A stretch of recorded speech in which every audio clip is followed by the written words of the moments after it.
Go. Finals. Time to get this show on the road, shall we? Thank you to Rick Lloyd for graciously letting me use his music for our stream. Now, let me go ahead and show you guys the bracket. This is the situation. This is where we're at. Excuse me.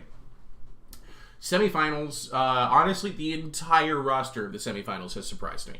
A lot of people that I play with regularly, who I think are really, really fantastic players, have been upset in this tournament, and some new faces are here, and I'm very excited about it. We've got Zeva Hazard versus Hector Mena, if he can pull himself away from watching Chelsea play Manchester United right now. Hazard, that is. And then we've got Singh versus Alexandros. The only player that I actually have any experience with playing against is Singh. Really, really strong player, and I definitely feel that it was a big upset. He's had the toughest time of it so far, by my honest opinion. He had to face Scorpion in round 1, Air Runner in round 2, which was a fantastic set, and he's going to be facing Alexandros, who's gone through a couple of tough matches himself from what I've seen of the replays.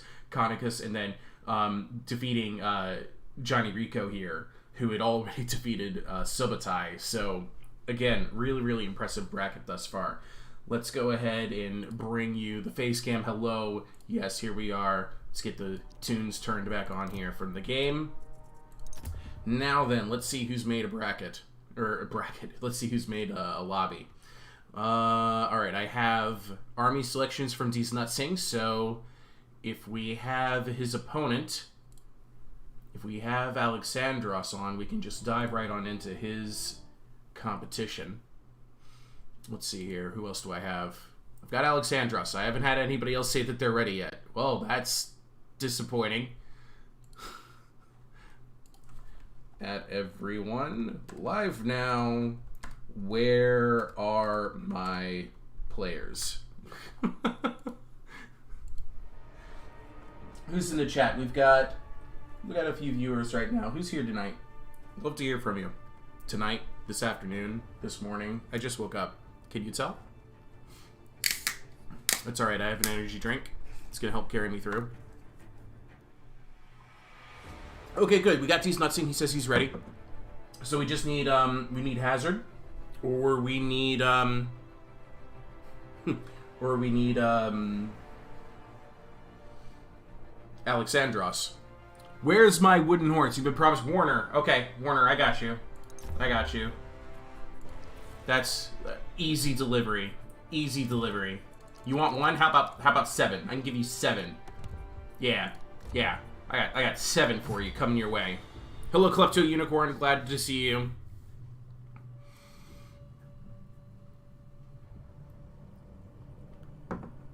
Klepto on 1 corn. Let me show you some wooden horses. Welcome to the battalion of wooden horses.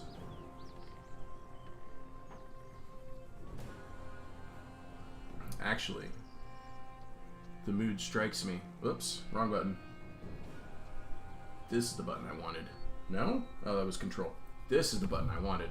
Here we go. Oh my goodness, what's going on here? Go up. Hey, hey, hey. Alright. Alright. And then we go into photo mode. Boom. Alright, let's get the right setting here. Let's go for Radiant Dawn. Let's get the sun in the background. Where are you, sun? I see by the shadows you're on the other side. There we go. There we go. Yes. Yes, that's right. And we're going to turn those God rays all the way up. Boom!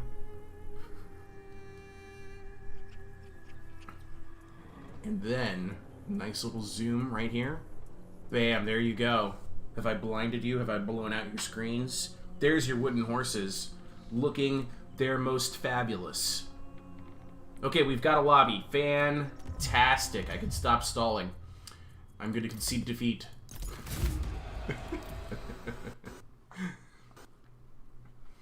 Oh, somebody already had Klepto Unicorn when you made your tag? I'm sorry to hear that.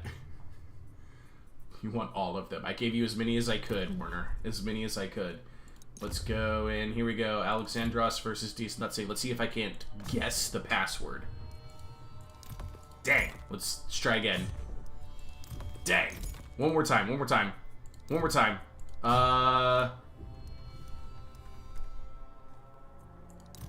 Dang. Okay, let me go ahead and check that Discord, see what they told me the password is. Oh, that's sweet. Where is it? There it is. Of course it is. It's a 4-letter word. Alright, so for those of you who weren't here for the quarterfinals, going to quickly break down the rules for you. Battle difficulty is set to normal, time limit is 20 minutes. Large funds, time of day is day and with dry weather unless both players decide in advance they want to do something different. Unit size is set to ultra, none of the checkboxes are checked, and eyewitness. Players send me their faction picks for their best of 3 in advance, and I just make sure that they don't play the same faction within a span of 7 games. You may not repeat a hero type in a set of battles, and at least if you go all the way to Battle 3, at least one of your hero types must be the epic hero. So I'm going to go ahead and double check the... first of all, I'm going to go ahead and double check the factions that they're sending me. Alright, I've got Alexandros here. Okay, I see it's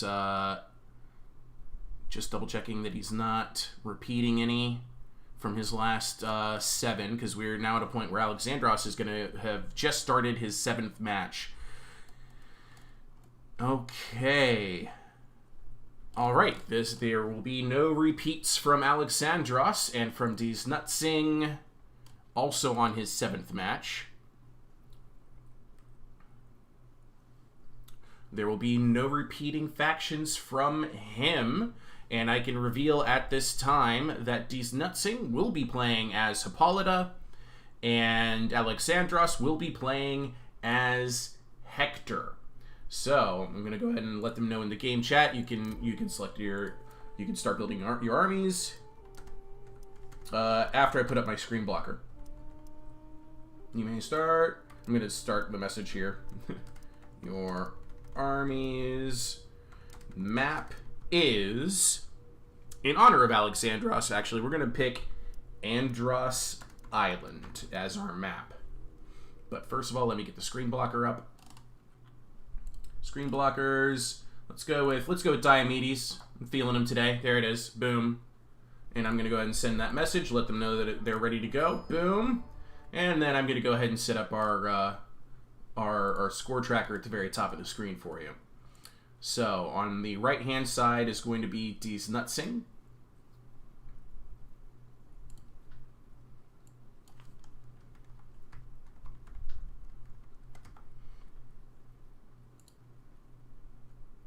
Boom, there he is. And on the left-hand side, up at the top of the screen, is going to be Alexandros.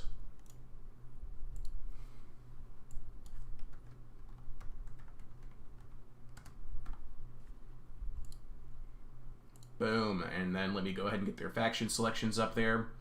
So Alexandros is going to be playing as Hector of Troy.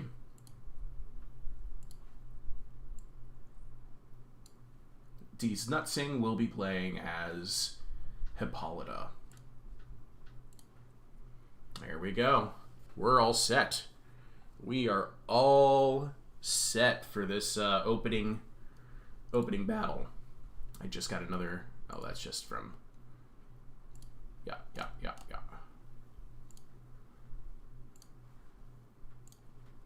Back in the game, you should hear some music again. There we go. Now, those are wooden horses. Yes, Warner, thank you. Alright, the answer is pancakes. Pancakes, yes, the answer is always pancakes with Warner when it isn't handguns. He wants pancake guns. That's just the general truth. I'm going to support D's Nutsing, although it's anyone's game considering how good both these guys played in the last 2 days. 100% agree. I'm going to reveal something here. I don't often do this, but I think D's Nutsing is in the best position to win the whole thing. I think his gameplay against Air Runner was the most impressive, considering that Air Runner was throwing as many curveballs his way as he possibly could, and he handled it really, really well after game one. You could see his confidence was shaken after facing that ridiculous Hippolyta army. And now here he has an opportunity to play as Hippolyta. So this is going to be great. Panguns, yes. Really want to see Hippolyta play. Expectations are high. Yeah, and D's Nutsing is also really good with Amazons. Really good. We didn't get to see any of his Amazon gameplay in the quarterfinals, so this is going to be a lot of fun. Ready? Oh, let me verify Alexandros' army real quick. Make sure his spend is legal. Yes, it is. We are ready. Okay. This is going to be fun. This is going to be a ton of fun. This is our first semifinal. Good luck. Have fun. And the screen blocker is going to remain up until I can verify. Actually, at this stage, it doesn't matter. Because... Well, I mean, actually, yeah, it does. It does kind of matter. I'm going to leave the screen blocker up until after I verify, excuse me, the opposing army. Klepto Unone says, that is better. My phone thought you should be displayed at 240p. Ew. Ew. No, thank you. No, thank you indeed. All right, we got 10 viewers right now. Don't worry, I know it's a little, let me actually, I'm gonna leave it up.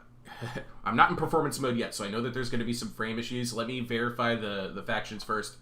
It's just easier for me to remember to bring down the screen blocker if I don't have it in performance mode. And we'll also talk about the features of the map. All right, let me go ahead and let Alexandros knows. He's already put up his army for inspection. Gosh, how much are these units again? Gotta verify this. I do have the faction spend lists on my computer already, so this will only take me a couple seconds.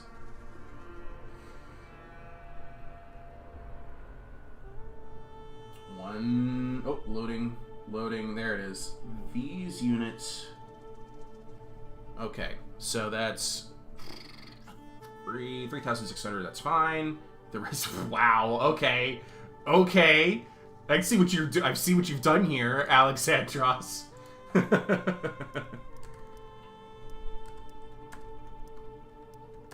Good luck. Have fun. Okay, let's hear it for the players in the chat, everybody. Where is Diomedes? Diomedes, I need you to go away. There you are. Boom. And performance mode, we're set to go. Let's talk about the map for a couple seconds. This is Andros Island, so picked because we have Alexandros over here playing as Hector against Hippolyta, which is D's We can't say it this time because both players are aware that D's has brought Hippolyta. Alexandros has brought a Fighter Vanquisher, so he will not be able to play a Fighter Vanquisher in round 2 or round 3. This is a very, there are several hill formations, a couple of cliff faces, some tall grass, and some scrubs. There's not a tree to be found on this map.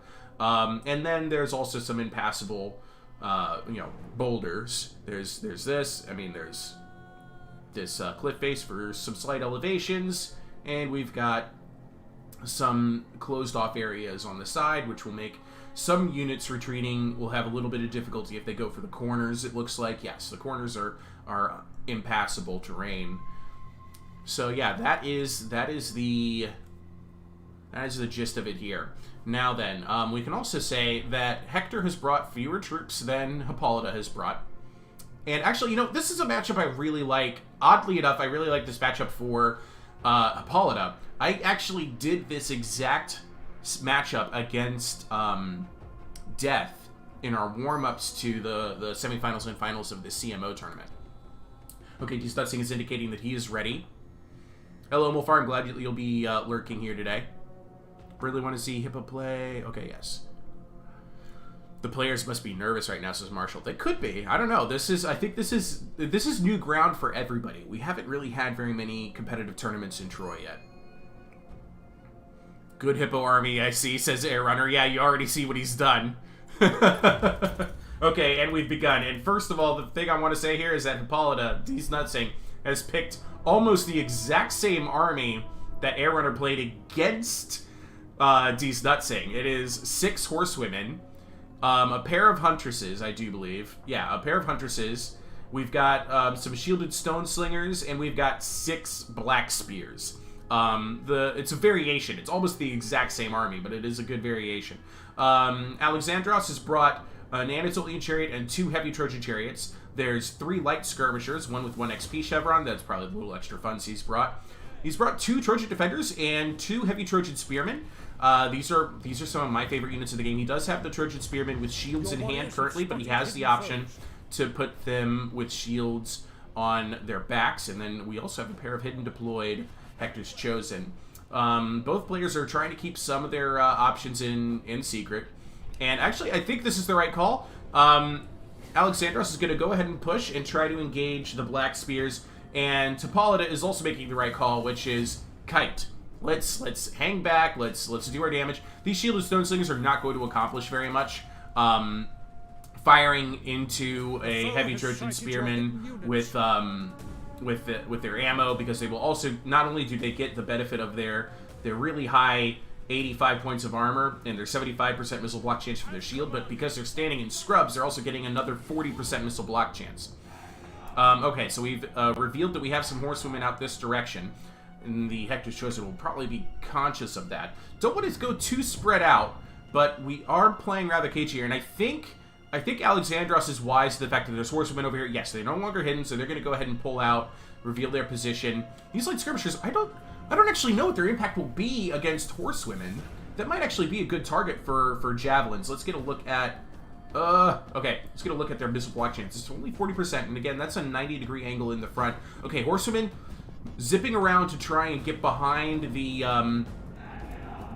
heavy infantry of Troy, but we're gonna get okay, so we're gonna get 3 chariots versus 6 horsewomen and 3 light skirmishers. We have seen that skirmishers can make the difference in cavalry battles. We also get the Hector's Chosen to pull out of position here. They're going after the horsewomen as well. Man, oh man. Okay, so it looks like he's gonna use 1 heavy Trojan chariot to try and blob up some, wow, the damage on the horsewomen is already really impressive, but these light skirmishers, their death has come. Their death is nigh. They've been charged by horsewomen, and the Black Spears have also charged in here. They're winning really, really effectively against, wow, look at these. Okay, well, they also got rear charged by horsewomen. Okay, so that's the end of that Trojan defender by the looks of things. Shield still in hand for these heavy Trojan spears. Chariots are in position. Hector's Chosen have arrived. and horsewomen are dying in droves, but so too are Trojan heavy infantry. This is really impressive so far. I'm enjoying what I'm seeing. He's using his light skirmishers. He's just going to go ahead and keep them in melee. And I think he must be in defensive posture here so that he can continue to use his javelins anyway. But I don't think this is going to go well for Troy over here. Meanwhile, out this way, it looks like an ability was activated probably from Hippolyta. Yeah, discouraged by ability. The chariots had their melee defense and morale lowered, I do believe. Slingers are going to continue to throw in some harassing fire, but they might run the risk of damaging some of their own spear units, and we're going to get some cycling rear charges from these horsemen. I think the heavy infantry of Hector is in a ton of trouble, but the Hector's Chosen has just arrived. Okay, so yeah, the morale debuff they're getting is actually from the Huntresses. Their javelins cause a fear effect when they hit a unit, so targeting this this Hector's Chosen that's out in the open and activating Ares' Thunder for less melee armor and less melee defense and less armor. They're in danger of routing here, and I think they will. They're already down to half health. Really unfortunate. They've only managed about 2/3 of their XP, but they're racking up kills very quickly. Now they're routing. Okay, but so is the rest of the Trojan heavy infantry, and so is this Hector's Chosen. It's going to really boil down to what kind of value he can get out of his remaining chariots. That one's routed. This one is still fighting over here. The balance of power is quickly shifting in favor of Hippolyta. But, I mean, that shouldn't come as much of a surprise considering the infantry match is pretty much done. The medium chariot's now shattered. That's it. There it is. GG. Another victory for Hippolyta against Hector of Troy. Wow. What'd you guys think of that? Let's see here. I'm always gonna be on one corn to you now, aren't I? Yes, you are. Lots of Cav. Let's see here. Mobile Network TV, yo. Hello. Kunktator has said with all this Cav, he's not supposed to be going crazy with microwing right now. And Heavy Boy's getting speared. Yes, he excels with microwing. It's one of his biggest strengths is Scorpion. Yes, I agree. That was a very good game though. Look at these black spears. I'm gonna have to really pay attention to them. I had not expected to see such a good performance out of a light spear charging infantry against heavy infantry. Not just anybody's heavy infantry, but the heavy infantry of Hector. Those are some of the best units Hector can bring, and they were charged, they were hurt, and then they were rear charged. Big performance out of the horsewomen. Very, very well done. For Alexandros on his own turf on Andros Island. Unfortunately, I think the Hector's Chosen got activated a bit too late. Only managed just to get to 100 kills between the two of them. Not quite good enough. Not quite good enough. Oh, it looks like we've had a quick... Oh, there it is. Here we go. I would like to spectate. I would like to spectate. I would like to spectate. I might need to refresh this 1 second. Okay, I think I have to be right back. I'm going to go ahead and try rebooting the game. 1 second. Get you some tunes.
Yeah, okay, they've turned off spectator slots for some reason.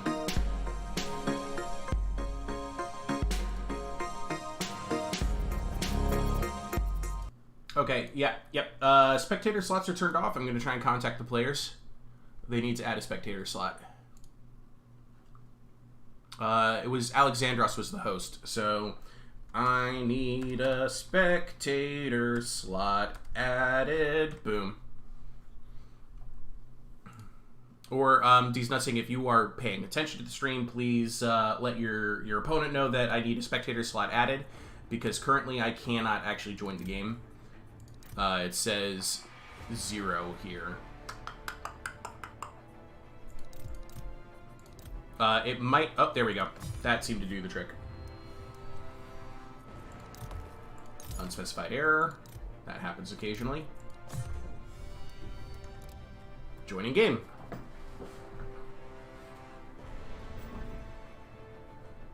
Oh, do we think the lobby is bugged? Uh-oh.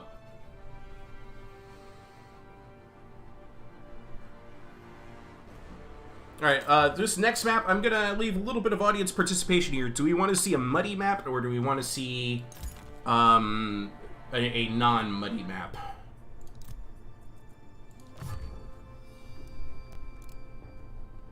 Alexandros versus D's Nutsing 2. Okay, made it. Okay, D's Nutsing has made it. Perfect. I'm going to go ahead and set up the screen blocker now. And let's go with, yeah, we're definitely going to go with the, with this good old meme in honor of that Hippolyta play we just saw. All the mud. I see, let's see here. Oh, I didn't expect to see Hector's chosen to do so poorly, though. Yeah, it can happen. We will not see the Amazons the same way after this tournament. I think it's... Okay, all the mud. Oh, mud forever. More cliffs. Okay, well, I see 2 votes for mud. We are going... I think we're going to Bending Stream. I think... I wonder if Bending Stream also... Wait. How about Dryad? I think Dryads might actually have... might have cliffs and mud. Dryads for the map, please.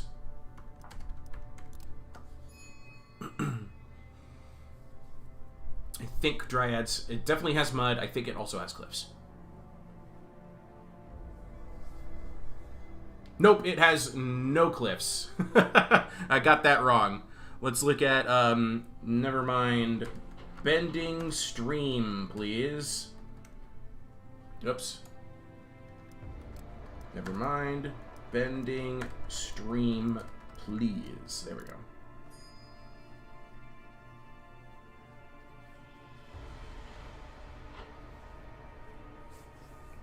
Alright, just double checking the game settings. Normal difficulty, 20 minutes, large funds, time of day is day, dry weather.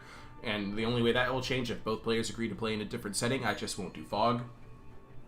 I changed my mind. Bending Stream instead for the map. Alright, and everything is unchecked down here. Ultra unit size, we're good. I think Bending Stream is what I intended to do anyway, but I didn't know if I wanted to be Battle 3 or Battle 2. So, this works for me. Yep, we're doing Bending Stream. Perfect.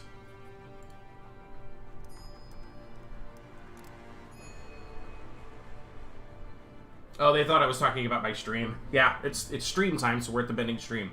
Makes perfect sense. Okay, now I'm going to go ahead and verify their factions. Okay, Hope will be playing as Phthia. Sorry, Alexandros will be playing as Phthia. D's Nutsing will be playing as Mycenae. So we have Mycenae versus Phthia, and D's Nutsing is already up 1-0 in this adventure. So let's go ahead and update his score real quick.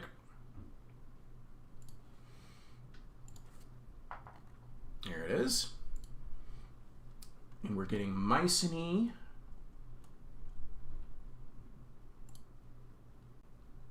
And we are getting Alexandros as Phthia.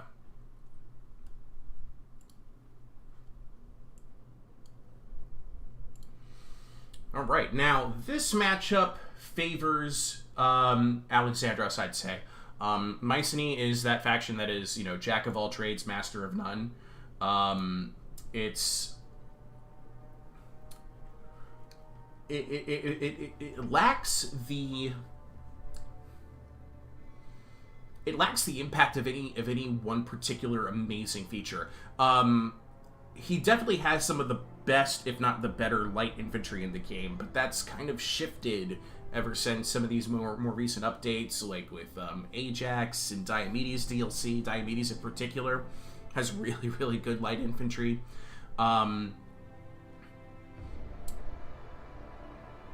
And I think Mycenae can really struggle. Like they're like I said, they're good at lots of things.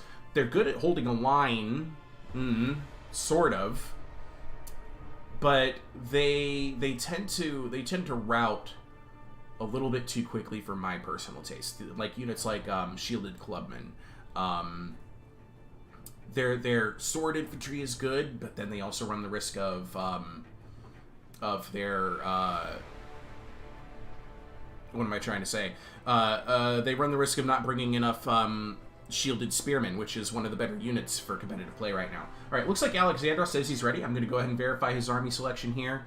And yeah, that is a legal army, so we're good on my end.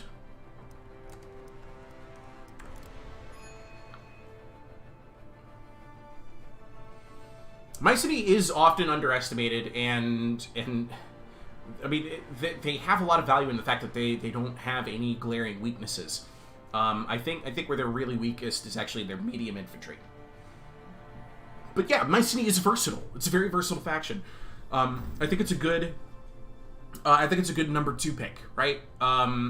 If you're gonna play like a best of 3, and you want your third faction to be like a reliable anchor for you, Mycenae's not a bad 2 pick. Just in case you lose your first battle, for that second battle, hey, I can actually work something out with this. Armored Swordsman should be better. I agree, Air Runner. But we haven't been able to really verify that their performance is improved after the Shielded Spearman stagger bug update. Alright, let me go ahead and make sure I get Mycenae's roster up here, just in case I need to reference it. Would you guys say that Light Jav is ranged variant of Light Spear Runner? No. I would not say that, JK Rico. The most Light Javelin units in this game are actually forgettable. There are some javelin like missile infantry units that are really good. There are some, but I wouldn't say that they're that good. Let's see here. So we've got light infantry spend is good. That's fine. 2 of those. Wait a minute. I might need to double check the light infantry spend. That's 15, 22, 50. And then this is like a 900 and extra more. Okay, yeah, light infantry's fine. Wow, okay. All right, Desnutsing. Okay. This is a little bit of a flex, I think, but I'm interested to see how this works out for him. It's a 720 fun unit. Yeah, you could bring 6 of that. Okay. All right, let me go ahead and pull down the screen blocker. Where'd it go? There it is. Boom. And then we'll go into performance mode. All right, so I think advantage here is to Alexandros in this battle. We have I've never seen this army taken for Mycenae before. It's a very unique selection, and I'll name the units out once the battle starts. And it's bold. It's very bold. There's some elements here that are missing, and he has a very, very disadvantageous deployment. He's got the mud, and his opponent has the hill. So this is gonna be a tough uphill slog for Desnutsing by position. Okay, ready. Okay, yep, we are ready.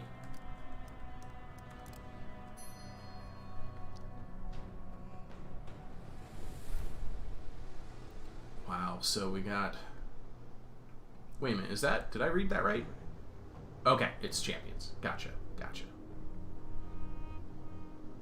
This is there's also a very interesting pick here for Thaya. Like, I'm interested in both these armies. I can reveal at this time that Thaya did bring Achilles, and Mycenae brought an archer skirmisher hero, I believe. Yes, skirmisher, and definitely in that chariot too. That's how you get that 205 range. And then we've got Thaya brought 725 troops. Mycenae brought twice as many. It is a 2-to-1 army. I think there could be a plan here. So Mycenae he's immediately going into the attack. He's going to move his units up. He's going to use his archer skirmisher hero here to try and get some kills against expensive Thaian infantry. He's brought a line of shielded spearmen. There isn't a single heavy infantry unit in his lineup with the exception of the Spartoi, and he's keeping them escorted. We've got Club Warriors and Spartoi is nasty. If he keeps them together, that's just nasty. And we got more Club Warriors over here. And over here we've got reinforced chariots escorting some young spears, which honestly I don't even think the young spears will help against your opposing chariots. So we also have 2 more reinforced chariots for Thaya. He's trying to take a very defensive position here. He's got 3 heavy swordsmen plug in the line up here. He's got Achilles to back them up. There's a spearfighting Myrmidon moving to support his reinforced chariots. We've got a heavy swordsman over here, spearfighting Myrmidon over here, centaur champions. This is a small Thaian army, very small. How did he already use ammo on this heavy swordsman? Did he get close enough to get to bait out some javelins? If so, that's a top tier play because he did not take any damage for it. And as you can see, he's already trying to take pot shots at heavy swordsmen, and this is smart. This is absolutely what he should be doing with his hero, just trying to kill off as many infantry as he can. However, right now his angle of fire is obstructed, and looks like Thaya is just content to play pretty defensively up here, and challenge his opponent to come at him. He is moving his centaurs into position, and he's moving up his spearfighting Myrmidons. Centaurs, they don't get the same penetration when it comes to these Nutsing's heroes. What happened to those javelins? Did you see that? Was there an invisible wall hanging out right here? Yeah, Thaya should not be holding the line, but it does look like they're coming downhill. I think he's kind of done the math and he's realized, oh, this is just shielded spearmen. I can fight this. So he's now abandoning his strong position up there. He's coming down here. Oh, man. Oh, man. Oh, man. This could be bad for Club Warriors. Let's see if he gets his javelins off. Oh, wait. They've diverted their attack. And they took a couple casualties. Young Spears are just going to go ahead and try and I've never seen Centaur Champions running away from Young Spears, but this is great. So he uses his Young Spears to stop the charge of the Spear-fighting Myrmidons, and he's just going to mass on them and then charge in with his chariots. And his Club Warriors are chasing off the Centaur Champions. I think Thaya is being way too defensive with his Centaur Champions. Meanwhile, the Heavy Swordsmen are going to go ahead and start throwing all their javelins at the Shielded Spearmen to very minimal impact because they do have a missile block chance of 60%, which is really good. Meanwhile, these Myrmidons and Heavy Swordsmen are going to get slowed down by Club Warriors, but there's a little secret over here. There's a secret coming. Oh, man. Okay, so the Centaur Champions are going to try and jump in on top of the Reinforced Chariots and support their own Reinforced Chariots, but there's still Club Warriors running about here. They've spent their ammo. They're just going to go ahead and throw themselves on the wheels of the Reinforced Chariots, and the Young Spears are gone. That's it. It's like the South Park bank deposit. Well, thank you for making your deposit, and your money's gone. Your hero and it's gone. All right, yeah. Rear charge Myrmidons. Rear charge some Myrmidons for me. Let's go, Spartoi. Let's go, Spartoi. Let's go, Spartoi and Club Warriors. Ba-boom. Yes, this is what you want them for. It looks like the Club Warriors are running away now. What's going on here? One of them is broken. The other one is... Oh, because the Spearfighting Myrmidons were fighting this Club Warrior, they're now chasing it, and as a result, the Club Warriors are chasing the Myrmidons, and that pulled the Spartoi into the Heavy Swordsman. Really interesting. Oh, man, Centaur Champions are gone. I missed that. Might have been because of the chariots they were chasing. And now the Mycenaean chariots have gotten into the back of the Heavy Swordsman, but then they themselves are getting attacked in the back, and the Club Warriors are chasing them. This is really brave play on the part of Mycenae. I'm loving everything that I'm seeing. At some point, D's Nutsing's hero lost his chariot. He's now running from Achilles, which is smart, and he's going to go ahead and try and use his ammo to his best ability, probably against these spear-fighting Myrmidons over here. The chariot battle is swinging in the favor of Thaya. It very, very quickly, it's turning into the favor of Thaya. We'll see if, man, this is just a bloody mess of chariot wheels, isn't it? Medium infantry is going to start losing battles all down the line, and the balance of power is shifting towards Thaya. It really, really boils down to if he can get some key victories against these Myrmidons, and he already has. There's only 20 units left in this batch, and if his hero can get the kills he needs, and he's smartly targeting spearfighting Myrmidons. He's got to be careful though. Okay, they're broken. They're going to run into the mud, it looks like, but the good news is they're running towards the hero, and the hero has an R effect. He might be able to help regroup this reinforced chariot. He's got to start killing some more spearfighting Myrmidons. Centaur champions have regrouped. Mycenae's other chariot are coming to the assistance of what's left of their shielded spearman line. And we got more club warriors charging in over here. These spearfighting Myrmidons are pretty much done. And these heavy swordsmen are losing their morale because of all of the casualties in the area. Yep, that's it. That's going to end this battle. And that's a very healthy Spartoi that can probably make a real impact against other units. He managed to outflank this heavy swordsman. And now these two really cheap shielded spearmen are tearing this heavy swordsman apart. But he is going to get some reinforcements over here to help. But it's already too late. That heavy swordsman's pretty much done. Reinforced chariots are routing over here. This one has a chance to regroup because it's taking for... Oh, no! Bad news. Bad news for Z's Nutsing. He's been divine challenged by Achilles. Game over. Game over for this archer skirmisher. He's lost 20 armor as a result of Achilles' divine challenge, and he's already lost half his health. And he started in a chariot.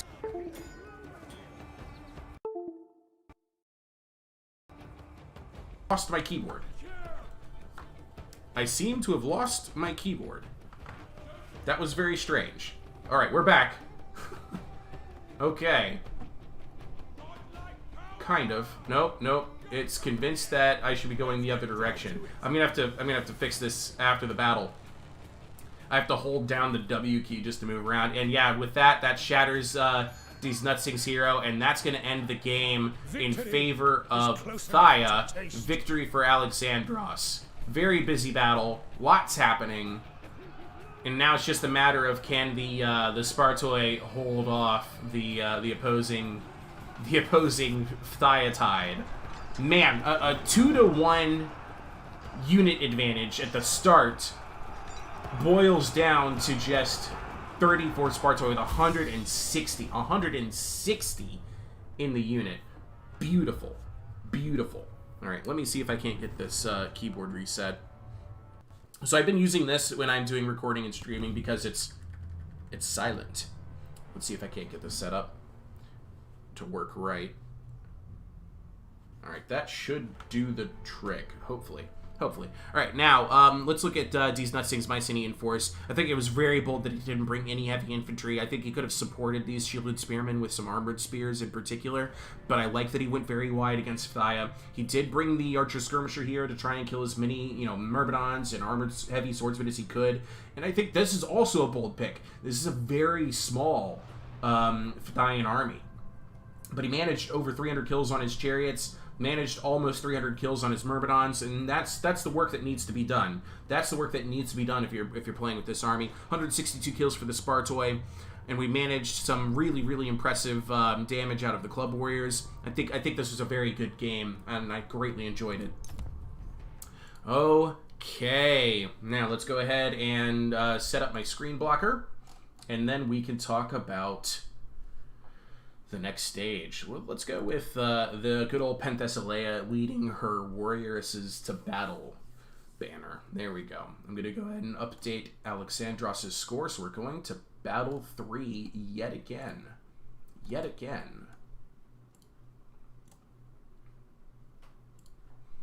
Alexandros 1, D's Nutsing 1. Boom. Alright, now then, let me go ahead and verify their armies for the next round. And I can reveal that D's Nutsing will be playing as Hector.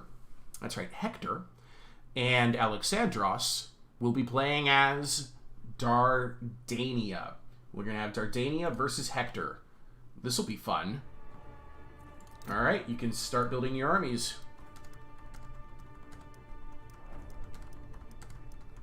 And the map this time is going to be Anatolian Coast.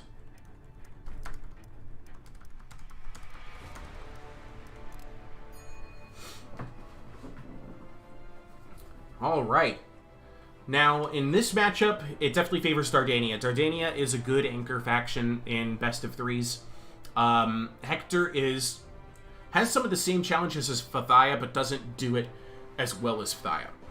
Lots of expensive infantry and a lot of performance drop-off in their lower tier infantry. Fathia at least has Aged Indian runners to boost them up. Let's see what the chat is saying. This was a chaotic battle. Yes, it was. His microing is kind of scary at times. I always lose myself in such a busy battle. Yeah, I mean, their micro was better than my ability to watch it. Oh, the poor archer. Yep. I thought for a moment D's could pull it off. I thought so, too. Everybody likes cheering for an underdog, and even though he had won battle 1, it was really, really... You almost felt yourself cheering for Mycenae against that kind of Thaian army. Yeah. Oh, man. He almost did it. Yes, he almost did it. Those shielded clubs are just numbers in the end. The shielded spears. Yeah, they were just numbers in the end. Yeah, and the kill screen proved it. Dardania versus Hector. Yep, that's a scary matchup for Hector. It is a scary matchup. Dardania is all about numbers. Hector is all about elite shielded defensive infantry. And it's... Well, it's gonna be... It's like... It's like Call of Duty Zombies, you know?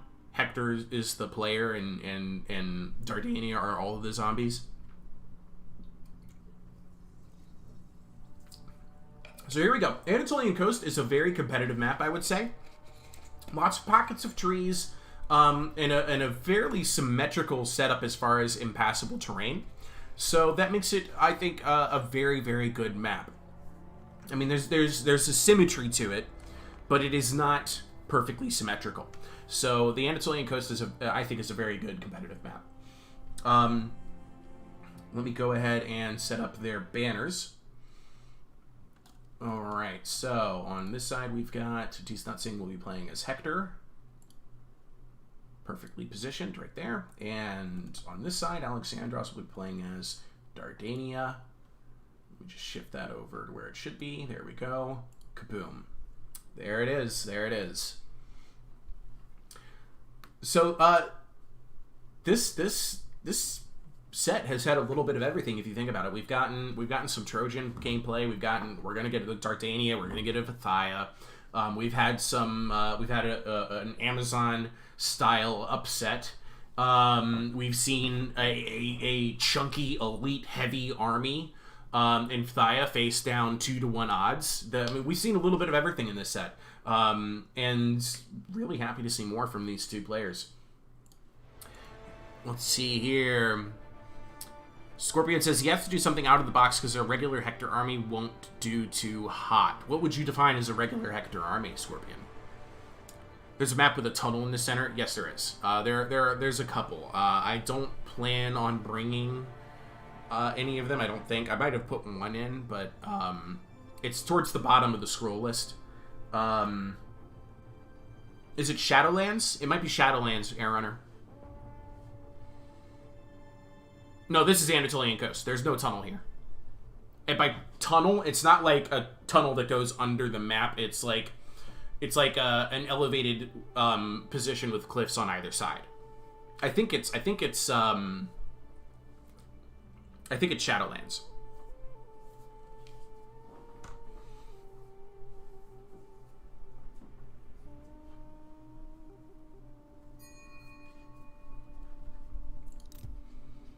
All right. It looks like they're both saying they're ready. Let me go ahead and double check Alexandros' funds spend.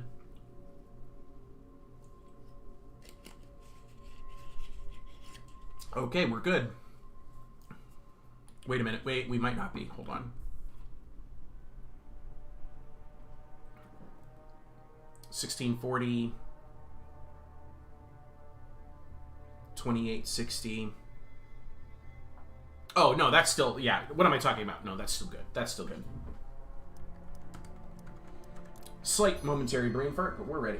Man, I've got, like, hair crawling all over me for days. Okay.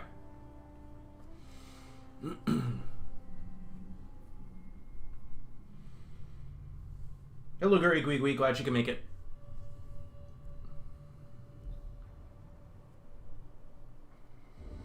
A small elite unit army with 1 or 2 heavy chariots is a regular Hector army for me. Yeah. Okay. I see what you're saying. I think a good build for Hector involves 1 Hector's Chosen with some either renowned swords or regular swords as escort. The 2 heavy chariots, yes, and I actually think I'm gonna go with the heavy Trojan spearmen over Dardanian defenders these days. Yes. Because you can get a lot of damage output from them. If you put their shields on their backs. Alright, so let me go ahead and verify the Trojan army here. Light infantry spend is fine. Medium infantry spend is fine. Heavy infantry spend is fine. Chariots are good. And we've got a fighter vanquisher for Hector versus a archer skirmisher for... Wait a minute.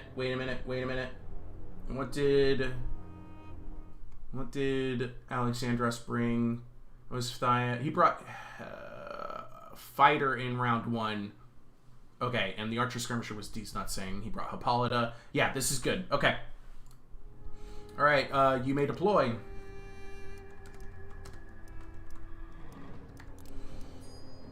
And then I'm going to go ahead and set up the... Whoops, there we go. Set up the stream right. Let's get that screen blocker down. Then, thank you, Penthesilea. Boom! Boom! Performance mode. And we are set to begin. Now then, so like I said, this is a very, very balanced map like I was talking about earlier. There's plenty of, there's impassable terrain here, impassable terrain here. The impassable terrain is flanked by tall grass and some scrubs and trees. Tall grass, some scrubs and trees. There's pockets of trees all around, and I do believe, if you look off in the distance, you can see that is another one of the maps that we might feature today. I can't remember the name of it. Over here, we've got, that's not Field of Thanatos, is it? No. That's, Battlefield of Ares. That's the Battlefield of Ares. Over here, we've got... Not sure. I don't think I recognize that one. Field of Thanatos is around here somewhere. It's just off in the distance somewhere. But anyway, we're going to go ahead and let them deploy. I can reveal we've got the Archer Skirmisher hero for Dardania, which is, honestly, that might be checkmate. Considering Hector's infantry, that could really end Hector's day. Because if you play Hector with, plenty of heavy infantry, that Archer Skirmisher, if he gets a clear shot at you, that's a really, really painful day at the office. And then Hector's brought the Fighter Vanquisher, which he's going to hope he can get the Archer Skirmisher off his chariot and then duel him to death. The chariots can also be very useful in chasing a hero, a skirmisher hero anyway.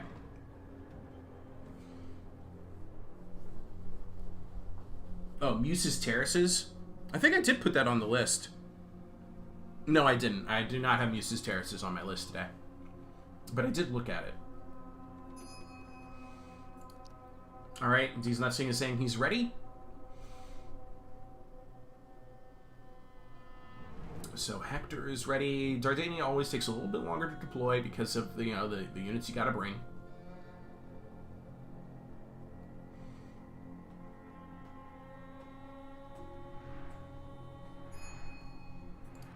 Okay, we're ready. Good luck, have fun. Alright, so this is a slightly different Dardanian army. We have an Archer Skirmisher hero and a chariot, absolutely. We've got the 2 heavy Anatolian swords, 2 fearless swords, and we've been seeing this a lot this tournament. And we've got some Anatolian swords, but not like, 6 to 8 that you could bring. He only brought the 4. He's brought 2 heavy Trojan chariots. He does have a Centaur champion that's hidden, and he's also got some heavy Anatolian skirmishers in a well-hidden position. As for Hector,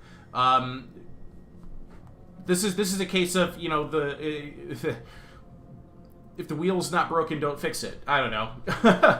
We got the Fighter Vanquisher hero, and he's being escorted by 3 Militia Warband. Good to always have some extra bodies around. But this is the first time that I've seen a Dardanian matchup where Hector brought the cheapest infantry. We've got an Anatolian chariot and 2 heavy Trojan chariots. And then for our main line, we've got 4 Trojan defenders and 2 Hectors chosen. This is actually sufficient to defeat the heavy infantry of Dardania. It is not sufficient to prevent being outflanked. Now, can Alexandros kill enough of these elite infantry options to prevent his own infantry from being defeated? Now, the Archer Skirmisher hero has moved up here, and it looks like his opening target is actually the medium chariots. Okay, it's an interesting target. I don't disagree with the choice. Normally, I wouldn't bother wasting ammo on like a heavy chariot with a hero, but a medium chariot doesn't have as much hit points, and you could deal a ton of damage. Hector's playing a little cagier. He wants to try and keep his militia warband a secret still from Alexandros, and this isn't good for these Nutsing's chariots. He's gonna have to try and get his men out of here before they get double teamed. But there's a little bit of extra maneuvering here. I think he turned around a little bit too soon, because that charge isn't gonna favor the Anatolian chariots, and I don't think the militia warband is going to add as much as these Nutsing wants it to. But the hero is going to add something, but that was still enough to scare Alexandros into pulling his heavy chariots away. And also the arrival of yet more chariots. Okay, so we've revealed his hand over here for D's Nutsing, and he's got Alexandros' heavy chariots on the run. And then over here, he does have his elite infantry in a protected position. There's still little secret centaur warriors. This is actually a very good avenue. If he wants to advance here, he might be able to catch out these 5 units and defeat them while keeping his opponent distracted. And this is not smart. That militia warband was brought deliberately to waste the opponent's ammo, or to just, be extra bodies. This is mind-blowing for me right now. Hector is playing like I play Dardania. And Dardania isn't playing like I play Dardania. He's brought out, we're just going to call this Dardanian mob. He's brought out his Dardanian mob, and he's wasting the ammo of that Archer Skirmisher hero. Just like, yeah, go ahead, shoot me, please, yes. Give me all of your arrows. I love arrows. They taste so good. Oh, they taste like death. I love death. That was incredible. And over here, man, oh man, does he see? He can't see that unit yet, so this is going to be a nice little surprise. We'll see if he finds those Centaur champions there. He's probably just going to dive on them. I would dive on Centaur champions if I found them. Hector's Chosen took damage. Yeah, so that would have been from the hero. That would have been from damage from the hero, but he's still wasting. Okay, here we go. It's Centaur Clock, and yes, he's diving. He was going straight for it. He is like, oh, champions, let me see if I can't catch you. He just missed it, actually. It looks like it wasn't an attack order. It was just a move order. Man, if he had gotten him, honestly, he could just turn all of this around and try and catch him if he could. Jarl plus death equals love.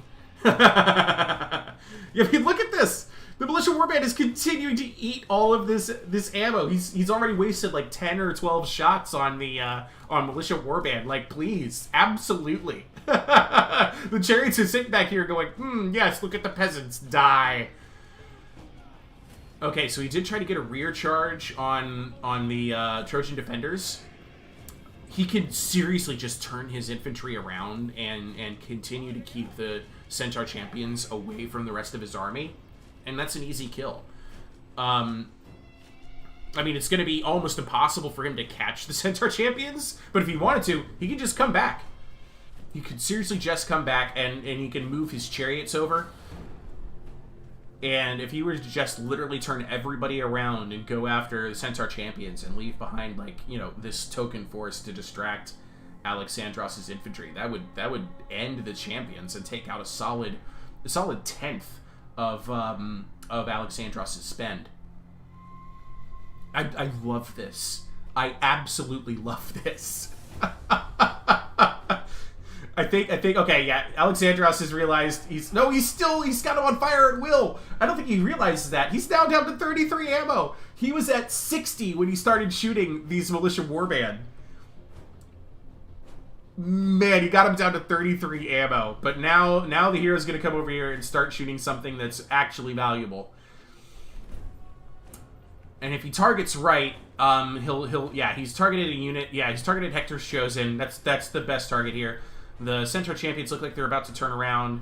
He's sending a militia war. Nope, they're actually holding their ground here. He's sending the militia warband out after him. This is great. This is great. I love this battle. This has been great for me, guys. Can you tell I'm just having the time of my life here? All right, now we're about to see a lot of Hector's Chosen start dropping. Yep, there goes another one. 31 ammo left. That 31 ammo can just remove a Hector's Chosen from the map. There goes 3 more. Yep. Oh, that was 4 in that shot. Chariots are starting to move up. Militia Warband is just out here to be a roadblock for the Centaur champions, which is a good way to use them.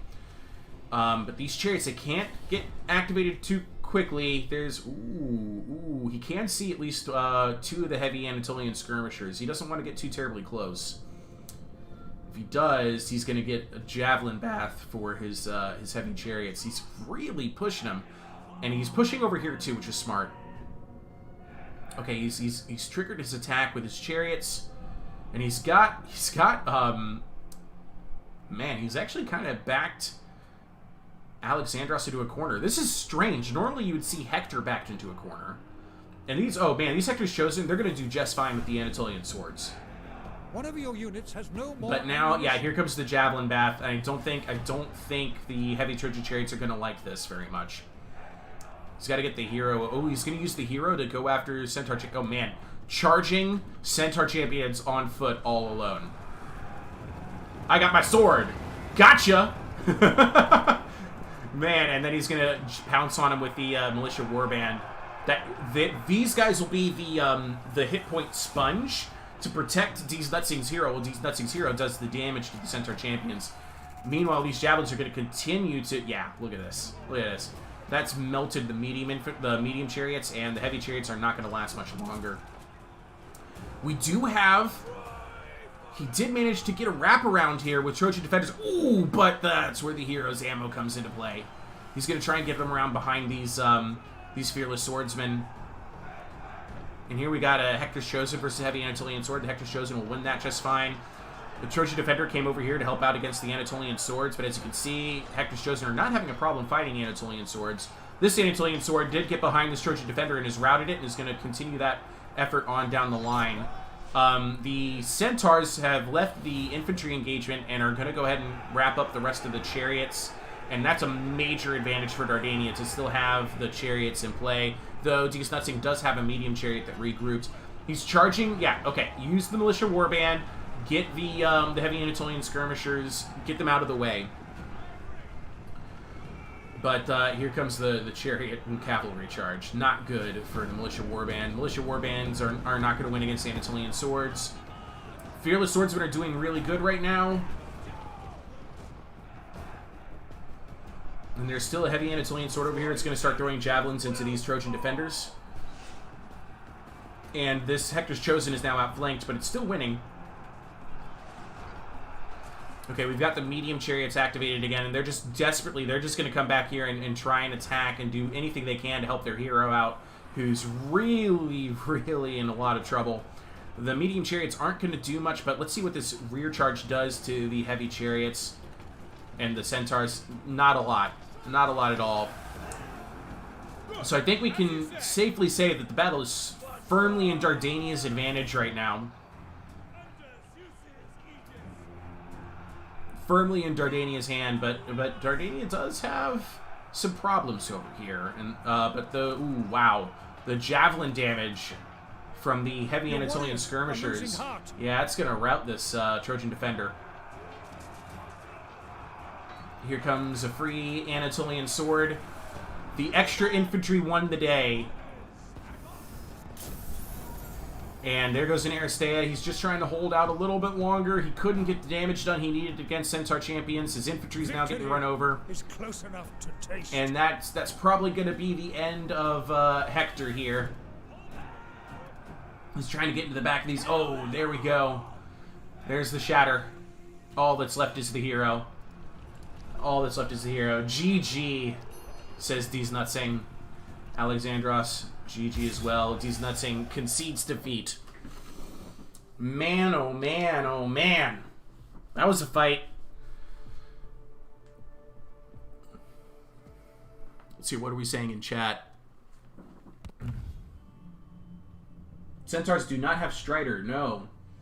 The Jordanian doesn't have mobs because Hector hired them beforehand. Yep, that's right, Jake. Here we go. Let's see here. Oh, man. You just missed some interesting Hector play. Yep.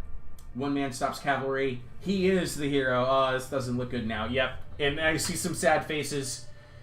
Yeah, it was a very, very fun matchup, I'd say. I like that. 127 kills on an Anatolian sword. Hello.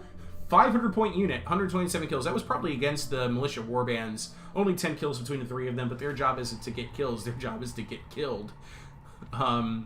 Nearly, over 200 kills for Hector's Chosen, but the defenders just didn't bring in enough kills because they kept getting outflanked. 127 kills for this Fearless Swordsman. I really love Fearless Swords.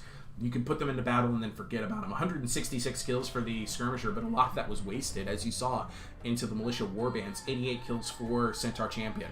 Still a great battle. Congratulations to Alexandros, who advances to the finals. We know our first finalist. Let me go ahead and set up our bracket so you can see me make this update.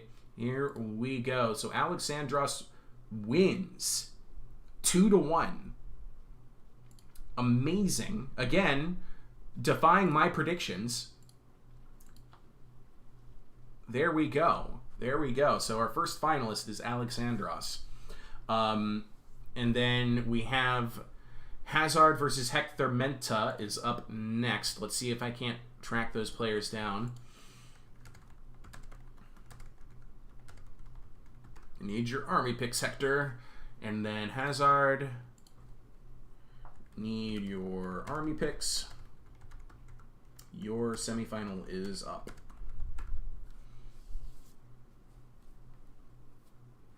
Okay.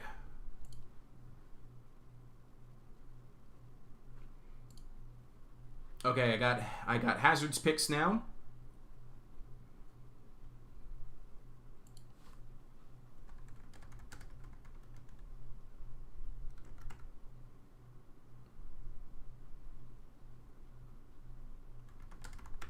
Okay. Yep.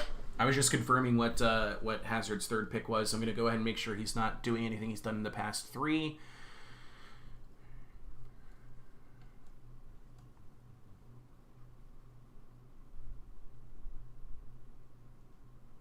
I mean, the past 7.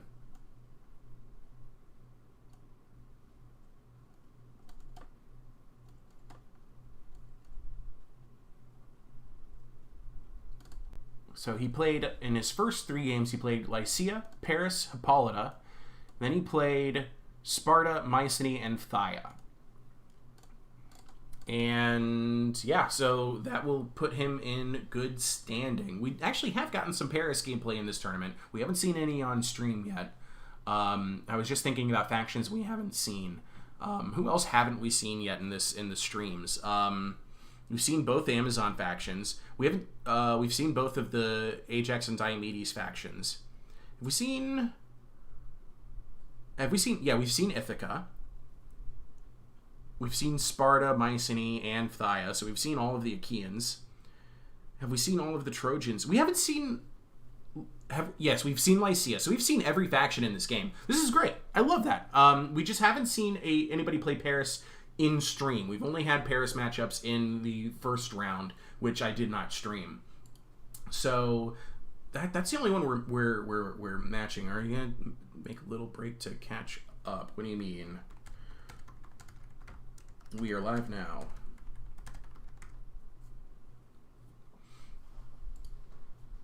And I haven't heard from Hector Menta yet about what his army picks are.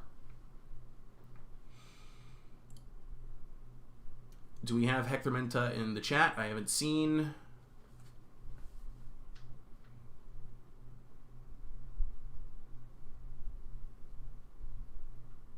D's Nutsing was lamenting about his last pick. An Air Runner knows exactly what he means. Both Air Runner and D's Nutsing got shocked by taking Hector in their Battle 3.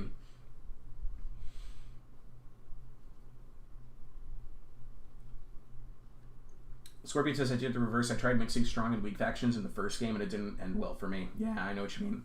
Is there anyone who won with Hector in the tournament yet? Has anybody won with Hector yet? I'm not sure about that, actually. I can't remember.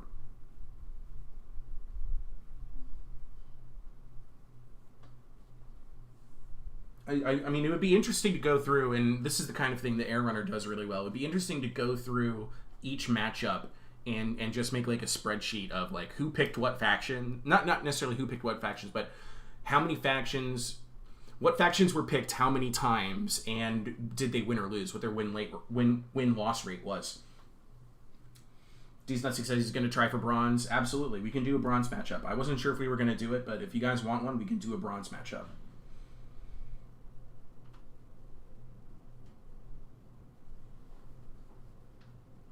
Hector with the 4,400 rule is really weak. Yeah, it does actually heavily impact Hector.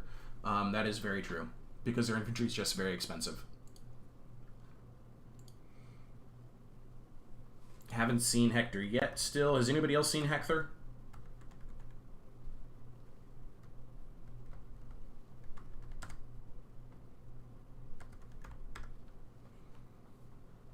Oh, yeah, he's messaging me. Okay, we got him.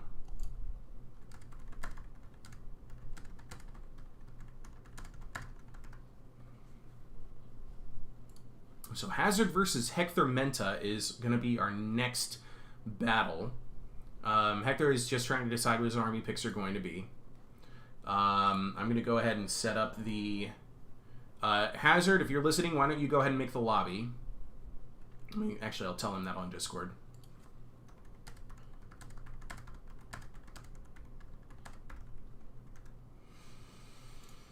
And I will go ahead and set up the stream to display the right information. Hello, I'm back. How are you? Let's go ahead and get this information updated. So this side of the screen versus that side of the screen. This side is going to feature Hector Menta.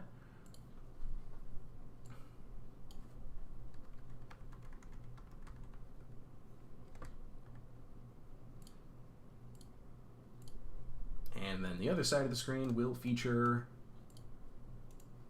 Hazard.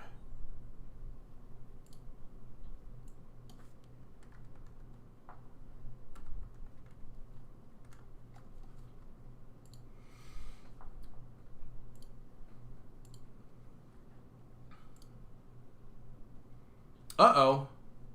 Hector Menta says his Troy is updating. Uh-oh. What's the timing on that?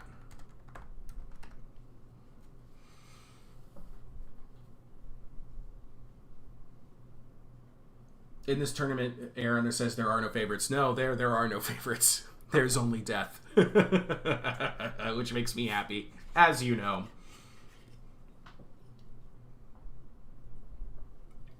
Oh, the update's only going to take 2 minutes. Okay. That's fine. We can wait a little bit longer.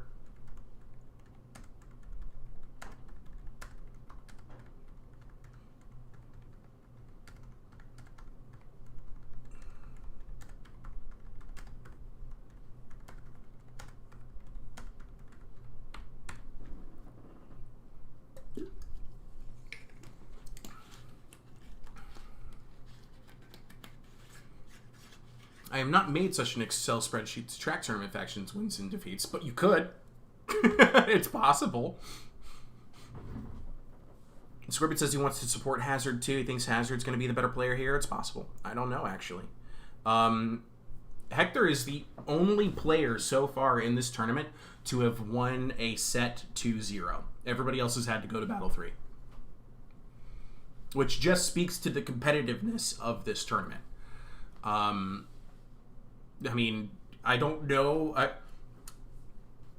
I'm gonna venture a guess out there, though. I don't know if that would be the case if Wipeout had made it to this tournament. I think Wipeout would be having a lot of success if he was participating in this one. We'll see. I don't know. Maybe Wipeout should face the winner of the tournament. All right, let's see here. I think the problem with Hector in 4400 rules is that his heavy infantry is too expensive, while he also doesn't have any medium-light infantry choices. He does have a medium infantry choice, and it is actually pretty interesting. His swordsmen are cheap and have 117 weapon damage. The problem is that they only have 30 armor. How much you know how to use a faction and which one you have against is crucial. Yeah. Any new thoughts on Black Spears? They just impress me. I haven't had a really good chance to look at them in more detail yet. If you're participating in the tournament, what would be your faction lineup? I would pick each faction before each battle. I wouldn't. Everybody's been setting me 3 at a time. I'd be like, I'll use this one this time. I'd use this one this time. That would be my key tactical difference. Most everybody is picking them in chunks. I'd be going one at a time with it, which might actually be to my own detriment. I just don't want to think about Battle 3 if Battle 3 doesn't have to happen. I would be going for... I'd go with 2 factions that I'm confident with for Battles 1 and 2, and then for Battle 3, I'd go with an anchor. And by anchor, I mean a faction I know I can win with in almost any scenario, which would be... For me, that would be Lycia, Dardania, maybe Phthia. I don't know. Phthia can get counterpicked, I feel like, but it is strong, and that's what makes it a good anchor. And considering that in a tournament like this, you're only going to have about 3 or 4 sets, and before you have to repeat again, that means I can use one of those as an anchor again later on. And then for the best of 5, I would try so hard to just win it in 3. Like, please don't get me to get to battle 4 or 5. Stamina really does play a part.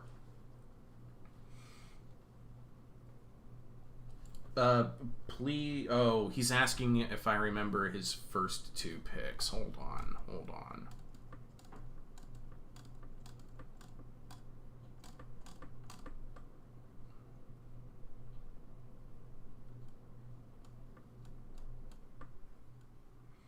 Yeah, he did Lycia and Sparta in his first 2.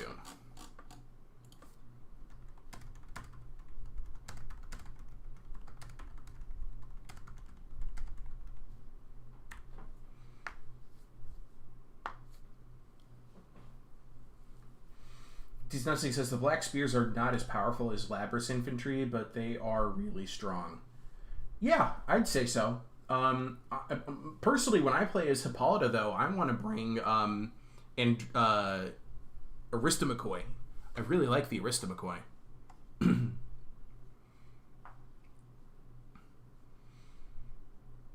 Do you cycle charge Labrys? I actually don't when I'm playing him. I mean, I'll pull them out when I know they're losing, but I don't cycle charge with him when I play as Labrys, with Labrys infantry. So Hector is still trying to make up his mind about his factions. I think his game should be updated by now. I do have, like I said, I do have Hazard's picks. Let's go ahead and join the lobby that Hazard should have made by now. There it is. Let's see if I can't guess the password. I always do try. Whoops.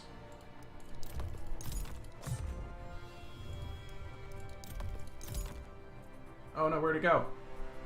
Where'd the game go? There it is. Spectate, let's try... Nope. One more guess. Whoops, I keep clicking refresh instead of... There it is. Spectate. Alright.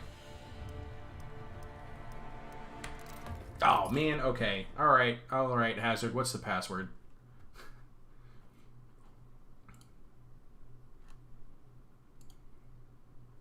Oh, it's fun. Okay. That's fair. Where'd the lobby go?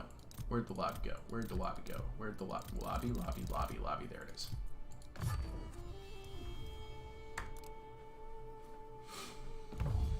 Alright, so I'm in as spectator now. We're just waiting for Hector Menta. Let's get a new screen blocker up here. Haven't done this one in a while. There it is.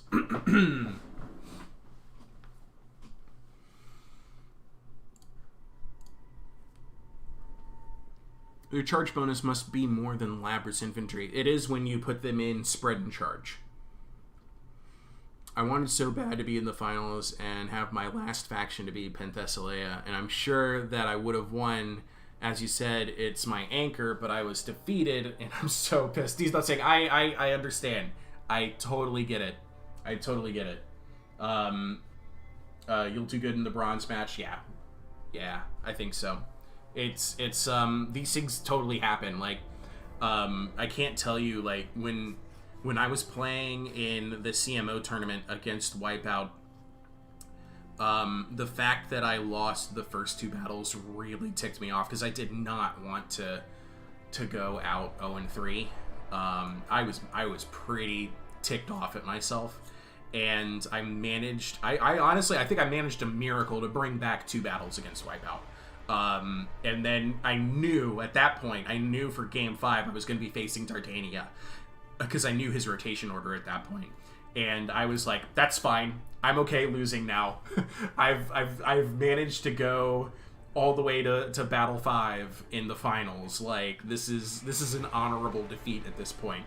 And I did the most honorable way to lose I could think of, which is I bonsai charged him. I had Paris against Dardania, and I went, that's it. Everybody drop your shields, draw your swords and spears, and charge. And it caused them a moment of panic, and then I remembered, oh, it's Paris.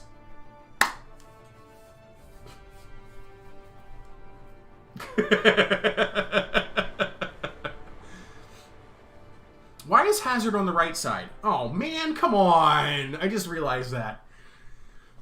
Okay, I gotta change my breakdown now. So this is actually Hector Menta's side. And there we go. There it is, the semifinals. Hector Menta versus Hector Menta. No, I'm kidding. Properties, this one is Hazard. Okay, I wonder what's keeping him now. Okay, I've gotten a couple of messages from him. It's fun. Like, read the Discord.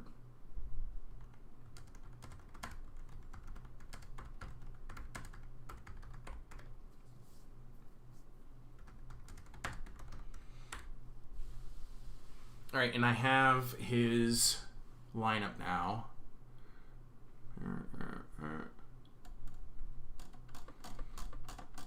I'm checking it against his previous games.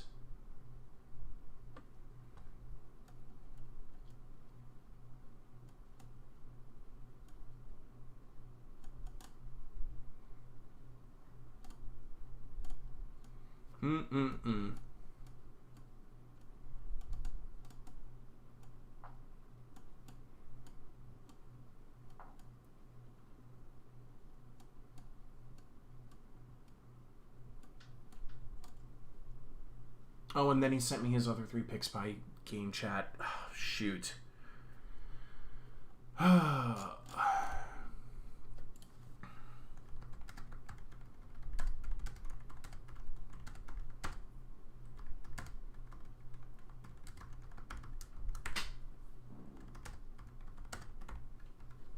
Just verifying what Hector Menta played in the quarterfinals when he played against...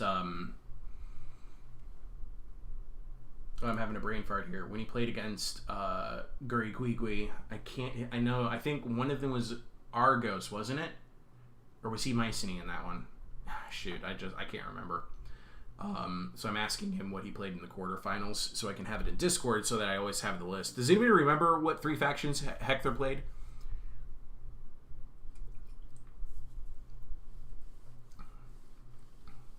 Black Spears was spread 48 charge while Labrys is 40 charge. No, Labrys is 48 charge too. Okay. I don't think you need to cycle charge with Lapras. First charge is just more than enough. Usually Deesnutsing, yes. The unit will just route. Depends on the unit. Paris is Charger. Yeah, I love that. I remember the CMO finals. Thank you, Scorpion. I actually never played as Paris. I don't like him. I despise him as well. I mean, actually like his playstyle. He relies on good missiles and strong heavy chariots. It's true. That's true. I played Paris a couple of times, and you can find a spot in the scrubs where you can keep your slingers and fire from there is actually good. If it's scrubs. If it's trees, you might lose some of your slings into the tree trunks. Okay, I'm not getting a message back from Hector. I need Hector. Hector, I need you to remind me what factions you played last set in Discord.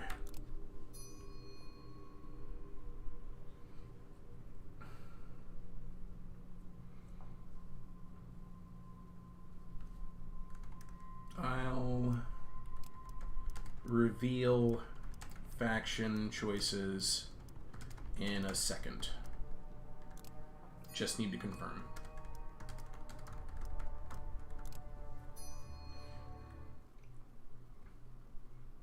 Yeah, this is a good meme, dude. I like it too. Okay, that's right. Thank you, Hector. Okay, so with that in mind, this is good. So Hector Menta will be playing as Paris. Hazard is going to be playing as Dardania. This is Paris versus Dardania. You may pick your armies. So Hector as Paris and Hazard as Dardania. Hector as Paris and Hazard as Dardania. Let's move you over there. And then down here we got, this is the first Paris of our 2 streams. So I'm going to enjoy this a good deal, I think. I like Paris. It's weird. I don't often play as Paris, but I do like what Paris brings.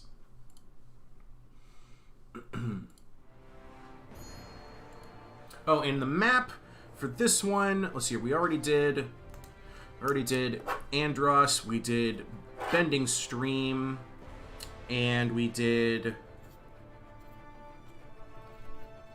oh, I don't remember, what was it? It was Anatolian Coast, that's right. Let's do Deer Gorge.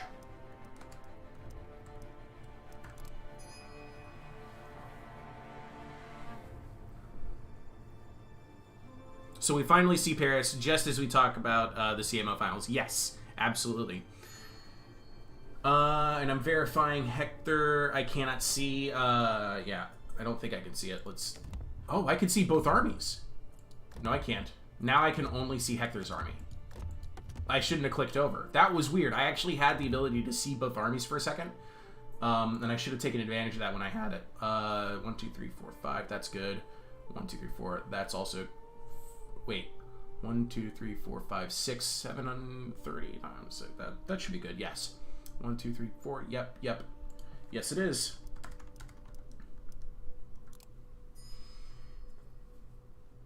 We are good to start on our end.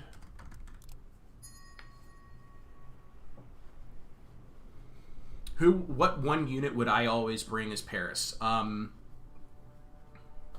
It used to be the renowned Phrygian Axeman. I don't think that's the case anymore. Probably the Cyclops. Yeah, definitely Cyclops. If it's my favorite, Cyclops. My one unit as Paris is always going to be Cyclops. I'm sorry, let me rephrase that. My favorite unit from the Paris roster is Cyclops. And no, that's not cheating. That's not cheating.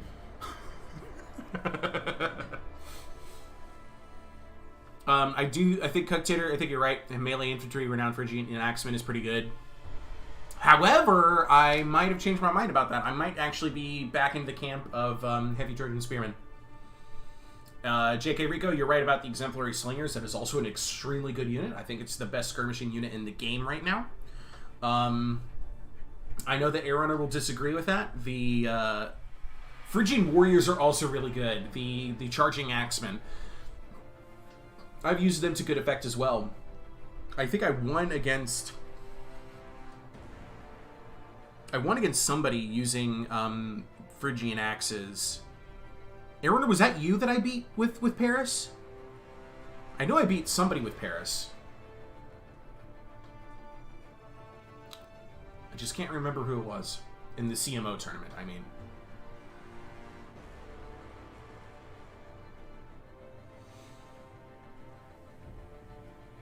Cooktator says he'd bring the renowned ones. The exemplary ones are too expensive, but what you get in trade is that the exemplary slingers have 190 range, and they also have 125 sword damage. They're really good after they've used all of their ammo if you use them in the right places.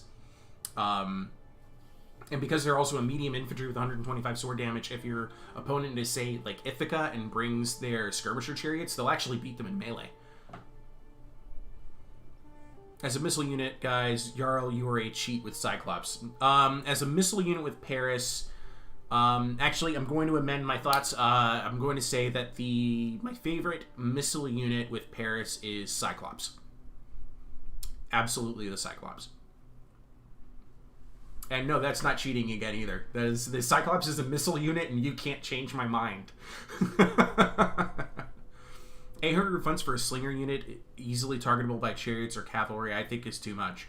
I agree with that. I agree with that to an extent, but like when you compare them to like the expensive archers, they're even more expensive than that. You know what I mean? All right, so hazard's ready. We are ready.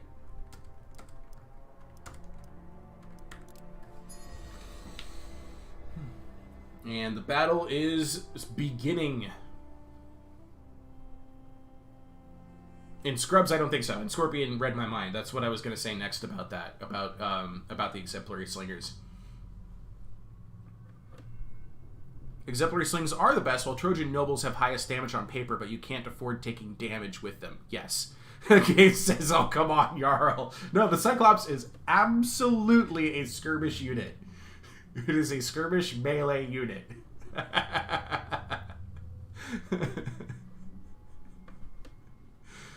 Exemplary can also melee. Yes, they can. Not great, but they can.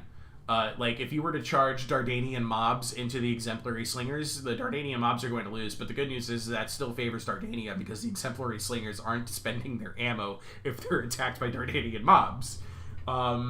If you attack an exemplary slinger with a savage centaur warrior, I bet you the exemplary slingers will kill off a good portion of the centaurs. Alright. Loading in now. This is actually a very, like, chunky map. I do like it. Alright, let me go ahead and verify Hazard's army. Line them up, Hazard. Okay. Let me verify. That's good.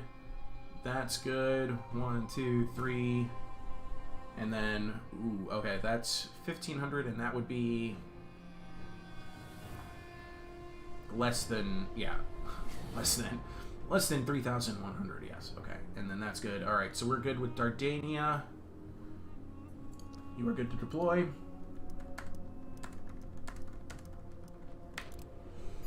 And let me go ahead and turn off the meme.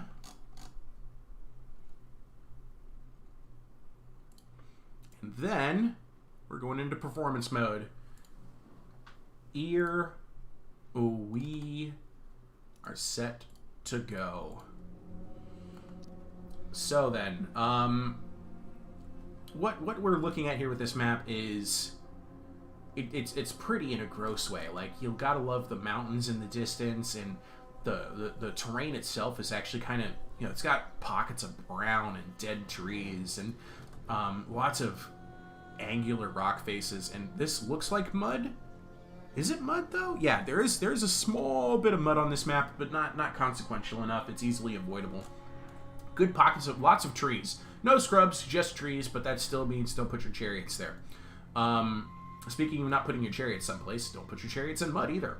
I can reveal that Hector Mena has brought a defender veteran for his hero, and of course for Dardania, we have the one and only, you guessed it. Let me go ahead and get his theme music here now. 1 second. And his name is John Cena! That's right. We've got Aeneas. Okay, that's enough of that. Aeneas. Okay. And what else can I tell you about this? I can reveal both sides have about equivalent armies. Paris brought 1,200, which is actually pretty good. And Dardania brought 1,500, which you always expect to see at least 1,500 from Dardania, unless your name is Alexandros. All right. There's a lot of conversation right now about Paris, and I mean, Paris is a very interesting faction to talk about. And I love playing Paris as a blitz faction. It catches people off guard if they're not prepared for it. But still, they're still just Paris infantry, you know. Scorpion John Cena. I love Aeneas so much in this game. I really do. Even if the mobs lose, they win. Yes! Yes, Rico. That is the point of Dardanian mobs. Even if they lose, they win. No matter what they do, they're getting value. There's one time I've seen poor mob play, and that was actually, I put that into Dr. Appius, which I did for the King of Gondor, just kind of talking about, it's also about timing. When do you use your mobs is actually the way to use mobs incorrectly. You almost always make value out of them. That's also true. That is a very good thing on Troy. It's good for any Total War game. If you can get value, you've done really, really well. All right, so we've started. We do have John Cena over here in the Chariot, which I think is a bold pick. But again, the Paris heroes aren't worthy of your disdain anyway. We've got Dardanian spearmen, we've got Anatolian swords, 3 of each, making up the infantry line, and he has them with shields in hand. We've got 2 fearless swords, 2 heavy Anatolian swords, and then we also have 4 Dardanian mobs and 2 heavy Trojan chariots. Now, Paris brought no skirmishers whatsoever. We've got a defender veteran being escorted by a pair of heavy Trojan chariots, and he's moving off down to the flank, and he's got 1, 2, 3, 4, 5, 6 shielded spear warriors, currently with shields in hand, and 4 heavy Trojan spearmen, also currently with shields on hand. If he just took all of this and put shields on the back, I would be in love with Hector Menta for the rest of my life. If he just looked at this enemy army and went, the only skirmishers are these javelins, and the javelin chariot on Aeneas, that's right, a javelin chariot on Aeneas, which, that might mean that Aeneas can't melee.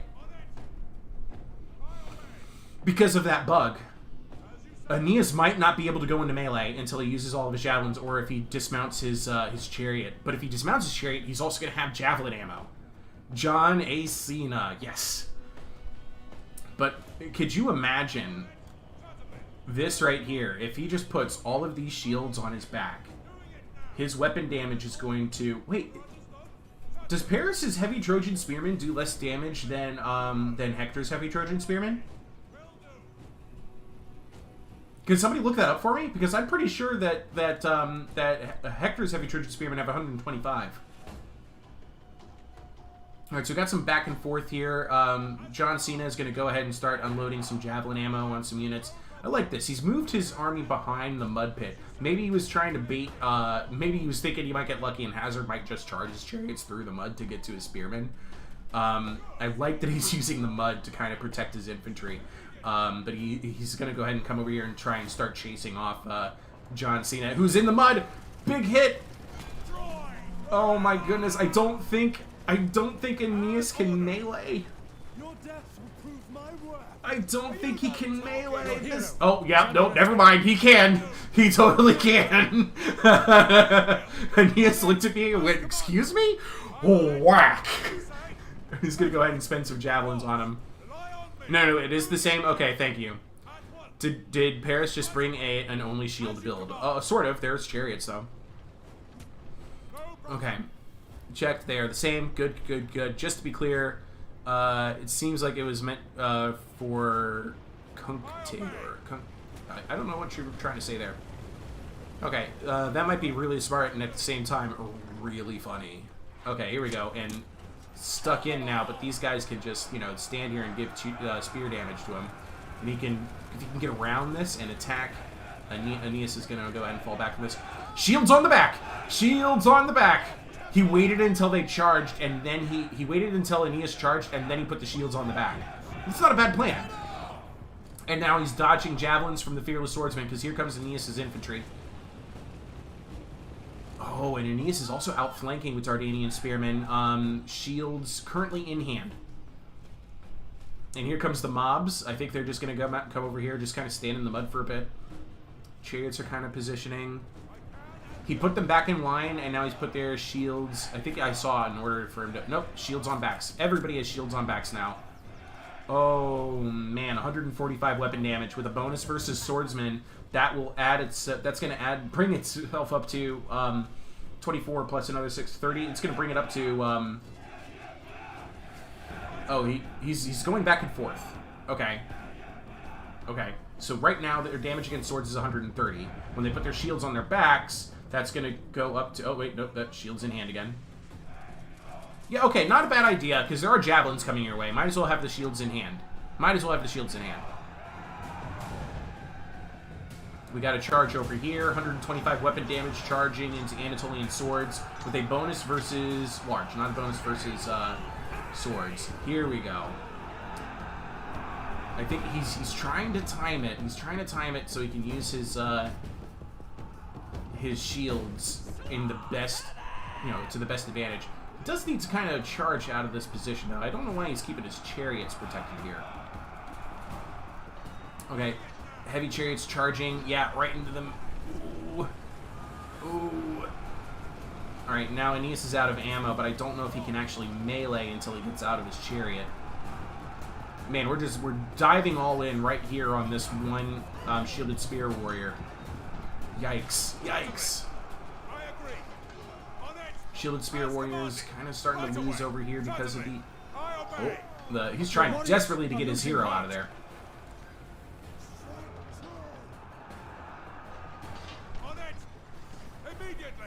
Yeah, no, that's what's currently bugged, Rico, is that the Javelin hero chariots, you cannot use Alt F to attack. You cannot toggle their attack mode. This is definitely boxing to a degree, but I think this is at Paris's disadvantage, frankly. Because, I mean, still, these guys got around, and it looks like Dardania is getting more value out of his chariots. And as you can see, he's now pushing. This unit can turn around and outflank. I don't know. I don't know. I didn't like the play, but your warriors have been routed. Okay. Well, here we go. So these shielded spear warriors, yeah, they've lost. And now these fearless swordsmen are free to absolutely punish some heavy Trojan spearmen. L formation, quite common against Aeneas. Yeah, it was an L formation, I'd say. And he was trying to use his chariots to maintain the ground over here, but I think Aeneas' chariots are going to win this. I'm really worried, though, about Aeneas being in the chariot, the javelin chariot, even though he has no more ammo. If he dismounts, he might have more success. We've got Hector Menta has dismounted. His chariot broke, actually. And if I was Hazard right now and I didn't know about this bug, I'd be screaming at my computer. Why isn't Aeneas attacking this Defender veteran? Why can't I attack him? This chariot death ball is just getting worse and worse by the second. I don't think anybody... Yet it's definitely in Dardania's favor. These chariots are going to break. They're going to rout. That one's gone. Aeneas has activated his... Oh, no, wait. He's been triggered by an ability. Yeah, oh, I can't actually see the ability. It's Dread of Ares for less morale and stamina. But if he stands here, that's okay, because he might lose the chariot, and he might actually get some melee attacks off. We're chasing away the rest of Hector's, not Hector, Hector Menta's heavy chariots here. Anatolian swords have outflanked the position. There's some over here that might regroup later. And these, oh boy, here it comes. Here it comes. The chariot charge. Right into the backs of this heavy spear units. Big hit. Big hit. Gross news. Morale breaking all the way down the line for Hector Menta. And Aeneas is on foot. So Aeneas is now thoroughly ticked off. And he's got March of Hermes turned on. He's got Blood of Heracles turned on. He's like, get back here. Get back here. Get back here. Thoroughly ticked off Aeneas chasing a Defender veteran hero. Aeneas is also getting value out of his chariots. Look at this. 94 kills on that chariot now. Lots of routing spearmen. I don't know. I feel like with that spear selection for Hector Menta, I think he probably would have been a lot better off if he had just ditched his shields from the get-go and just moved across the battlefield and attacked his enemy. That's why I wasn't so upset when he tried the L formation and tried, you know, it was a little bit of a camp, but it worked against him in this scenario. If he had just charged, he would have been in a much better position. Aeneas is now on foot. He's going to come in here and try and wrap up the rest of these heavy Anatolian, heavy Trojan spearmen. Look at this. He actually bravely charged his chariots through the mud, but they're doing just fine. Aeneas activates his Aristea, and we've also got the Divine Regeneration of Rage. I don't think this is the Divine Challenge. It is a Divine Challenge. You got a Divine Challenge against the Defender veteran. That's I think that's checkmate. That's going to win this one for Hazard, almost certainly. The infantry battle is solidly in Dardania's favor. The chariot battle is solidly in Dardania's favor. Man, oh man, I did not expect to see this little bit of mud on this giant map. Look at all of this space that wasn't used. This little patch of mud, this is where it all was. Every bit of it, right here. Look at the bodies. Look at John and Nicaea. Are you ready to die? I do like the Defender veteran. Oh, epic pose there. That was great. Everybody froze. It was like a game of, Oh, and look, the mobs have arrived! Hello, mobs! You're still here! Good for you! You have 0 kills.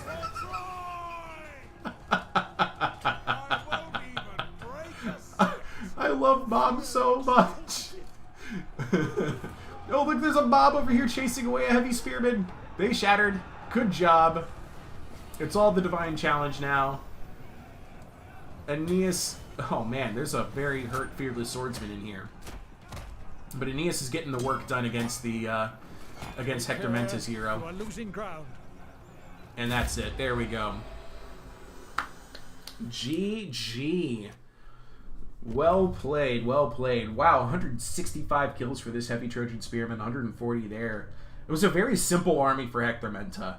And I actually liked the build for this being a Paris army. This is not one you would expect to see. So I thought this was very unique. I don't think he played it right. I think he could have been much more aggressive. And then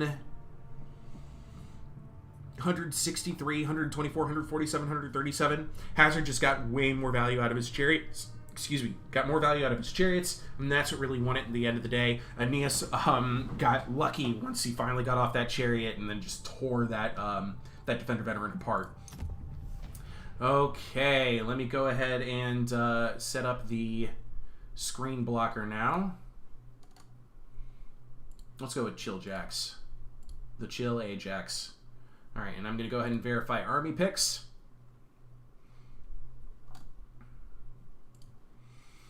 Alright. I can reveal now that Hazard will be playing as Mycenae, and Hector Menta will be playing as Thaya. Thaya versus... No, wait, I'm sorry, that was wrong. That was wrong. He's not playing as Thaya. He's going to be playing as Hippolyta. I think. Hold on. I'm confused looking at all this. Oh, we're in Battle 2. My bad. We're in Battle 2. Hector Menta is playing as Dardania. I thought we already did Battle 1. So Hector Menta is playing as Dardania, and Hazard is playing as Paris. Okay, flip the script. Second verse, same as the first. Yes, so I'm going to let them know they're free to build their armies. You are free to build your armies. Map is So we just did Deer Gorge. Map is going to be Asterion.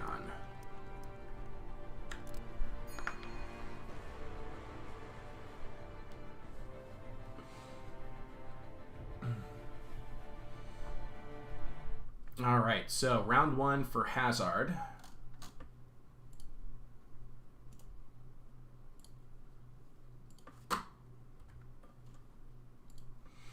And let's see here. It's the same factions.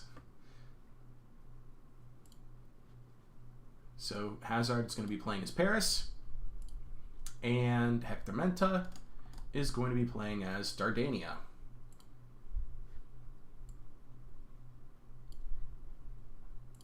There we go.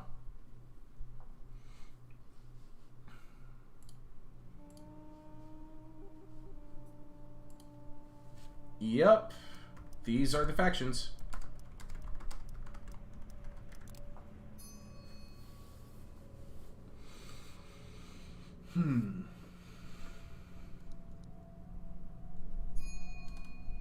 Hazard's excited by that. That's very good.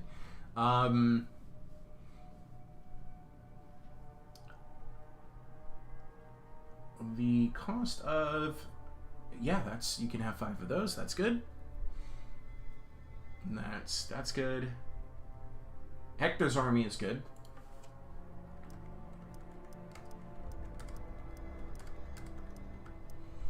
Let's see here. He played with the fighter last time, and okay, let me make sure I write this down so I don't forget.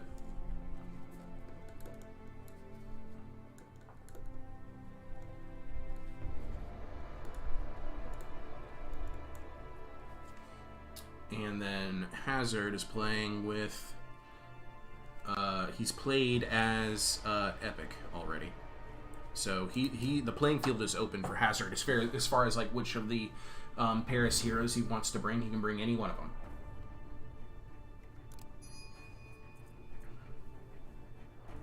No, it was a defender. What am I saying? It wasn't a fighter, it was defender.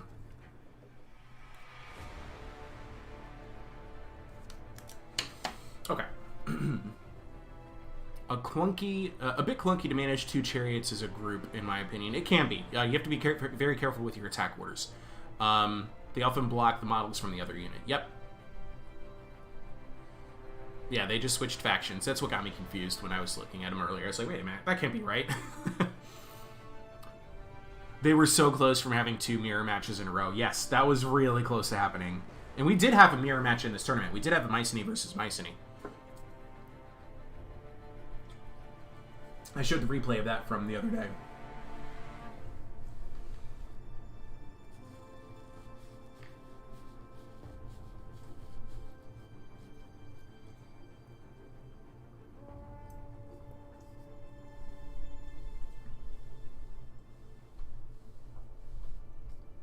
Let's go ahead and take a quick visit to the bracket, where I can update the score here. So currently, Hazard is up 1. It's 1-0.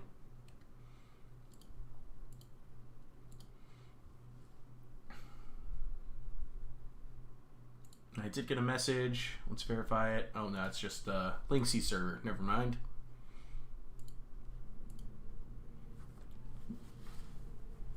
Yep. So right now, all we're doing is we're just kind of waiting on Hazard here to pick his army. No big deal, but while we're waiting, let me go ahead and ask the chat, because I am kind of curious about this. Where's everybody from? I'd love to know where people are from. Because I've gotten the impression lately that a good portion of you, especially the ones that play Troy, almost none of you are American. I think I'm the only American who plays Troy. I think everybody in America is just laser focused on Warhammer and Rome, and that's it. And even still, I don't even think that there's that many Americans playing Rome. I think that's all just Europeans and Brits in particular playing Rome. So I'd love to know where everybody's from. I think I can't remember who it was, but I think somebody in the CMO tournament mentioned that they actually live in or near Sparta, which was pretty awesome. That's a historical place I'd love to be. Oh, Kleptonu Unicorn, Northeast Scotland. That's awesome. My family origins are from that stretch of Scotland, probably south of you actually. The Forest of Lays, Ferengdon, not too far from Aberdeen. I think it's Aberdeen. There's a castle called Craith's Castle that belongs to my ancestors' family. For now, I will say from Southeast Asia. Okay, very good. Very good, Rico.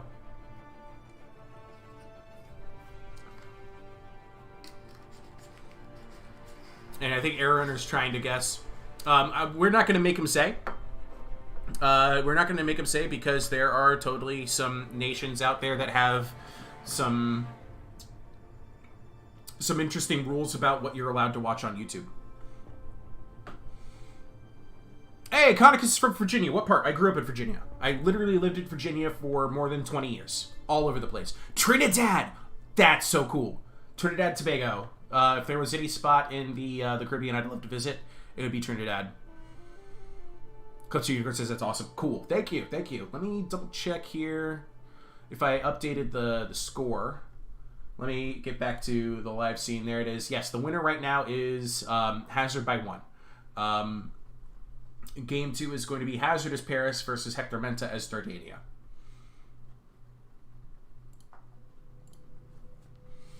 All right. John Rico says India is South Asia, not Southeast Asia, according to JK Rico. Oh, okay. Bedford County. Bedford. Is that central? I think that's central Virginia, right? I spent most of my formative years in Blacksburg, which is where Virginia Tech is. And then my parents split up when I was young. My father eventually moved to Williamsburg, so I spent a lot of time in Williamsburg, a ton of time in Williamsburg. And then my mother eventually moved us to Richmond. My mother still lives in the house that we moved into in Richmond, and that was right before I got into high school. Not in Richmond, but like the county over, Henrico County. So I did. The map is didn't I say it's Asterian? Oh, I forgot to tell them. Duh.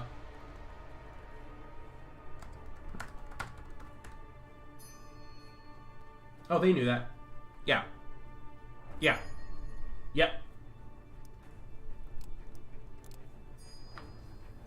But yeah, no, I was in Richmond for all of high school, and then I went to college at Christopher Newport University, Newport News, and then I spent my first couple of years as a professional teaching on Eastern Shore, right next to Lynchburg. Okay, yeah, that's right where I thought it was. Okay. And then most of my family lives in Northern Virginia. So I've literally spent my time everywhere. Some of my best friends live in the Charlottesville area. Virginia's in my blood. Absolutely in my blood. I've been living in Philadelphia for the last 5 years. Fascinating, always, to meet other people who know Virginia well. Wipeouts from Italy. Remember Trinidad from Port Royal Games. That's cool. I'm not comfortable with where I'm from yet. People online that I met had stereotypes for where I'm from. I totally get it, Rico. You do not have to say. Do not have to say.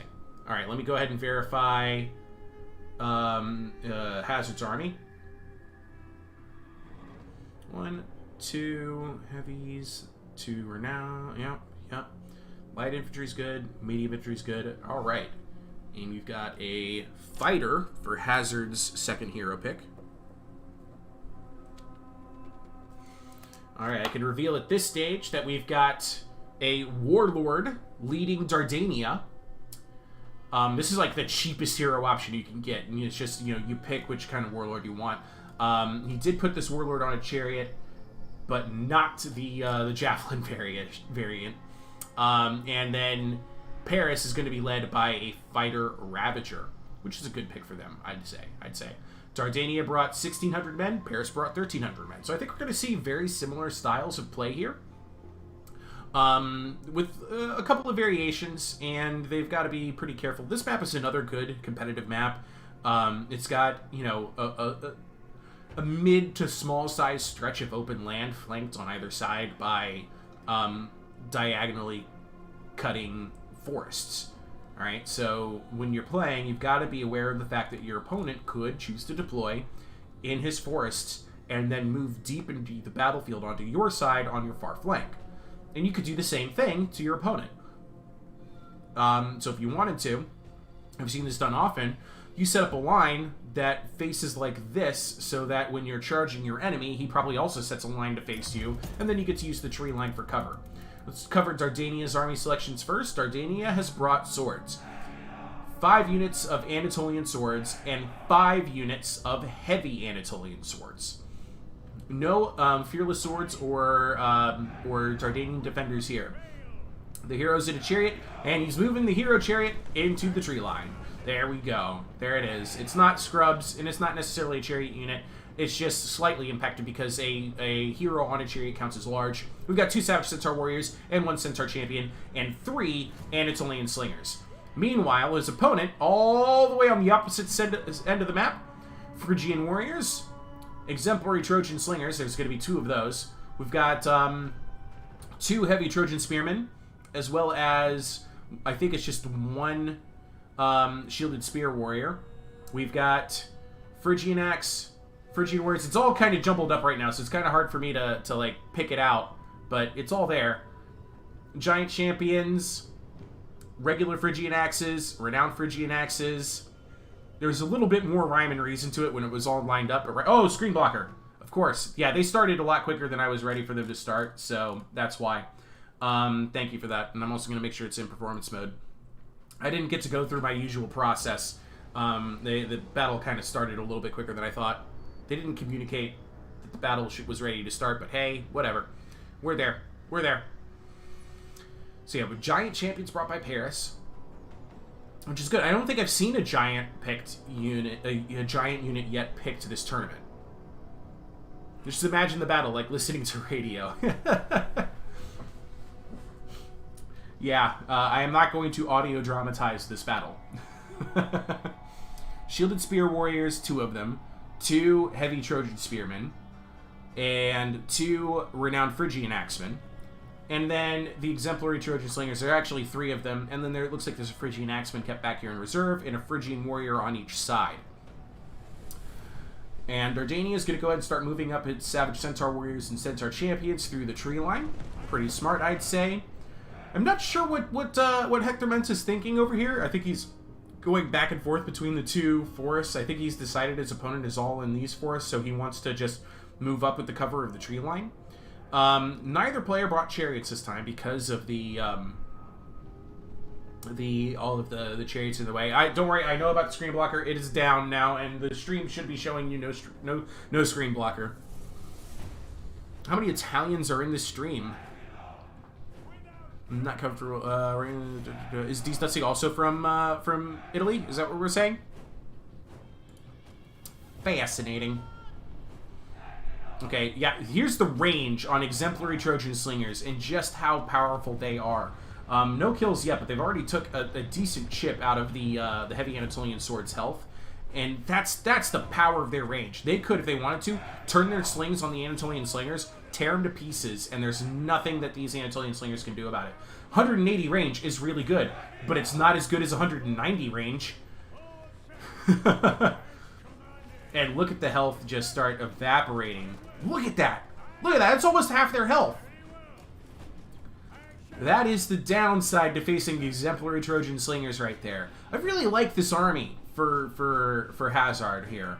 I think this is a really solid build. He's going to start directing the Slingers' attention now onto Hector Menta's hero, and I think Hector Menta is about to start the Warhammer dance. He's going to start dodging sling ammo as best he can, but it's harder to do these days now because of the slower turn rate. But he's still effective. It's still effective. You can still dodge. Meanwhile, over here, these guys are going to get the benefit of their shields, the benefit of trees, the benefit of scrubs, all to protect them, but they're still taking damage. I don't know. Is Hazard going to keep shooting at this guy, even though he's dodging a lot of the shots? Because, I mean, that's a problem. You don't want to waste your ammo. I think Hector Menta is happy to just continue to dodge all of this. This will be 1-1, I bet, says Air Runner. You think it's going to be Dardania both times?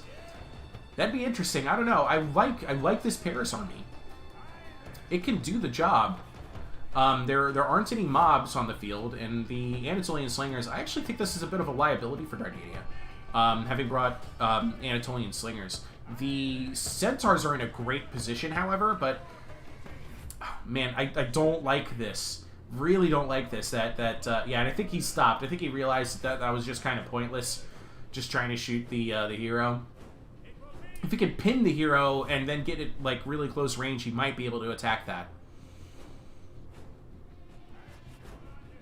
Alright, so it looks like he's going to start moving up some infantry, and he's going to start opening fire through the trees. So a lot of these sling rounds are going to get stopped.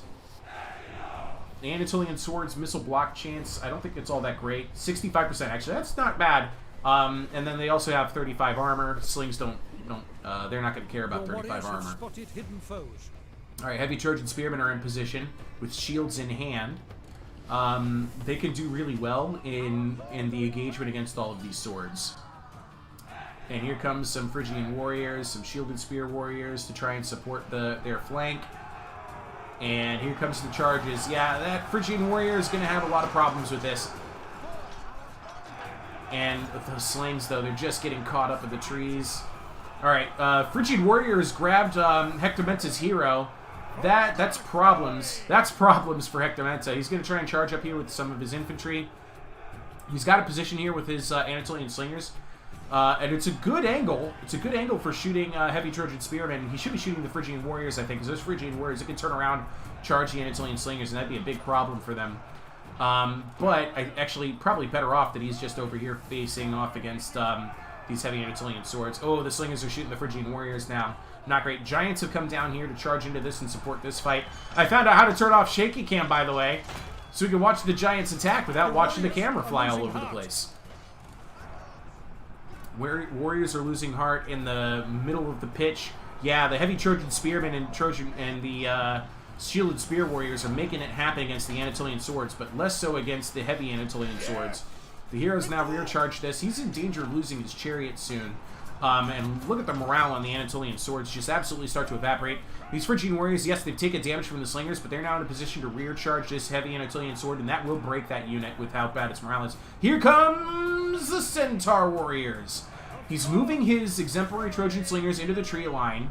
They're not going to do so hot against the Centaur Champions, but I'd be very curious, because we were talking about it, curious to see what kind of damage the Trojan Slingers can pull off against the Savage Centaur Warriors.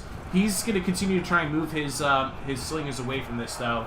He doesn't want to stick around and find out, and I don't blame him for that. This is not the opportunity to F around and find out. He is chasing the Centaurs, though, with shielded Spear Warriors, shields on their back, so they've got an extra little bit of a speed buff.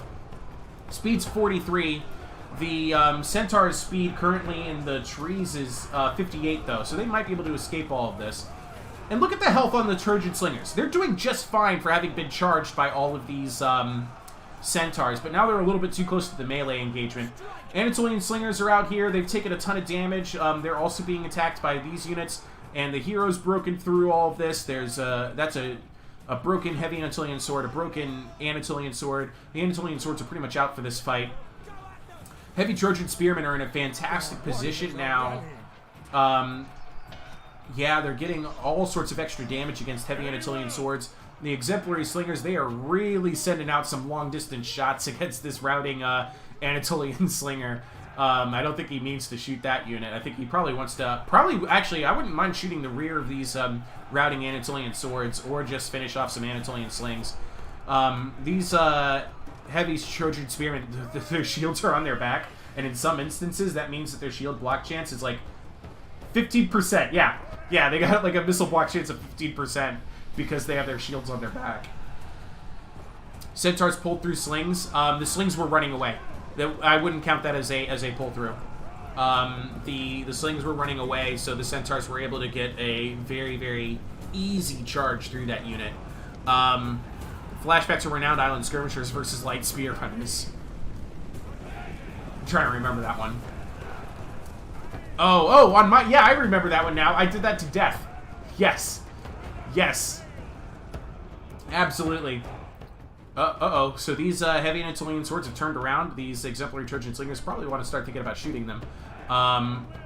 And the spearman of Hazard on Fire has now chased off some of Dardania's centaurs. And this one's actually broken. This Savage Centaur Warrior did break his routing, and it was benefiting from Shout briefly, but not anymore, and it's still routing. That's one of the benefits of this hero, but look at this. This is a fighter versus a warlord. Guess who wins? The answer is the fighter, and we're getting it in slow motion detail. Look at this. Oh, and an axeman to support him, too. I think that's a routing warlord now. Yeah, he's routed. Balance of power is shifting in favor of Paris against Dardania. Now, this is exactly what he wants with the Centaur Champions. He wants to hit. He's knocked down the slingers on the charge, so this is not a pull-through. He's knocked them all down, and now he's going to go ahead and move them on to their next target. He got them in the open field, charged him, hit him, knocked him over, move on to the next target. He could have just stayed there, personally. Is this GG? It is not GG. Dardania still has cavalry in the field and some regrouping units. And the Paris army is looking really weak. It's losing a lot of health. There's still a very healthy giant here, and Blood Sacrifice was activated. So these guys, man oh man, giant champions with the Blood Sacrifice? I hadn't thought of that one before. I want to see the buffs.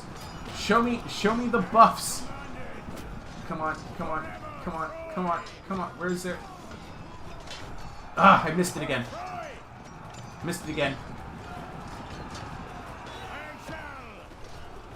Oh, come on.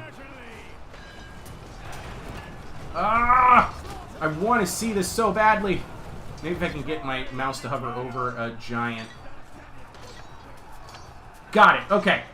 So, with that damage buff got pumped up to 461 plus. I think I lost it, though. Yeah. With 60% weapon damage buff, they were up to 400 damage. Yikes. Yikes. The Giants are taking a ton of damage, though, from that rear charge from the Centaur champions. Centaurs don't have a bonus versus large. Which surprised me, because they do carry spears. The slingers are back at work, though, and they're going to stand their ground this time as the Centaurs try and charge into them. Your hero has fallen. And that's the end of the Dardanian hero. Died in the field, I'm assuming to slinger fire. Man, oh man, these slingers, they're just done. Paris still hasn't activated his Aristea,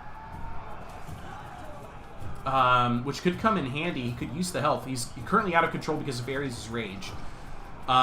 These slingers are in a little bit of trouble here, but that's a broken centaurs! Broken centaurs! They charge slingers and have lost, partly because they're being rear charged by Trojan spearmen. But this Savage Centaur warrior is now very alone. Is it GG? I don't know yet. Dardania does have a couple tools left, but not a lot. I think Paris has got it. Heavy Anatolian swords, though. Still in good condition over here. If Hazard could keep his hero alive in particular, I think he really needs to consider activating his Aristea for extra health. He's activated another Blood Sacrifice. He's losing more health off his hero.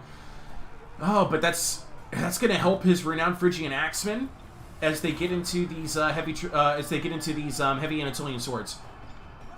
Slingers point blank through the trees, through the scrubs, into the Savage Centaur warriors. Man, oh man, we're in a little bit of slow motion from a little bit of lag. He got another charge on the exemplary Trojan slingers. It's looking bad. It's looking bad for Dardania. Hazard's activated the Aristea. He can now use Blood Sacrifice as much as he wants until he dies, I guess. But that Aristea is going to help him. That's it. That's it. That's it. There was nothing left on the field. Wow. Wow. Holy cow. That's GG. That's it. Hazard advances. Hazard won with Dardania. Hazard wins with Paris. He has proven his dominance against Hector Mena. Wow. 186 kills on an exemplary slinger. Ah! Yeah! It brings tears to my eye. What? You never see those numbers on skirmishers. Never. Never! Well played, Hazard. Very well done. 113 kills with this giant champion, 111 with this renowned Phrygian axeman, 145 heavy Trojan spearman. Wow! Wow, well played, though. Well played. I like the Centaur champion maneuvers. I like the heavy Anatolian sword pick. I liked seeing 5 heavy Anatolian swords instead of just 4 heavy infantry for Dardania. Well played, well played. That was a lot of fun. Congratulations, Hazard.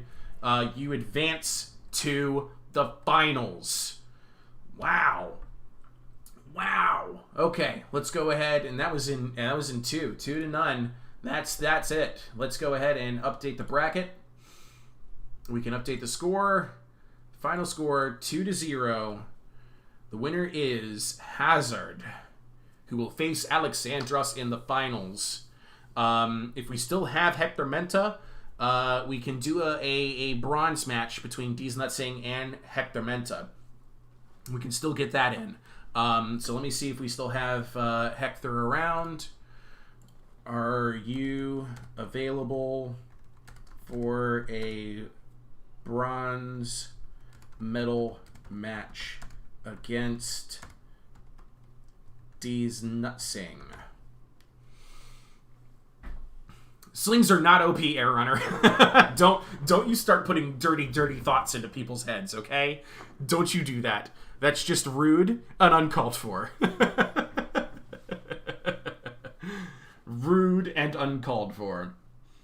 Deez Nutsing is messaging me right now. I think this is probably going to be his faction lineup. I haven't gotten confirmation from Hector Menta if he's going to stick around. Let's see here. I got a message in Troy Planning.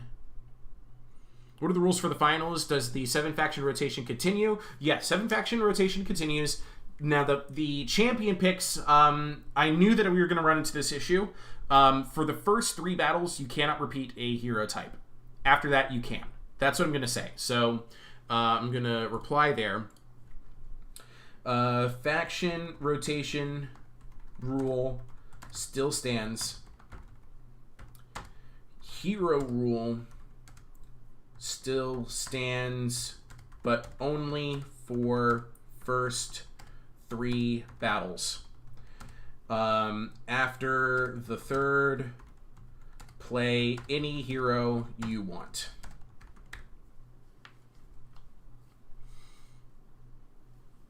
What a name? What name? Oh, Deez Nutsing? Yeah, I know. It's a bit goofy. Won't lie. Alright, so I've got Deez Nutsing's faction pick. I haven't heard from Hector yet. Curious to see if he's interested. I don't even know if he's still around or if he's left.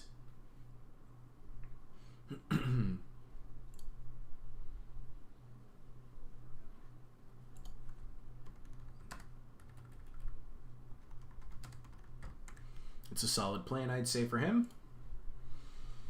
Let me go. We're going to take a momentary break while we figure out how or if this bronze medal match is going to happen.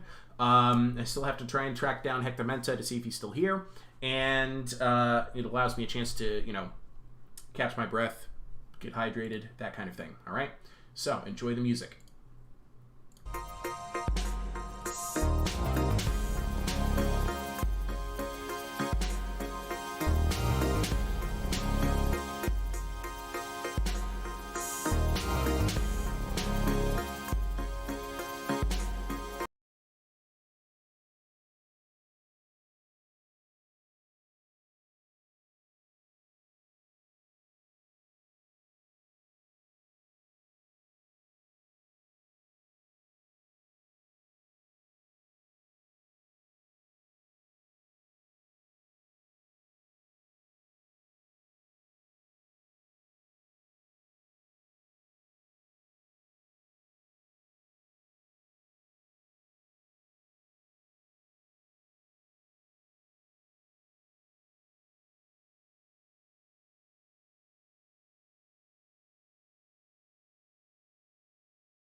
I just realized the music had stopped. My bad. There's our music, by the way, if you're interested. Ornithology by Rick Lloyd. Here's our bracket. We're going to be going into our... There it is, our bronze medal match just loaded up. This will be a best of 3, because we don't need a best of 5 for bronze medal, I don't think. I've got faction selections for Hector Menta. Let's see here. You can't play Dardania. You just did it.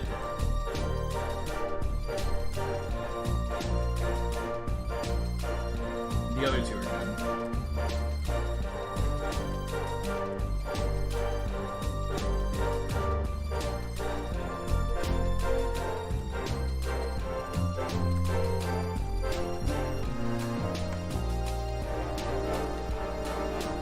And I need, let's see here, I need D's Nutsing. I'm going to need your,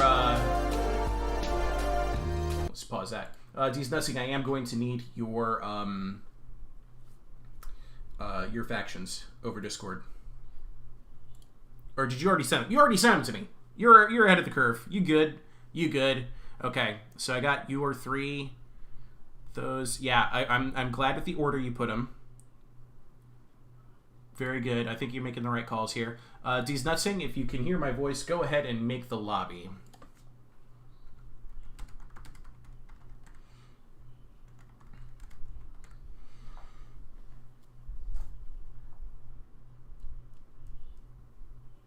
Okay.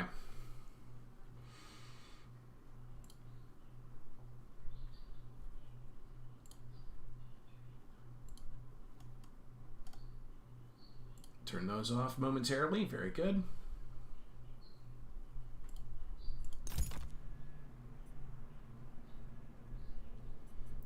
I like the name of this game. I believe that translates to "you can try."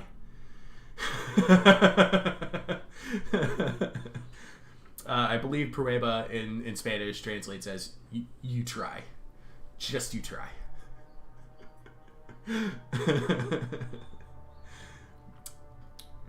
Perfect name.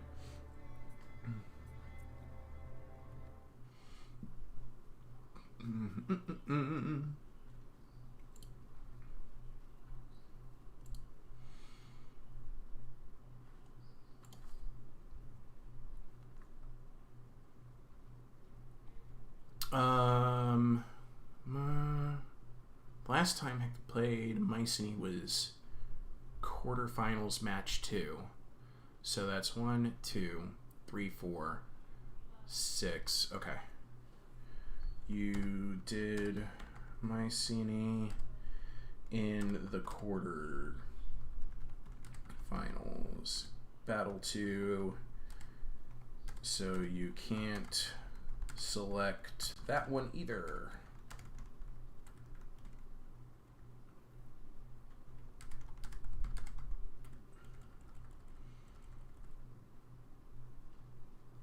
You can do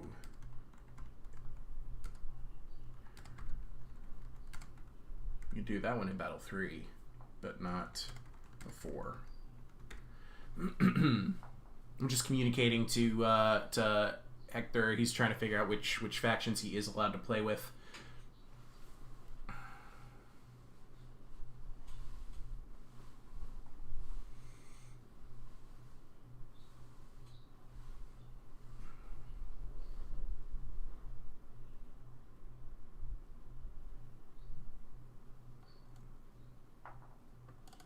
And actually, wait a minute.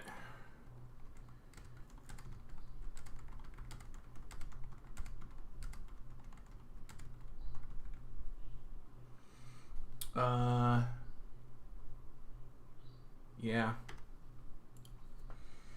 You can't play as Thaya either. Because you did Thaya in Game 3 of the quarterfinals. Yeah.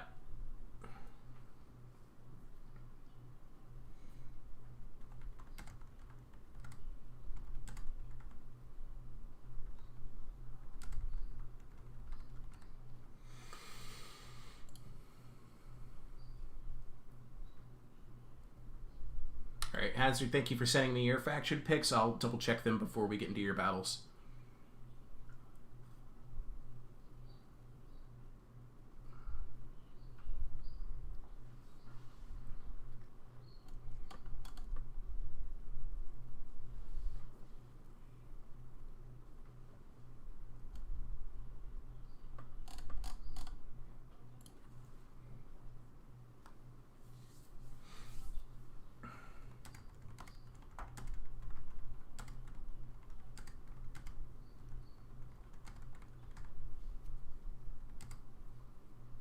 You can do those two again. You can do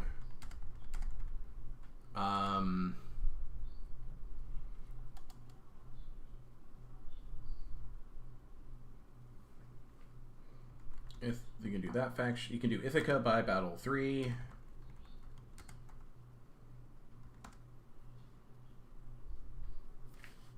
And that would be it. Those are your only repeats.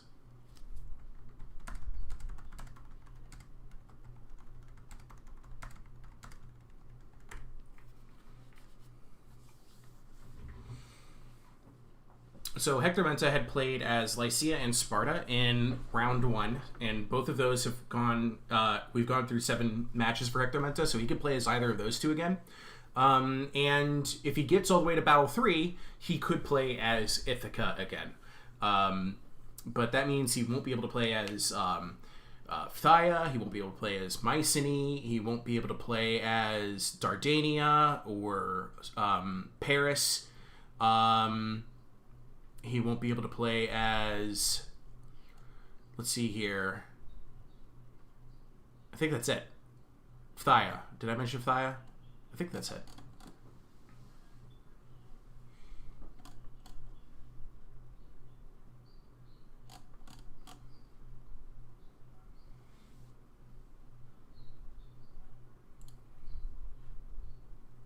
Oh, good. I'm not muted. I was worried I was muted for a minute because I hadn't seen anybody say anything in chat for a second.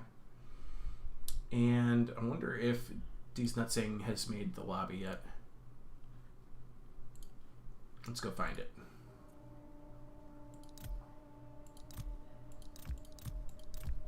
I don't see it. Let's see if I can't find D's Nutsing again.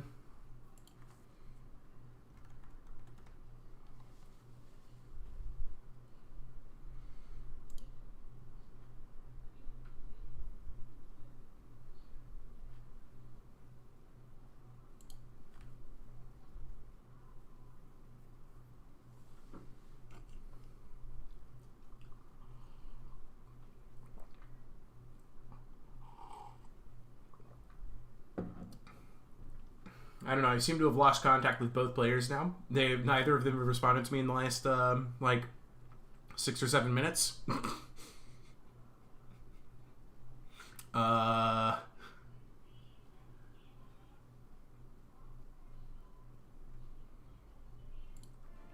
little strange. A little strange. Oh, wait a minute. Did I get the message directly? No.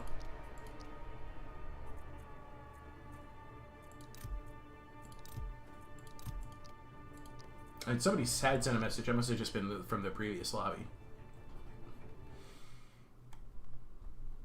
I still haven't heard from D's Nutsing or Hector Menta. I asked D's Nutsing to create the lobby. I think Hector Menta is still trying to figure out what factions he wants to play as. So I'm gonna go ahead. We're gonna go back on break. We're gonna be right back. And this will actually give me an opportunity to run to the loo. Maybe play finals instead. I'm not going to do the finals before the bronze match. Heck no.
Okay. Apparently both of these bronze medal finalists here both decided simultaneously that now was a good time to eat dinner.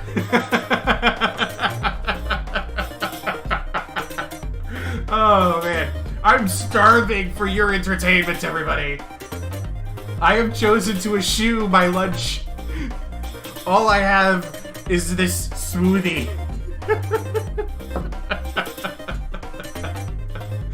Oh, man.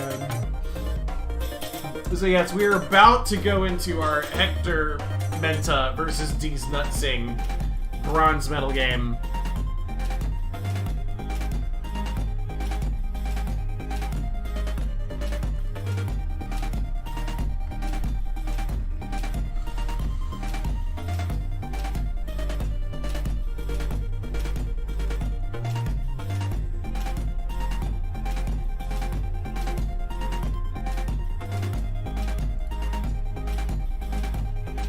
I do really like this music, though.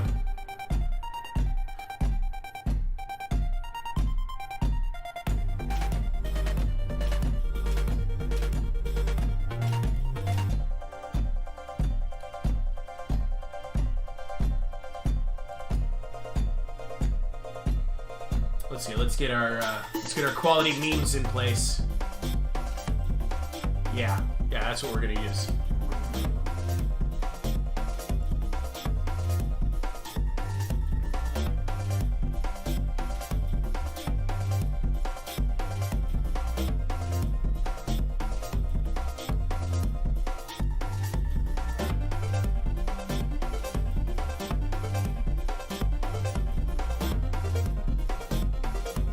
Oh, a calzone? Man, don't tell me what you're eating, everybody. I don't want to know.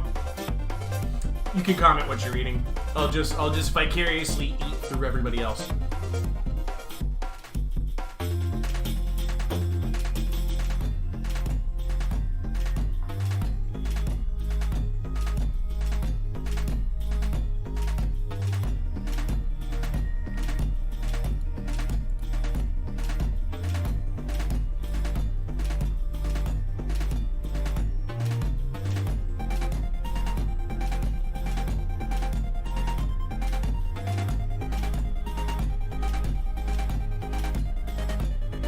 Oh, I don't have that meme, Air Runner.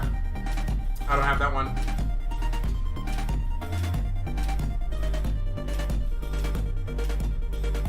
It's one of those instances where I couldn't actually download it for whatever weird reason.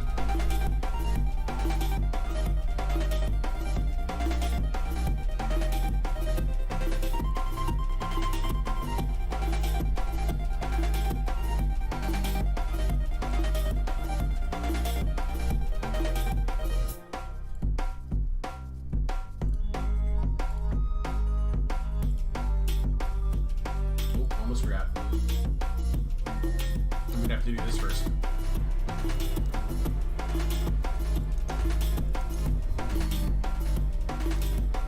Oh, it was just there. There it is.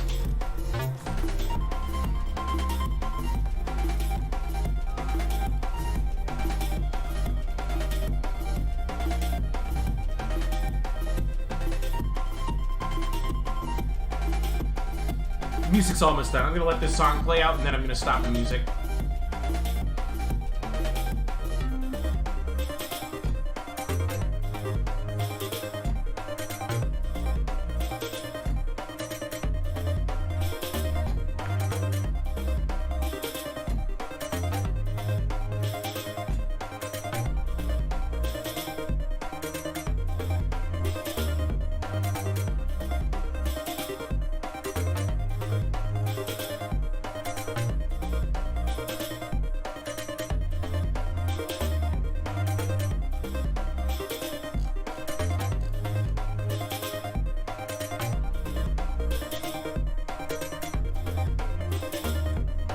Okay, I have Hector Menta's picks. Okay. Alright, D's Nutsing is loaded up. Hector Menta has arrived. The map. So we just did that one, so I don't need that one anymore. Oh, did I just run out of ink? No, I didn't. Here we go. We're going to play an Illiad Home.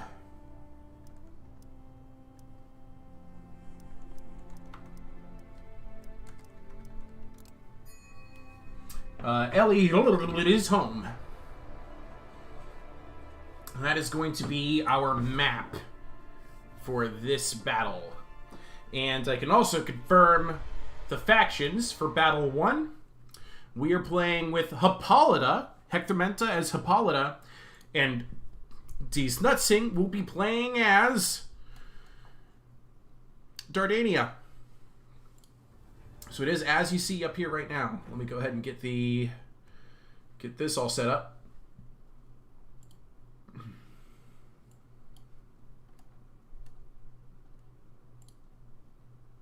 All right, so on the right we have Hector Menta.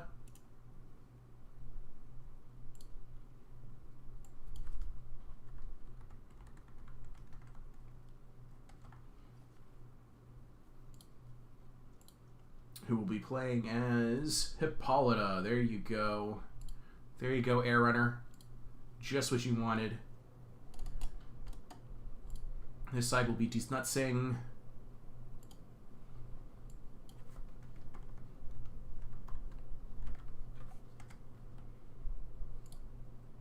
Who will be playing as Dardania. There you go. Yeah, Hazard's advanced to the finals, Thor. Church and lunch, that's okay, Aaron. Where are you at? Where are you from, Aaron? And Thor, both of you. I want to know where both of you are from. And Marshall, I don't think I got an answer from you. I know I got a couple of Italians in here. D's Nutsing is playing in this game. He's Italian. Just kind of curious where people are coming from that are watching me.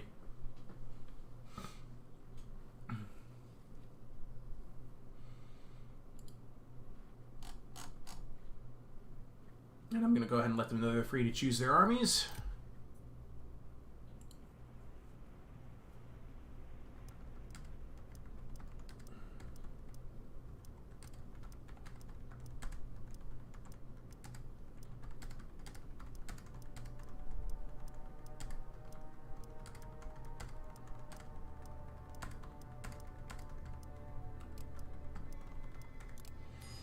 All right. We are definitely good for D's Nutsing's army.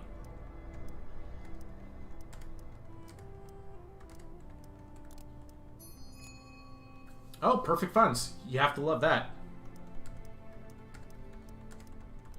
And we're loading in now. So welcome to Illiad's Home. This one has a very wide tunnel through the center. There's plenty of water to kind of focus and choke the battle towards this central area. But both factions have to actually kind of march around a cliff face to even get there. The player on the yellow side could, if he wanted to, deploy some units very, very close to that central zone and get there first without being seen. We'll see if they decide to play defensively and use the mud, or if they play a little bit more proactively and try to take this strong central position. I'm also betting on D's to win this. I think the chat's right. I think D's has advantage.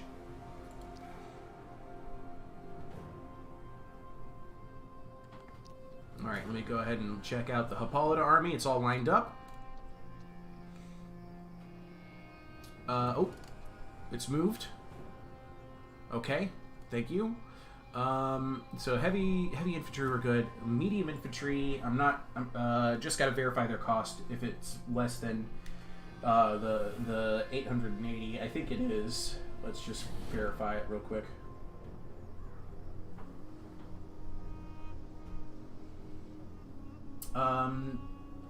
Yeah. Okay. So that's definitely good. All right. You may deploy. And now I'm going to go ahead and turn off my screen blocker and get this thing set up for streaming mode, performance mode. There we go. We are ready to begin. So, deploying in yellow is... Oh, actually, he could deploy... I didn't realize he could do that. That option isn't available over here. So yellow is actually able to get some of the guys already up here into the defensive position. And hidden, nonetheless, too. Normally, when this battle begins, the deployment zones are actually facing off more like this, where one side is facing the sunset and the other side is with the sunset at its back, and it allows for both players to try and get up to this really, really good position. I've had a lot of battles that take place like right here. Death and I had a really good encounter once here. Thaya versus Ithaca, I want to say. Everybody's saying I too bet on D's to win. So here's John Cena. We got Aeneas here. We've got Dardanian mobs. There's 4 of them in play. We've got 3 Dardanian defenders and 1 heavy Anatolian sword.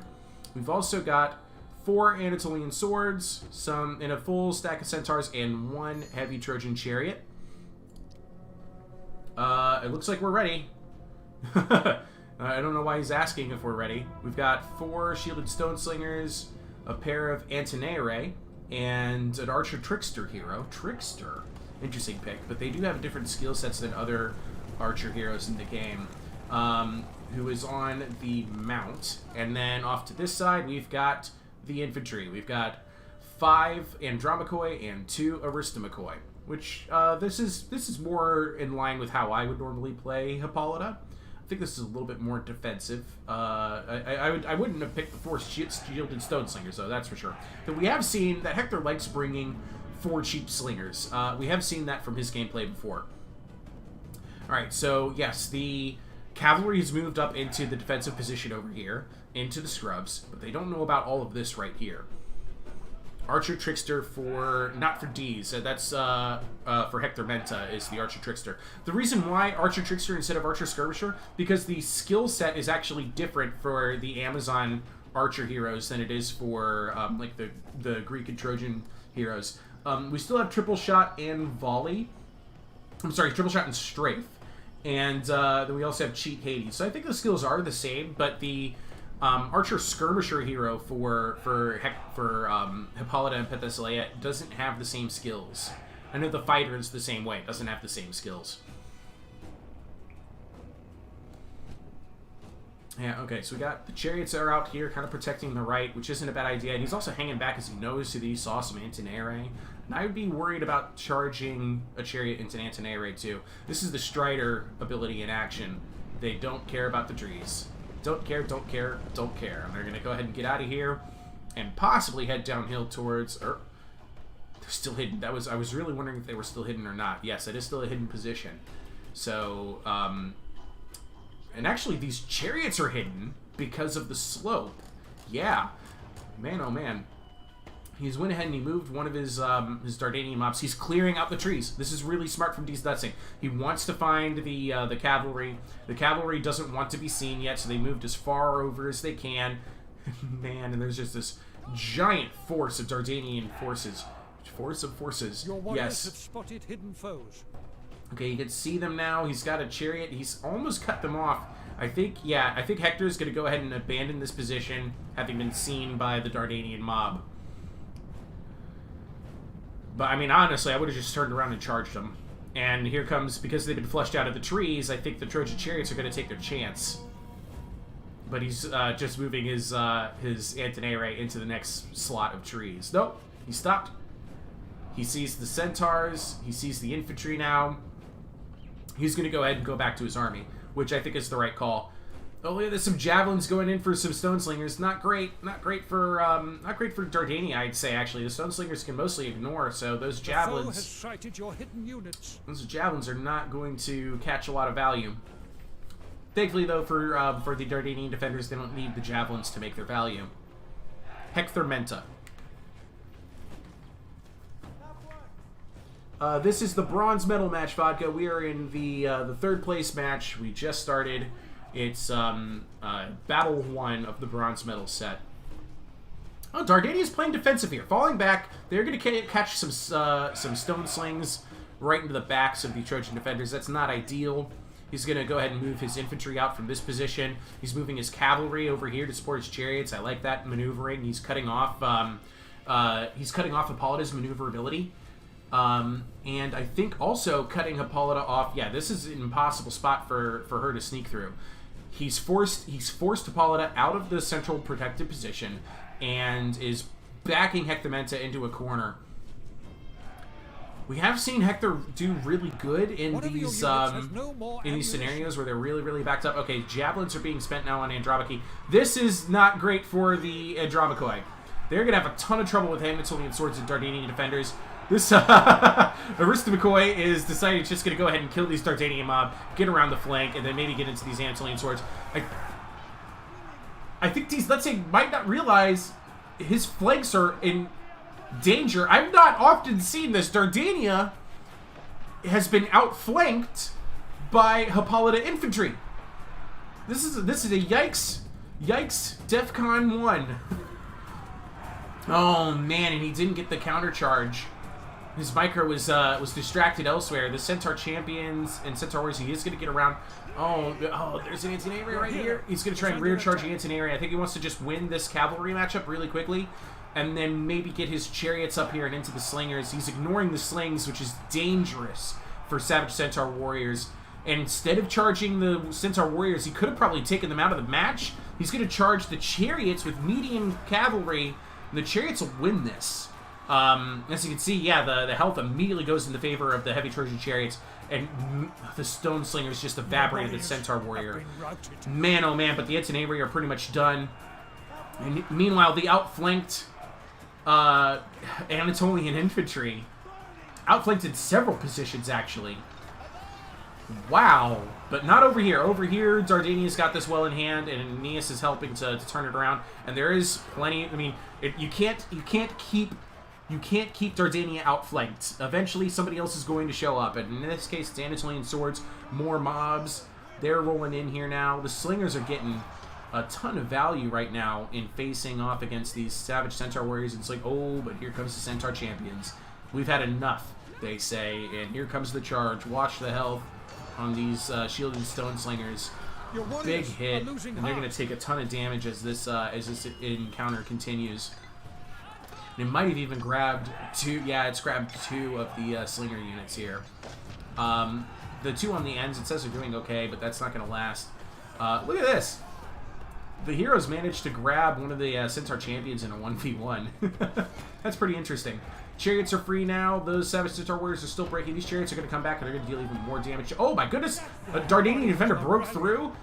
Yeah, and because this is the problem with Andromachoi. They're good, but they will not hold forever. And as a result, there's now Trojan defenders free to come out here and just obliterate the rest of the slingers and checkmate. That's going to be it. This is going to win it for Dardania. Medium-heavy infantry combination of Hippolyta is something I like to take, but I don't think I would take it against Dardania. Dardania can beat you in both categories every time. This is look at this. The mobs and the Anatolian swords are just keeping this Aristomachoi busy, while the rest of the army falls apart, and the other Aristomachoi is just tired. It's wavering. It's been surrounded. The mobs are just running everybody down now. It's over. It's over. Hector Menta just doesn't know it yet. Probably does. He's probably just, fighting it through for the glory and for the honor. These Dardanian mobs are chasing off some shielded stone slingers. It's a good spot for them. This Savage Centaur warriors come back, and it's going to go ahead and rear charge these shielded stone slingers that have a ton of health but not a lot of morale. And they're out of there. Broken. Lost. Army losses. Shattered all over. GG, they say. GG. D's Nutsing has won this battle.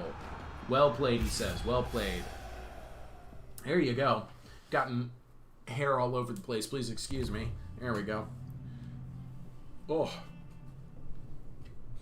That was an interesting game. That was a very interesting battle. Unfortunate, I'd say, to get Hippolyta's Amazons against Dardania. I'm not sure if there's a good way to pull that off. Yeah, it was brute forced. Yes, absolutely, Air Runner. It was a brute forced win.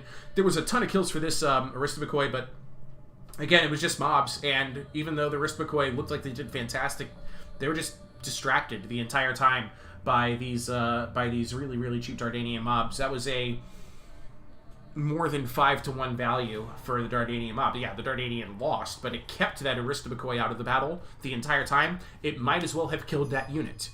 If you think about cost-wise, the Dardanian mobs might as well have killed that Aristobakoi because the Aristobakoi did not contribute anything else to the battle. See what I'm saying? Value matters sometimes more than kills. So there we go. Now then, we're going to go ahead and get a look at their factions for round 2.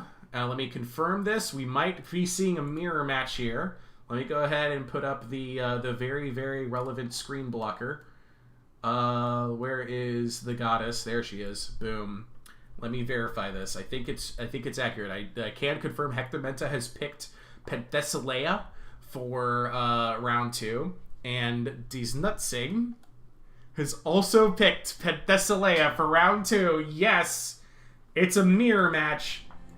Yes, Penthe versus Penthe.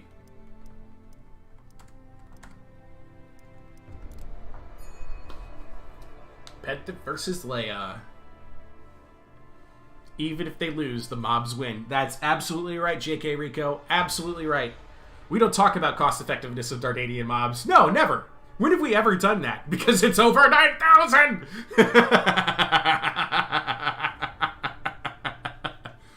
This is my tactic against Hippo. You have to pin. You have to pin every unit. Yeah, I mean, that definitely works, Steve's not saying. I'm glad you came through to mention that to the chat. You can go back and focus on your battle, though. That's okay, too. That's okay, too. Penthe versus Penthe. One sec. Need to pick map. Alright, for map, let's see. So we just did Elion Main home. This time we're going to go with the Sacred Creek. I think this will be a good one for Penthesilea versus Penthesilea. D's.6 says he wanted to bring Penthesilea. It is his favorite faction after all. So that's why he picked it for Battle 2. That way, just in case he went out 0-2, he would still have the chance to play it at least once. Here's the Sacred Creek. This is an ugly map. We got water. We got mud. We got trees. He says, here it is. Yep. One of my saved builds is named Penetration. Ew! Ew, Air Runner. Just gross. Just gross. Just crossing that off my Oh, I forgot what heroes they did last round. Oh, man. Oh, let's see here. So that was Aeneas for Disnutsing, and it was an archer hero for Hector. So Hector cannot pick an archer hero. Yep.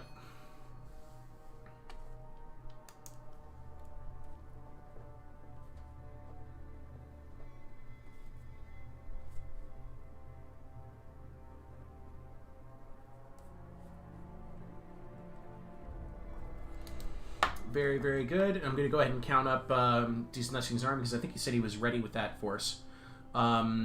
Light infantry spend is good. Medium infantry spend is good. And there is no heavy infantry to count, so Deez's army is good. And they're loading in. Okay, very good.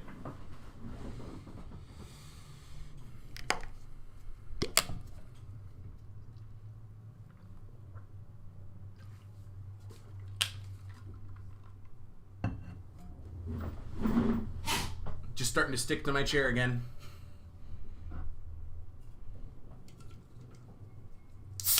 I've got plenty to drink up here. I don't have anything to eat. What did everybody have for dinner?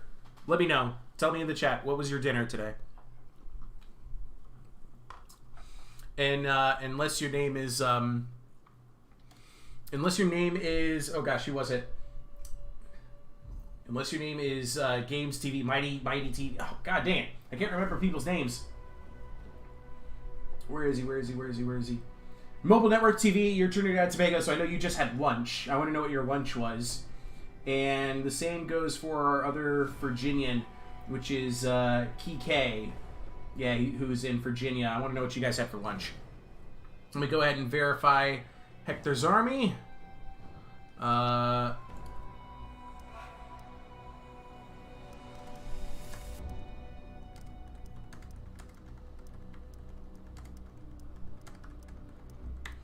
Okay, and we have Penthesilea. Hector has brought Penthesilea, and Desnutsing has brought the Archer Hero.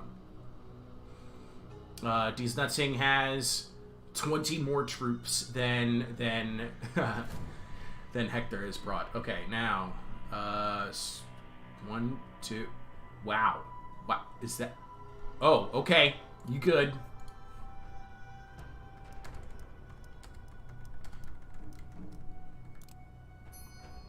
Deploy. Guys, you're gonna love this. You're absolutely gonna love this. Look at this army. Oh, I have to also update the score and add the banners. Oh my goodness, oh my goodness. So, Hector Menta lost the first round. Here we go. Properties. Desnutsing. 1. Done. Let's get the Penthesilea banner up there. A little out of position, that's okay. We'll put it right there. And same for you. Boom, boom. It's in the right spot already. Let's go into performance mode. Boom. Back into the game. Here we are. Look at this. Look at this. Look at this. Look at this. You ate Dardania Bob for dinner. Oh, man. Beef with tortellini. Thank you, Velcro. That sounds good. John Rico, I had mobs for dinner. Mobs for dinner. Yes. Cook Tater 9. Homemade pizza and Coke. Yes. That's right. You just lay that white powder right on top of the pizza. Oh, you mean like Coca-Cola. Got it. Never mind. I was talking about Parmesan. Yeah, shredded Parmesan cheese. You put that on pizza. They weren't too much to handle. I haven't eaten yet. Okay. So, for Desnutsing's Penthesilea, we have an Archer Skirmisher here on horseback. We've got Harpies, we've got Hippobakoi, Horsewomen, Labrys Infantry, Daughters of Ares, and an Amazon Charger, and then another Horsewoman, another Hippobakoi, and another a Harpy Fiend over here, and a Harpy over here, right? Yes. Meanwhile, the other Penthesilea, this is Hector Menta, 5 Shielded Stone Slingers, 4 Huntresses. He's really counting on that 119 weapon damage and 36 melee defense with 27 melee attack. He's hoping that he can just brute force kill unshielded Penthesilea infantry. It's a really bold move. We'll see if it pays off. The Archer hero over here is going to take some early shots at the Shielded Stone Slingers. I think it needs to be targeting Daughters of Ares. There's still 2 Daughters of Ares, 2 Hippobakoi. Penthesilea on horseback. Okay, so Desnutsing has the cavalry advantage. It's quite clear, like Desnutsing stopped to look at this army and is going, what the heck am I looking at? He stopped. All of his forces stopped and went, is this real? Is this what I'm facing? And look at the position, too. This is actually a really good position for Hector Menta. But he's going to get pushed out of here. And he's going to get pushed out of here, and he's going to get pushed into cavalry. This ultimately is not going to handle very well against the speed of another Penthesilea. And here comes the slings. This is really going to hurt these ladies who don't have shields. And they're taking the long way around, it looks like. I think they need to just charge in. He's got to be worried about the Hippobakoi. There's an ability activated here, discouraged by the javelins of the Huntresses. Look at the damage that the hero's already played against these Daughters of Ares. Shielded Stone Slingers are going to start falling back. And we've got the Harpy Fiends have just chucked some javelins at the Hippobakoi and has pushed them back. The foe has sighted your hidden units. And, a Huntress over here has found these Harpies. Harpies will beat Huntresses, I do believe. Yeah, they'll beat them in melee if he decides to melee. I mean, you could just go all in on the melee because he is so heavily outnumbered by all these slingers and everything. Here comes the cavalry engagement. Penthesilea has led her horde of Hippopokoi and horsewomen directly into the Daughters of Your Ares. warriors are losing heart. And there's another Hippopokoi out here to support him, and here comes the Harpy Fiend's javelins, which will really hurt the morale on the two Hippopokoi. But they're sturdy folk. They don't want to run away. Amazon Chargers and Labrys Infantry got beat by these Daughters of Ares over here. The Labrys Infantry are cutting through the rest of it. Boom, big hit into the back of the Huntresses. These Harpies over here actually they're going for ranged engagements. I think they just need to chase the Huntresses. I don't think they want to stay there. The speed on them is 55. Huntress' speed is only 47. The Harpies could just chase them out. And yeah, there goes the rest of the Huntresses and the Stone Slingers to the remaining cavalry. That's it. That's it. I don't think Penthesilea could do this by herself. But there's already that's a shattered Hippopokoi. This one's broken and routing, and it's going to take more damage from Harpy Fiends. Oh, the Harpy Fiends are actually targeting the wrong Hippopokoi. And this one, with half health, is going to... Yeah, there he goes. He's targeting the right one now. If he could just shatter that and then get his Hippopokoi back into business, probably against Penthesilea, this is over. 53 kills for Deez Nutsing's hero. And this is 2 and out. Deez Nutsing with a solid bronze medal victory. Congratulations. Let's get some GGs in the chat. Yeah, this is all in. This was great. I'm going back and reading the chat now. This is great. These Hippopokoi are still just broken, but they're routing into stone. There you go. They shattered, and that's going to be it for Penthesilea. She's out. GG, everybody. GG. Getting caught back up on the chat. Is close enough to taste. Let's see here. So yellow equals Deez Nutsing and red equals Hector Menta. I think so. Parmesan. He will not brute force. He will run to try to skirmish. He stayed his ground. It was bold. It was very bold. I'm proud of him. How they are marching. This is all in. This is some Air Runner level of craziness for a petty composition. I don't even think Air Runner would go for that. So good job, everybody. Good job. GG all around. GG. Congrats. Deez. You won the consolation bracket.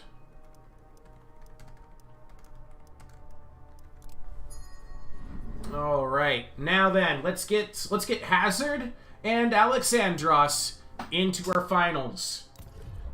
Alexandros, Hazard, the finals. Good luck. Make the lobby, please. And let me grab Alexandros. What are your faction picks? And let me double check Hazard's picks real quick.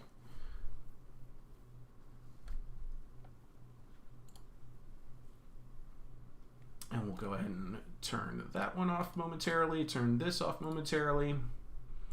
Let's go back over to the bracket and give it a quick update. So, here we go. And that was Deez Nutsing in 2. 0 points for Hector Menta. Submit those scores. Oh, the whole thing shifted. And it looks like we're still good though. Yeah, we are. All right. So there we go. There's our bracket. It's all come down to this. Alexandros versus Hazard. I'm going to have a lot of fun with this, I think. It'll be a best of 5, so we could see as many as 5 games. 3... Yeah, so the first to win 3 battles will take the final match and win the gold medal. Second place gets the silver medal. Deez Nutsing already confirmed as your 3rd place finish. Yeah, this is going to be fun. Let's go ahead and check out. All right, so I'm going to go ahead. I'm going to take the opportunity to verify Hazard's picks. Let's see here.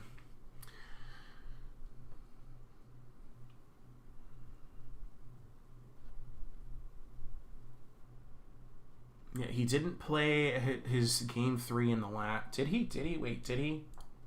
No, he did not. He went 2-0 against Hector Menta. That's right. Okay, so he can do. Yeah. Let's see.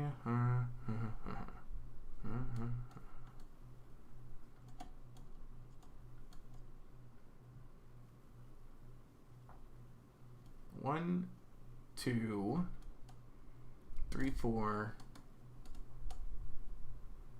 5, 6, 7.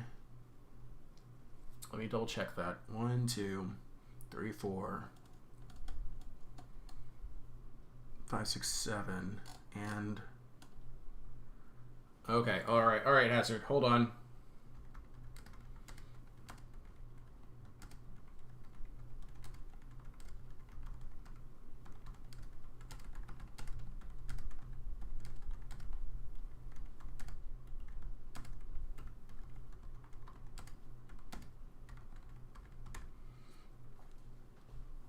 Okay, so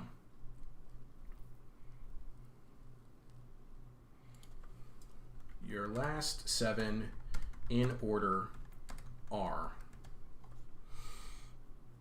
He says not really. I'm double checking it, Hazard. Hold on.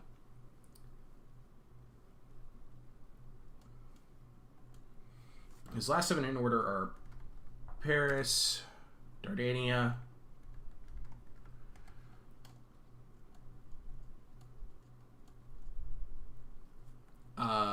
then Thaya, Mycenae, Sparta. 1, 2, 3, 4, 5, and before that,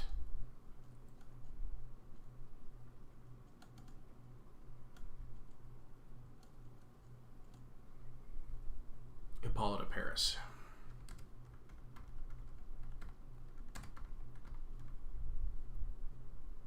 Oh, did he get a repeat on Paris? 1, 2, 3, 4, 5, 6, 7. Yeah, he did get a repeat on Paris. I shouldn't have let you play Paris that last one.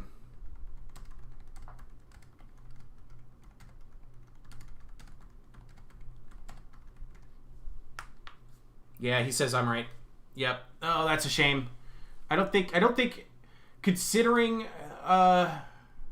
I don't know. I don't think it drastically changed the results. I liked that semifinal. It really felt like that was solidly in Hazard's hands over Hector Menta, regardless of that second battle.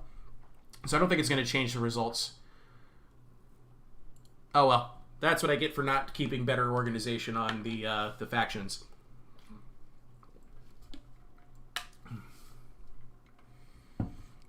Let's see here. So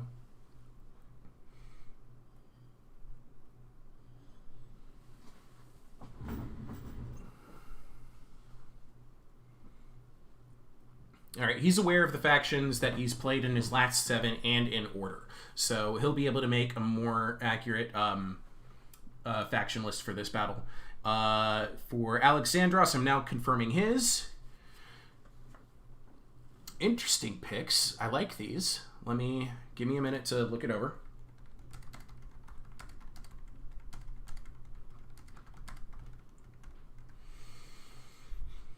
All right, so his final 3 in order were Dardania, Thaya. Oh my goodness, food. Thank you. Mm-hmm. Thank you. I have food. I have a bagel. I have a bagel. I have a bagel. I have a bagel. Okay. Hector. Then it was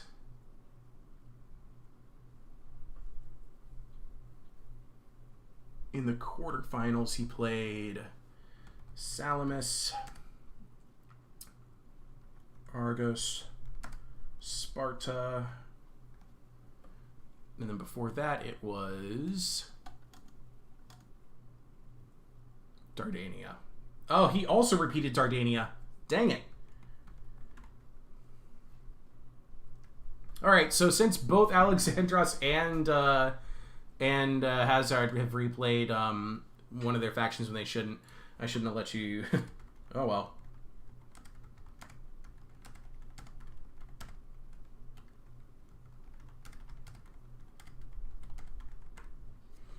Oh well, these things happen.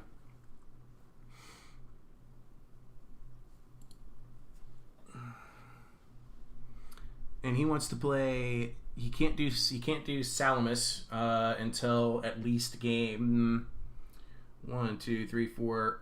Until you can't do Salamis until at least 4.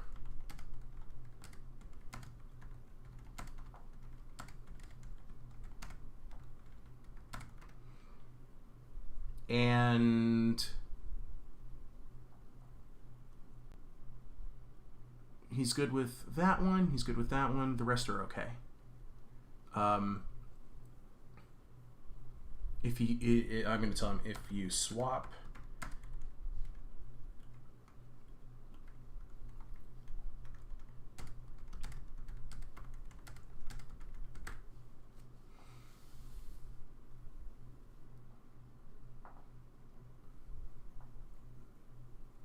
I think if he plays it like that, he's all right. Let me go ahead and go back to Hazard's list, see how he's doing.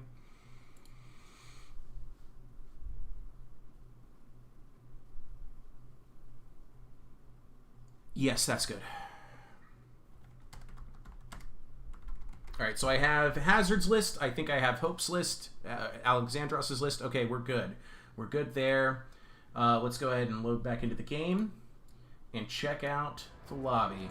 See if anybody's made it. Yep, Hazard versus Alexandros. Let's see what they did for password. Not that one.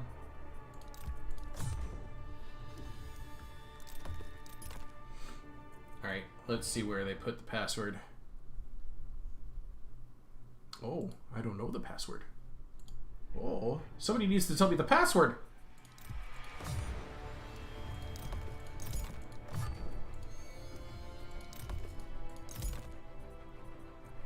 Oh wait, there's one more I haven't tried yet.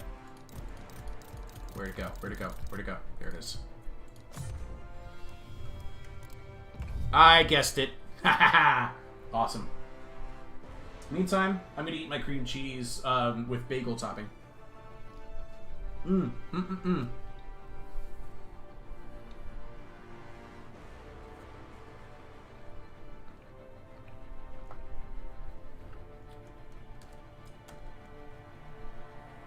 Oh, I'm not even in the chat. Here we go.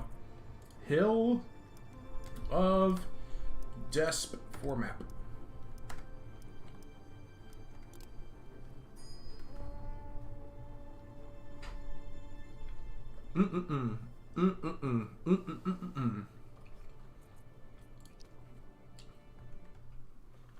Let me get the screen blocker up.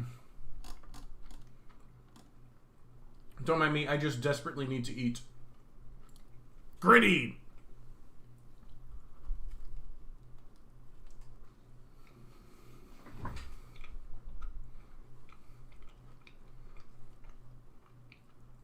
This is what a hacker looks like. Eating a bagel.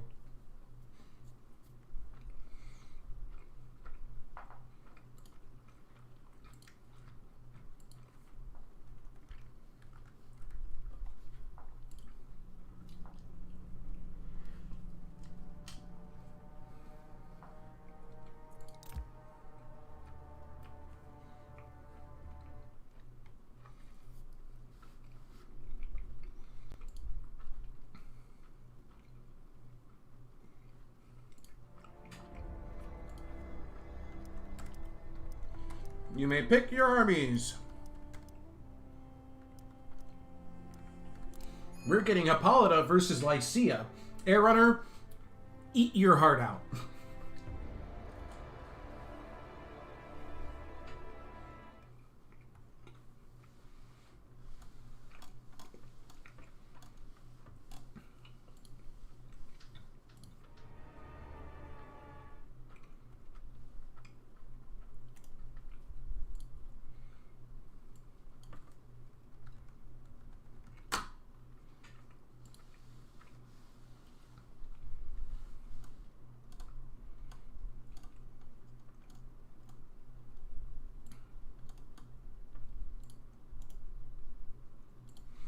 I'm just getting everybody's names in place.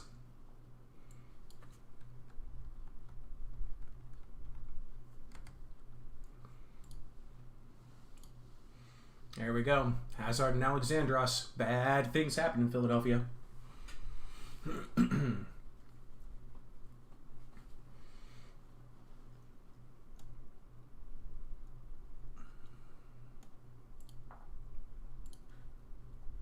Shift that over right there. There we go.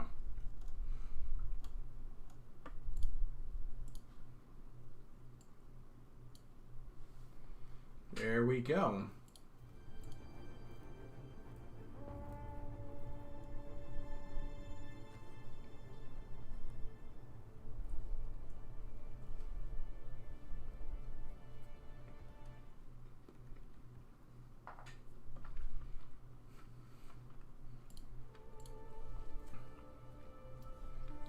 Okay. I see what Alexandros has done.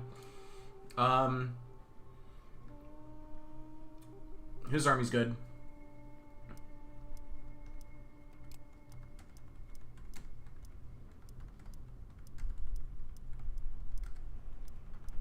Ready on my end.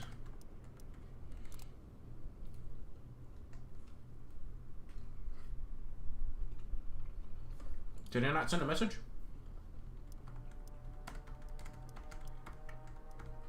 There we go.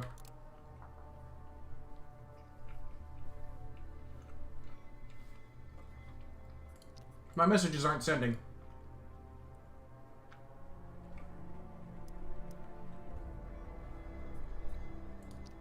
Yeah, that's weird.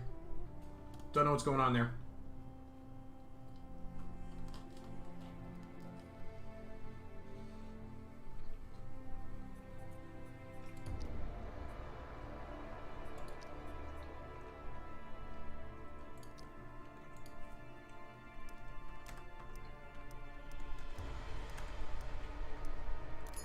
Okay, private messages work.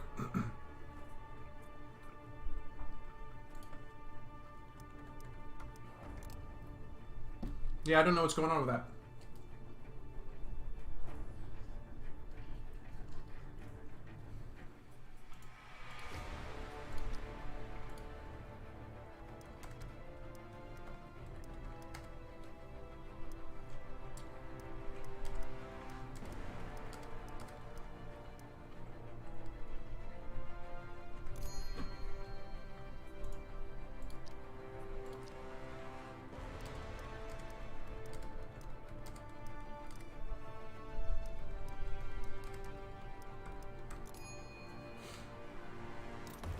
Oh, host left the game. Okay.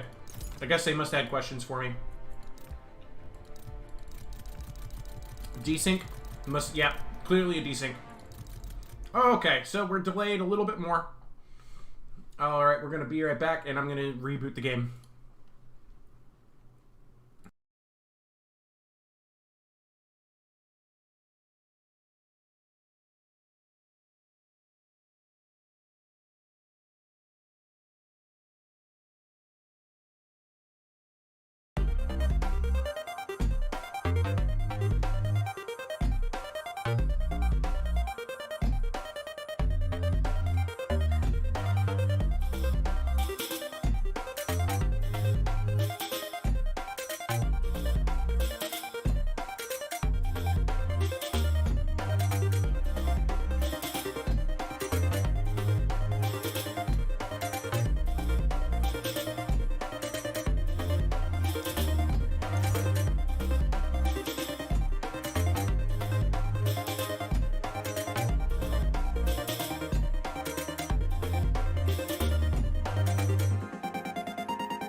Okay, we're back. Yes, we're back. Bad things happen in Philadelphia.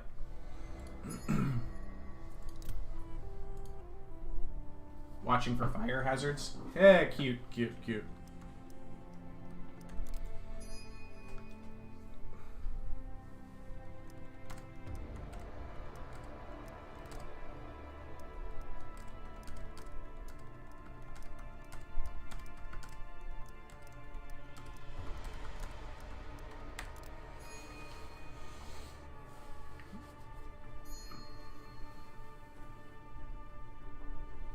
Oh, Chelsea drew. That's like the worst case scenario, I think. No, it could be worse. It's Disappointing, though. Chelsea needs to start winning some games. Sorry, Hazard. Were there at least any goals, or was it 0-0?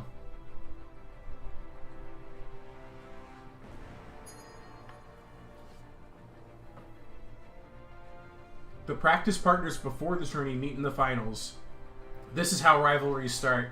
Oh, no! That's great! These two have been playing against each other. They prepared each other for this. This is really good.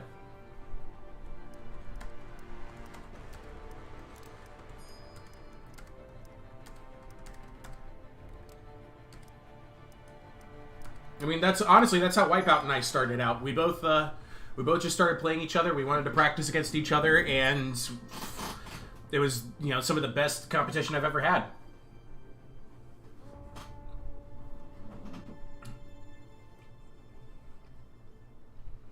Are we on the right map? Yeah, we are. We're on Hill of Desponia.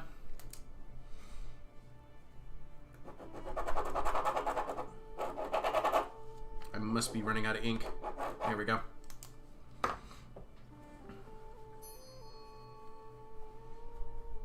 Alright, that's great, but we gotta build an armies. Alex, build that army. We are ready to go.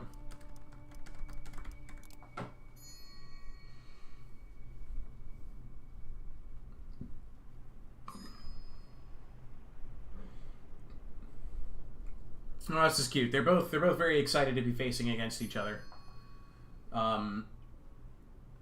Hazard's ready. I don't think Alexandros is as ready as he says he is because I see 0 army for him.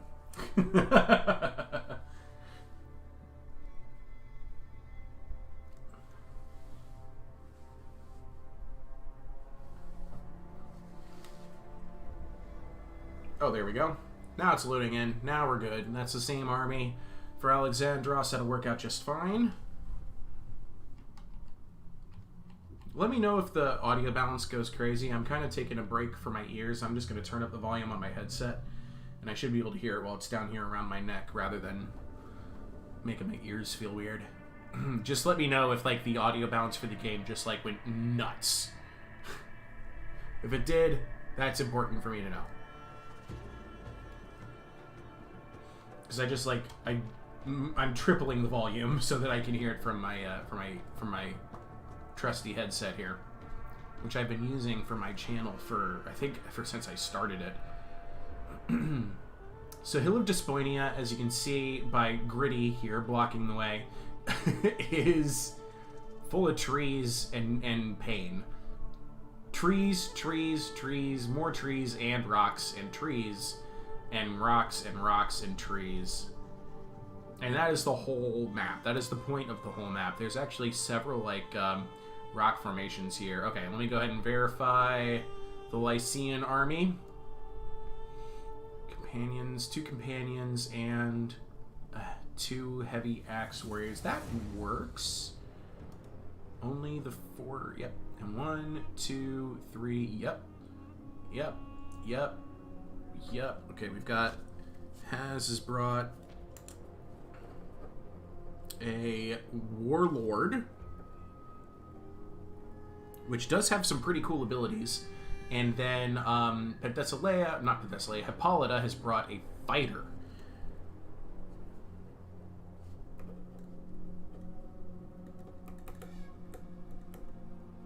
Very good, very good, very good. I'm going to leave them off. I'm just going to turn up the volume even more. So far, if sound is good, if sound is unchanged, then I can just crank these up all the way, and then I'll be able to hear the game just fine. Okay, let me go ahead and turn off the screen blocker.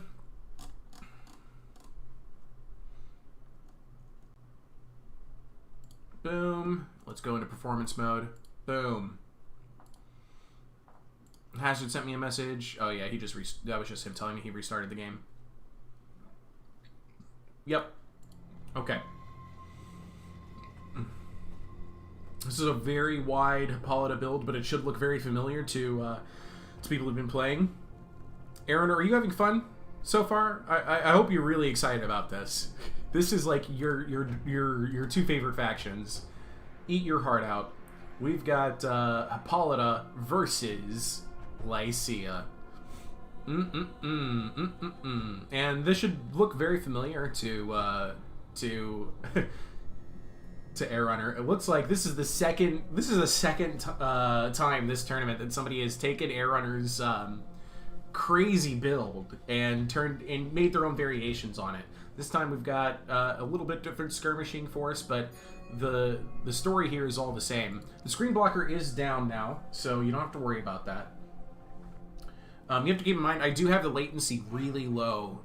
Really high than I normally do. This allows for better quality stream, but it also means that there's going to be less ability for people to like screen watch. By the time I say something has happened, it's no longer going to affect the battlefield if the other person reacts to it by listening to my voice. So the stream that you're hearing is really, really delayed. So Hippolyta has brought 1211, and Lycia has brought 1100. And we got another message. Oh, the inspection's good. I forgot to tell him.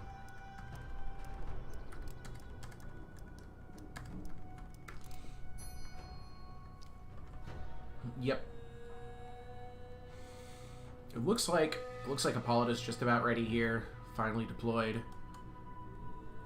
I agree, Air Runner. Yes, that is a unit that other people have been missing out on when they've been trying to copy your work, when they've been plagiarizing you, when they've been copy-pastaing your force. They've been forgetting that one key aspect, and specifically how to use it. It is difficult. It is a difficult unit to use, and to use it well. But once you get the right units targeted with it by speed, you can pull them so far out of position and then use units like this to just obliterate them from behind. It's actually pretty beautiful.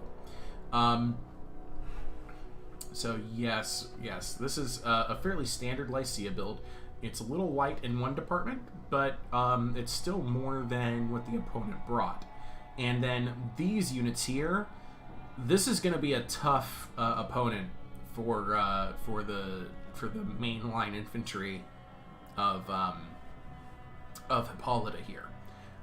So as are these two. These two units, valuable. They're very cheap, but they can get the job done. Good luck, have fun. Yep. These two guys are very excited about facing each other, and I'm excited for them. This is going to be a lot of fun for us. Don't think these giant champions are not hidden, so if Alexandros is paying attention, he'll be able to see those guys. We've got 4 renowned Kopish fighters on the flanks, a pair of combatants of Sarpedon, and a pair of heavy axe warriors at the center.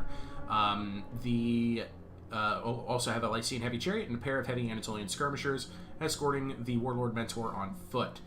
The opposing hero is also on foot, and if that fighter vanquisher gets a divine challenge on the Lycian hero, that's going to be a very, very big point in favor of Alexandros here. But your warriors have spotted uses very different abilities, Song of Battle and Cleave, but it still gets a divine challenge. We've got 6 horsewomen spread out. Oh, the horsewomen have found the giant, and they've jumped on top of it, and here comes the renowned Kopish fighters to try and help them win this. The giant's going to deal a ton of damage here. They have a bonus versus large. The javelins from the Kopish fighters are also going to deal some damage. So that's 3 of the horsewomen discovered. We also have an Aristomachoi and 5 black spears, and then a pair of huntresses out this way with another black spear escort. So, and I think Hazard's doing the right play here. He had an engagement, and he's going to move his forces in bulk towards that engagement. It's going to force Hippolyta to reposition and possibly have better luck on an envelopment. But if Hazard can defeat the foe at one flank, which is these 3 horsemen, he can probably do just fine. The sirens. Oh, look, nice expensive heavy unit you have there. It'd be a shame if they got lured by sirens. Yes, that would be a shame. Look at this. This renowned Kopish fighter got up here really quickly. Speed 37, and then it's already managed to move all the way through the forest to this end. Lycia has absolutely just kind of trucked its way through all these trees. And when you think about it, this is actually a very protected position. Lots of trees around to block missiles and protection of the cliff face. He's very wary about moving his chariots in there, but I think at this stage you might as well put your chariots in those scrubs and just move them through the long way. Or run over some black spears, because this is great. This is a great target for heavy chariots. Black spears, tasty. Oh, but here come the horsewomen. Now that you see that, probably don't want to do that so much. And I think he's right to continue to push against these horsewomen, getting them further and further and further away from the rest of the forces. There are some black spears coming through the trees. There's an Aristomakhoi coming. And here we go, the first of the melee engagements. We have renowned Khopesh fighters against black spears. And the black spears are actually going to outflank this one renowned Khopesh fighter. And that is a very, very dangerous position for this renowned Khopesh. The rest of the Amazonian infantry is going to fall back. The giants are going to continue to push the horsewomen back with the support of renowned Khopesh fighter. And some javelins are coming in from the supporting renowned Khopesh fighter. The warlord hero is going to get in here. And this is interesting. So these renowned Khopesh fighters had an attack order against this black spear. Alexandros gave a move order to both of his black spears, and because this one moved, the renowned Khopesh fighters pursued, and this one was able to walk through. Which is really just kind of interesting how that played out. We've got the rest of the Amazonian force trying to get him behind. I think it's actually, I don't know. It's hard to pick. It's hard to pick what the result here is going to be. Yeah, the heavy Lycian chariots now stuck in the trees. If the horsewomen catch them, GG. You've just lost your chariot. He needs to keep his companions of Sarpedon and this renowned Khopesh fighter close by to try and protect the chariots as they take the dangerous trek through the tree line. Khopesh did not get wrecked. The Khopesh got to pursue and is now winning against the black spears. Yeah, if there's going to be an opponent for black spears to have problems with, it's going to be renowned Khopesh fighters. But here comes the cavalry. A well-timed cavalry rear charge might save this black spear. It's definitely too late for this black spear. And he's trying to get out here as quickly as he can. He might also get a chance to attack some heavy Anatolian skirmishers.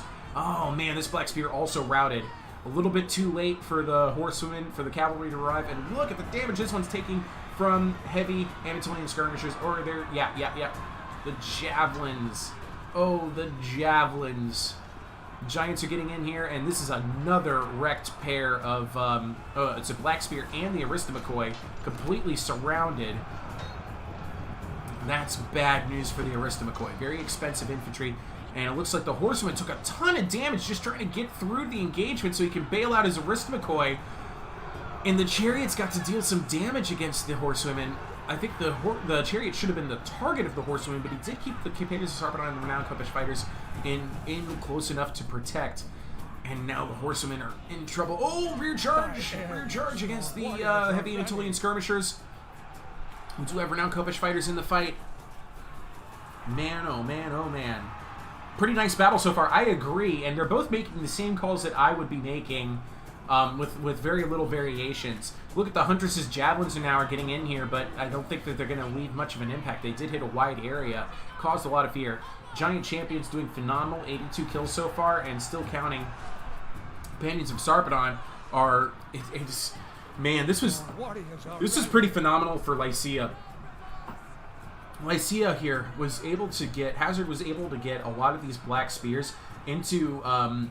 unfavorable one-on-one engagements and then beat them up, and now the chariots are just going to town on these huntresses over here, running them over. The cavalry has arrived, but it looks like it's going to go in favor of the heavy Lycian chariots. And meanwhile, these heavy axe warriors, go ahead, spend that ammo, chase those horsewomen to oblivion. The heavy axe warriors, if you ask Air Runner, he'll tell you that this is a skirmish unit. This isn't even a heavy infantry. You just want to use their heavy javelins, cause as much damage as you can. And they get like 4 of them, I think. It's pretty absurd. GG, says the audience. They think this is done. Balance of power clearly in Lycia's favor, as Hippolyta loses almost all of its resources in this battle. Very few pieces of the puzzle remaining. This is a very hurt companion of Sarpedon between a Huntress and a Black Spear. But here comes the... Yeah, he doesn't even care that it's in the tree line. Don't put your chariots in scrubs, dude. But, like I said, doesn't care. Tons of damage from that charge. Routing all of this. The Khopesh fighters are going to follow this up with heavy Anatolian skirmishers, and that's going to be the end of these Huntresses and this Black Spear, those Black Spears. Cavalry's all over the place. This Huntress might come back. Oh, brave rear charge against the heavy axe warriors. Very brave, but it's not going to get you much, unfortunately, Alexandros. This one's going to go for Hazard.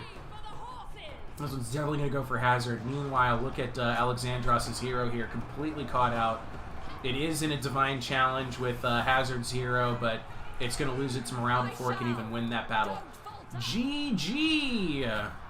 Only 2 javelins on Heavy Axe Warrior. Thank you for that, Air Runner. I knew you would know that better than I would. And he used those javelins to effect against the Arista McCoy. That's game, set, match. Very well done. Well, not game, set, match. It's just battle. It's just battle. GG all around. The Heavy Lycian Chariot arrived, yes. With very, very good timing, I'd say. Alright, yeah, here we go. So, triple-digit kills for several units in the Lycian infantry. It was just too much for Black Spears to handle in those regards. Oh, you hate seeing this. 1 kill for Arista McCoy. Ouch. Oh, my heart. I love the Arista McCoy. Ouch. Oh, God. 119 kills for Giant Champion. I'd say it was a very, very solid victory for Hazard in Battle 1. Good job. Good job, Hazard. All right, let's go ahead and check out the screen blocker for this one. We're going to go back to our Warhammer 3 meme. There, or not even a meme, or just our lovely queen, Elsa. That's right, Frozen. Wah, wah, wah, wah. Okay. Oh, that's unrelated. I'll check that out later. Just checking a message that was sent my way. Let me verify army builds. Okay, so for Battle 2, I can announce now that Hazard will be playing as, drumroll please, Hippolyta. And Alexandros, for Battle 2, will be playing as Argos. This is going to be fun. This is not a matchup I see very often, or ever. Argos is a very interesting army, and I like it a lot. Man, oh man, we're in the finals, and we already have 2 Amazon army picks. I couldn't do that in the CMO finals. There was no way. I had to, though. I had to play Hippolyta in Battle 1, and against a player like Wipeout, using an army very similar in style to Argos. It was either Sparta or it was Ithaca. So this is gonna be a challenge. It's gonna be a challenge, I think, for Hazard to take a game 2. And the map is going to be Melite's Breath.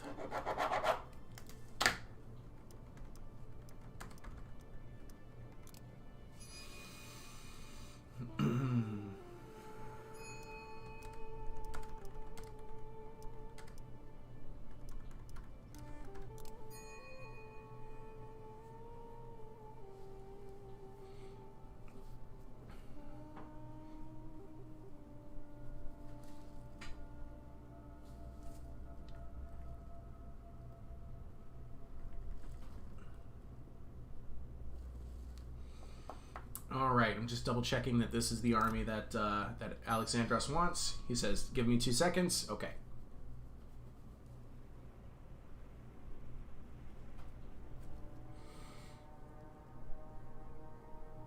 Well, Kopesh are unflankable, so I guess that the cavalry wouldn't be much of a use in general. Yeah, kind of, considering that they were medium cavalry. Sort of. I mean, they're still dealing damage. That's the thing. You get a damage boost when you're flanking. I do believe is the case, and their charge is always good. Oh, wait a minute, what happened?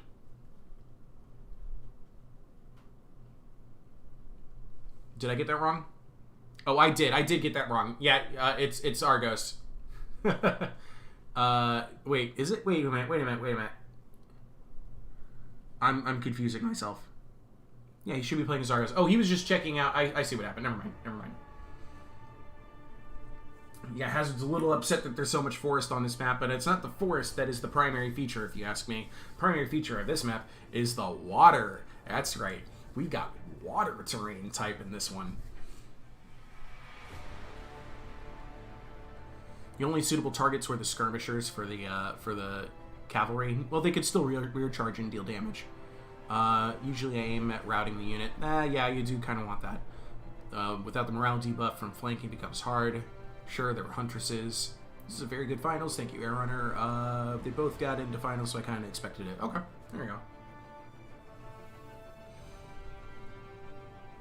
Hazard's got to be concerned about the forest, though, because he is playing... Excuse me, he is playing against an ambush-focused army.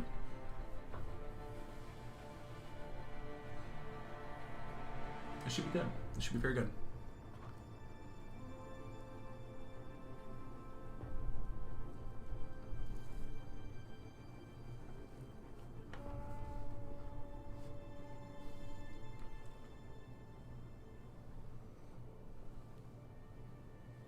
Wow. Okay. I'm just watching Alexandros go through some of his thought processes. I'm watching him select his units.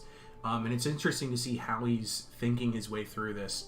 He's trying to pick out okay, where are my weaknesses? What do I need to do? What's my matchup like? If I was in Alexandros' position, I'm thinking, okay, we've seen a lot of Hippolyta today, and that Hippolyta has been really focused on melee cavalry and charging infantry. What can I do about that charging infantry? What tools do I have at my disposal? What can I do about the cavalry? What tools do I have at my disposal? Alexandros says he's ready, and his army is legal. You are good, and we are ready to start. Hazard will again line his troops up.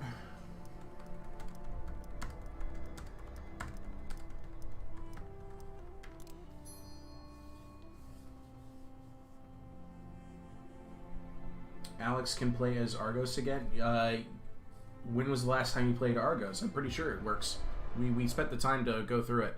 Last time he played Argos was let's see here. 1, 2, 3, 4, 5, 6, 7 games ago.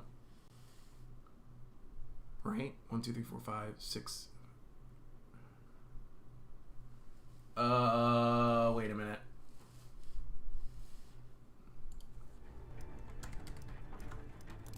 Wait a minute. Alright, so he's played 1 game in the finals. 2, 3, 4, 5, 6. Yeah.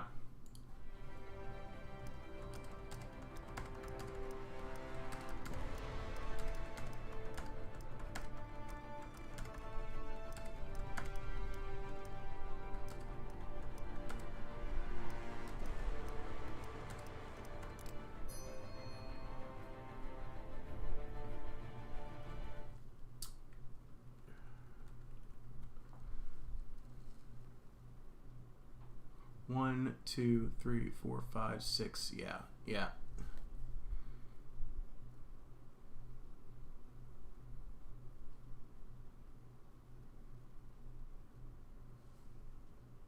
he says he's gonna change. I'll reach me on Discord. Okay, so he can do, if he just puts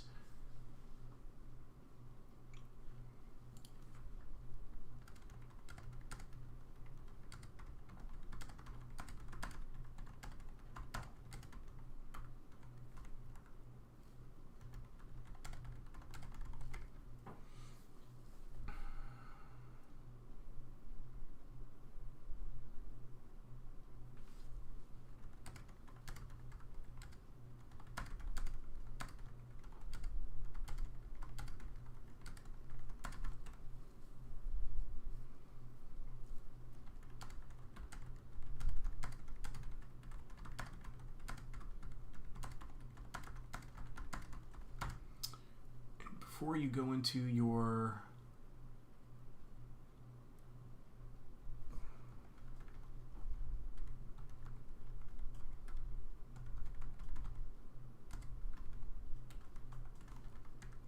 you just have to do something else before you go into your rotation of those factions.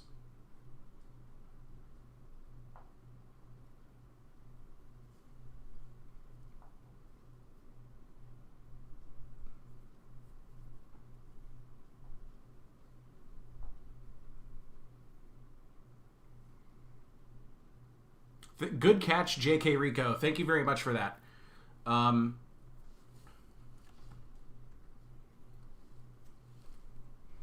Yeah, he can't play Argos until the very next battle. Because it was exactly like 7 games ago that he played Argos. So he needs to do one other faction right now that he hasn't done in his last 7, obviously. And then he'll be able to play Argos again. Okay. So this time, very good. He's going to be playing as Paris.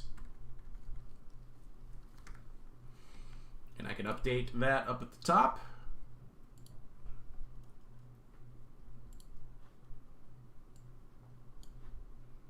There it is. We're good to go. Good catch, J.K. Rico. Thank you very much.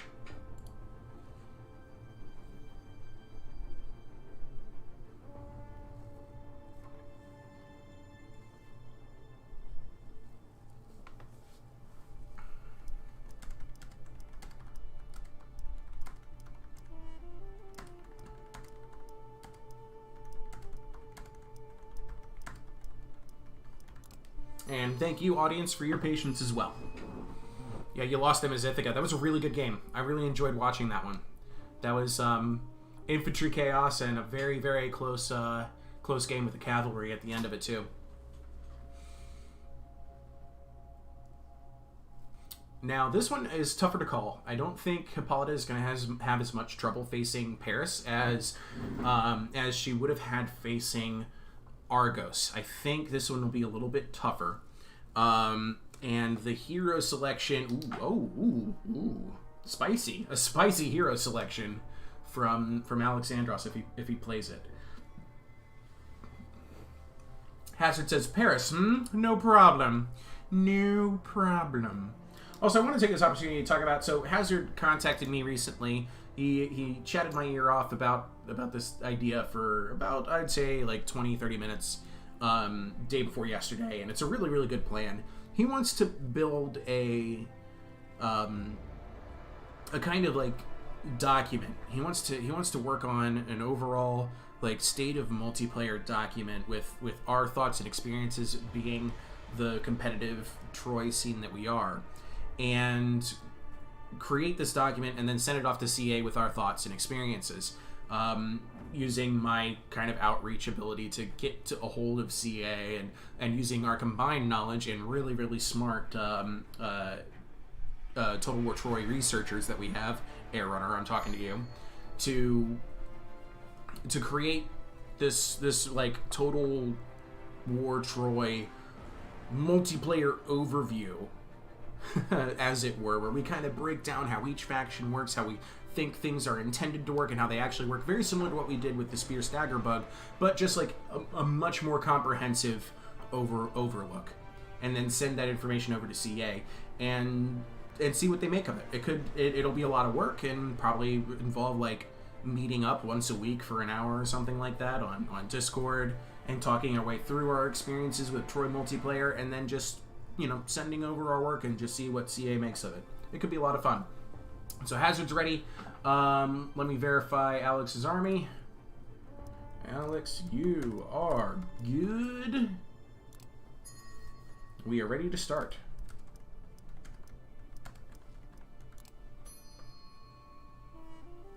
Yeah, we need to have a meeting. I think this tournament has taught us a lot too. In particular, Alexandros says he needs 2 seconds, so I'm gonna recheck his army here.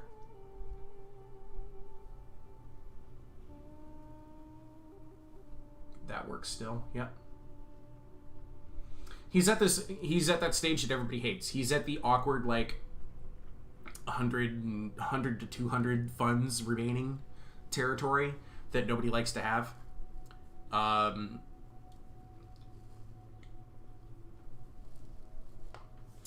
So that's what's taking him a little bit longer. Oh, you wanted to bring up a similar idea tomorrow, Air Runner? That's perfect. That's perfect. This was mostly Hazard's idea. He said it's something that he's done before for, it was either Rome or Warhammer, one or the other, and it actually had positive results. And he wanted to reach out to the content creators who are actively working on Troy, and right now that's me. Admiral Price hasn't done so much with Troy ever since he got fed up with forest campers. But, you know, we're still here. We're still working on this game. We're still trying to make it better. We are still good with Alex's spend.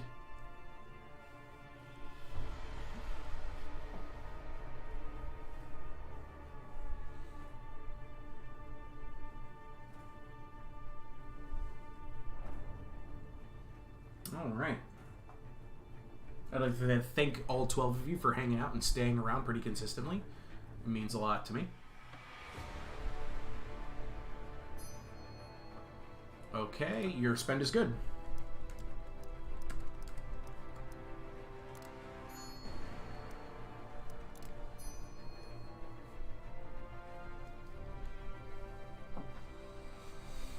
That's great, Air Runner, that you wanted to bring it up tomorrow. We were mostly going to wait until tomorrow to bring it up as well, just to get the tournament behind us, but this is perfect. So I had a good opportunity to talk about it.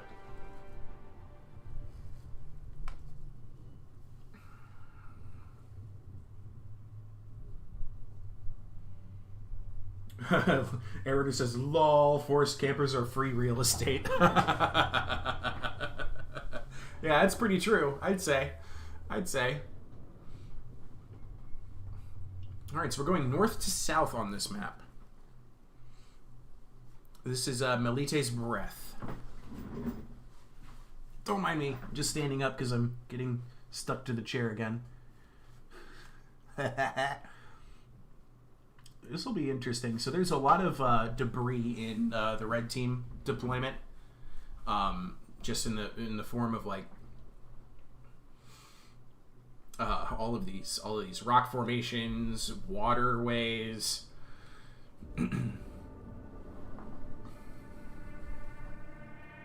J.K. Rico's philosophy against forest campers: they took my forest, I take their time. I like that. So yeah, let me show you the big feature of this map. Here it is. Water. So much water. And I know we're over here because I've got the screen blocked. I still got the screen blocked, and that's by design. Okay, let me go ahead and take a look at Hippolyta's army. Oh, he says, wow, rivers, that's super cool. Good luck, have fun. He might have wanted to check that out before he picked his army. Alright, we're good with medium infantry. We're good with 1, 2, 3, 4, 5. Yep, we're good with light infantry. We're good to deploy.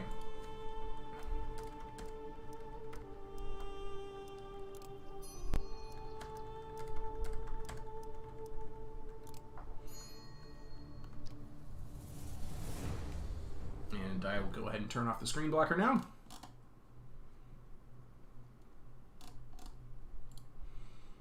And we're going into performance mode. Here we go. Battle 2 of the finals. Hippolyta versus Paris. And it's Hippolyta and Paris. So neither one of them are going to have to play an epic hero by Battle 3.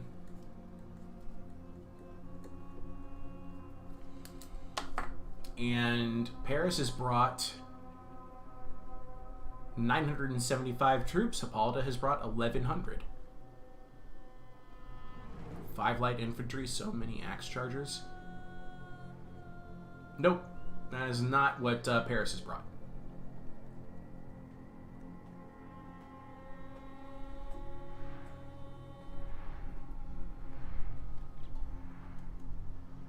Yeah, I was talking about Hippo. Yep.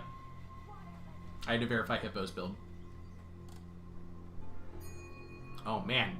Like 8 XP? What? What? Oh, that's gross. Oh, ooh. That could be really good, though.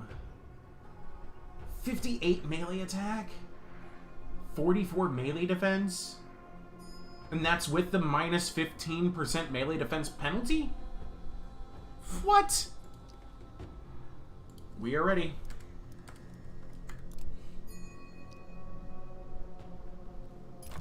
Okay, so Hippolyta's got 6 Black Spears with 8 XP chevrons, a pair of War Riders. Here comes Hippolyta to escort the War Riders, and then we've got some Andromachoi, 3 of them to, you know, mostly just to protect the line. And then there's the Huntresses over here for those fear-inducing javelins.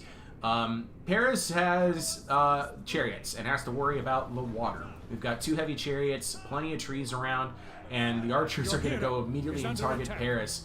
But that's okay. There's exemplary Trojan slingers and renowned Trojan slingers out here, and slingers will eat war riders for breakfast. They're just delicious, delicious, unshielded cavalry. Die.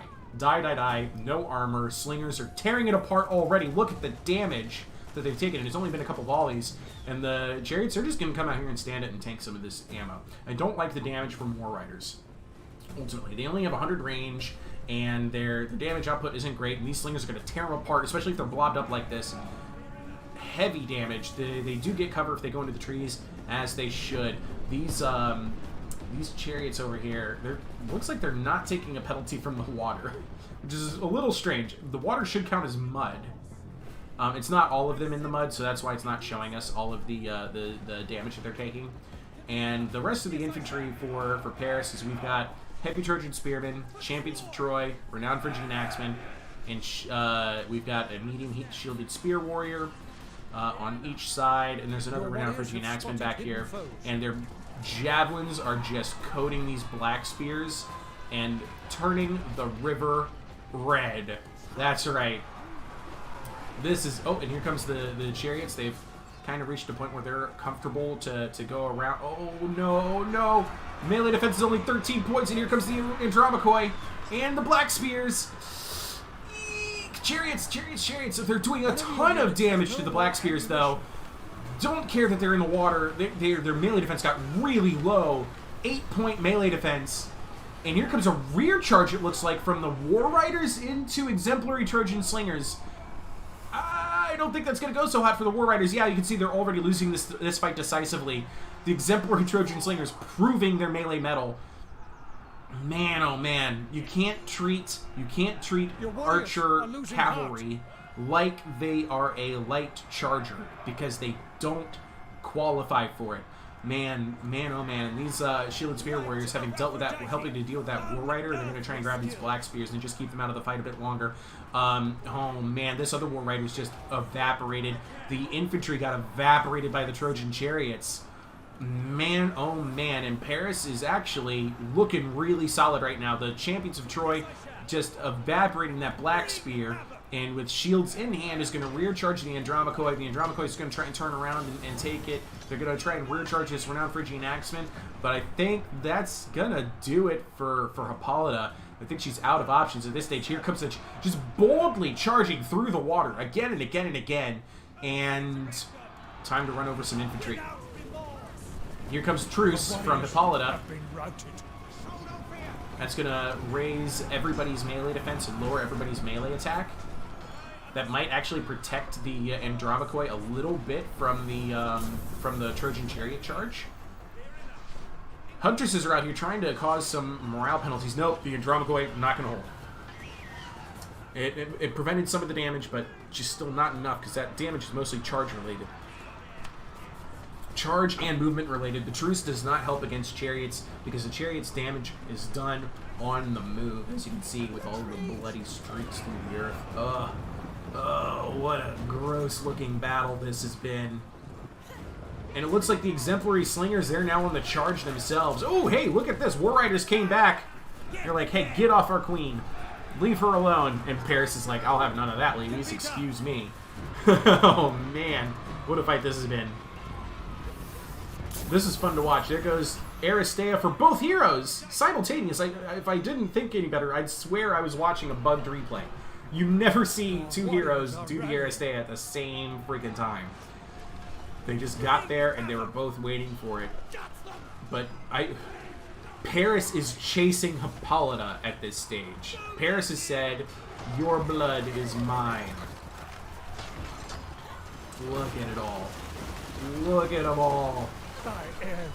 Black Spear is actually kind of doing some extra damage here. Oh, also getting run over.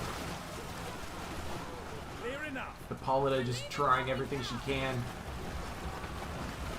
Stem the tide. Paris watching on as his chariots just push all of Hippolyta's troops out of the bloody water. Look at the carnage! This Amazonian carnage. Man, oh man. Balance power solidly in Paris' hand. Paris is pushing his advantage, as he absolutely should. GG, Alexandros. Well done. Hazard agrees. That was a very well won round for Alexandros. Very well run. Well won. And what a pretty way to watch it too, wasn't it? Look at the blood in the water is such a cool effect. I wish it would spread a little bit slower and not just be like splat, there's water, and now it's just gonna streak down the waterways. Man, oh man. Victory is close enough to taste. Okay, Homer, you're about an hour late. Paris was always chasing women.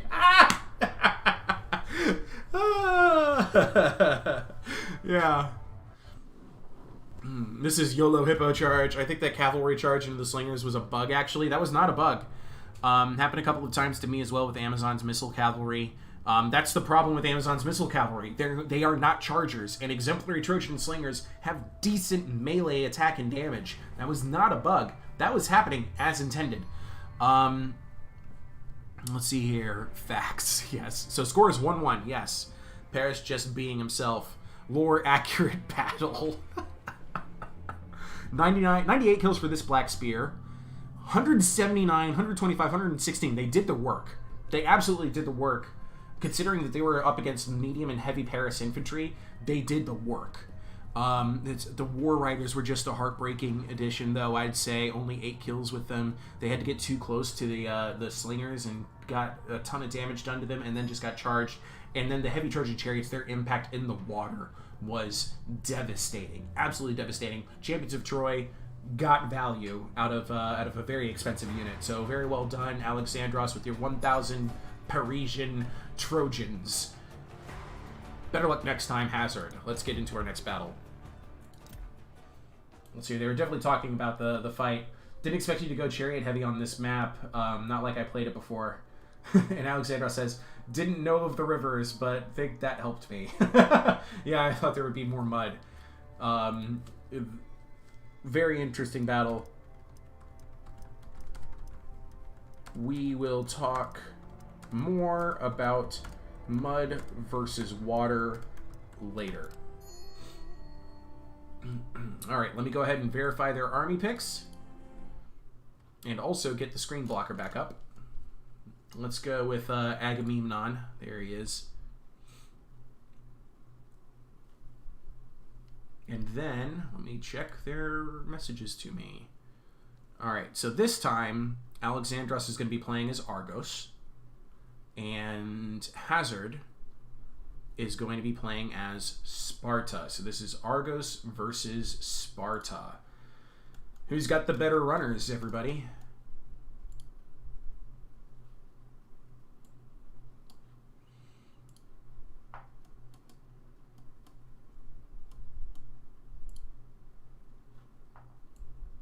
Let's put that there, do that, and then we're going to give Alexandros his first point.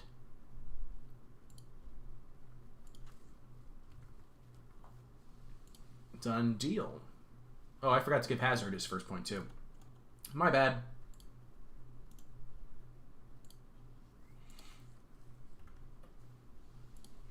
There we are. Yes, Agamemnon. There he is. There he is, filling your screen. And I am doing my best to look like Diomedes for you. Here you go. I just don't have the headband. All right. Let's see what they're saying. As on fire, surely we'll catch up with the stream after battles are done. Yes. Alright, what's the map and the faction? Factions are as picked right now. Map is gonna be... this is Battle 3. We're gonna go with Dryads.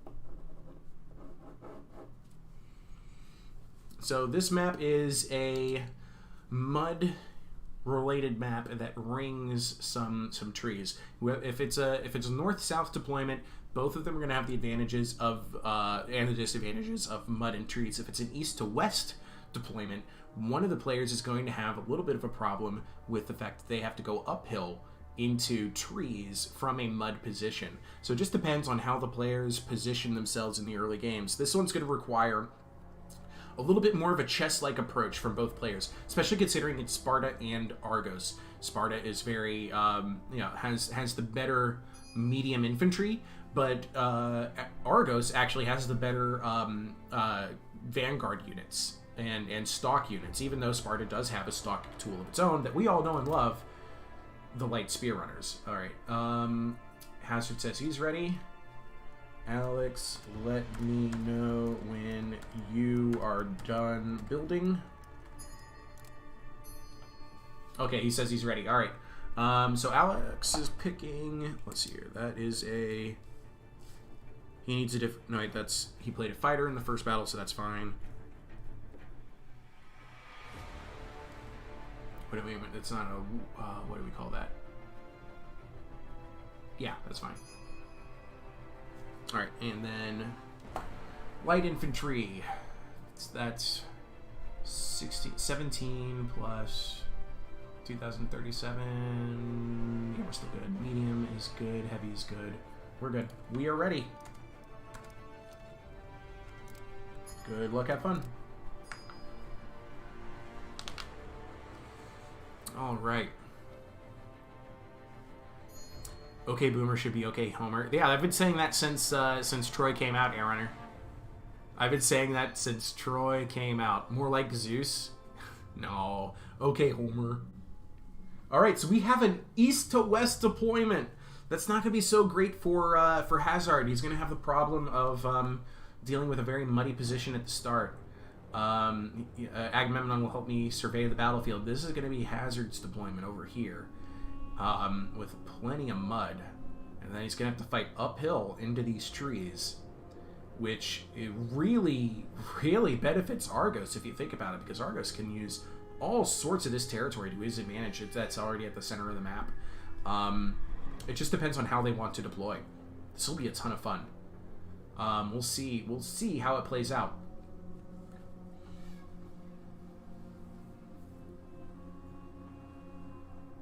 I've become the Homer of the Discord. Bullcrap. I am not the Homer of our Discord. Absolutely not. Okay, let's take a look at the Sparta build. 2, 3. That should be good for heavy infantry.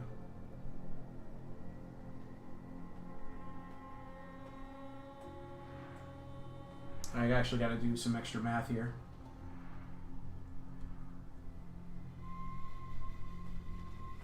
I think we're good, but I just want to double check it. Okay, so that's a 780, 750, so 3,000, and well, okay, we've moved. 1,560,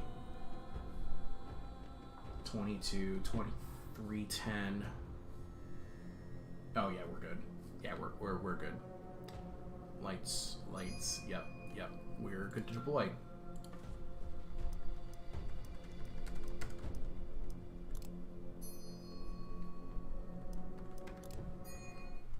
And I'll go ahead and turn off the Agamemnon.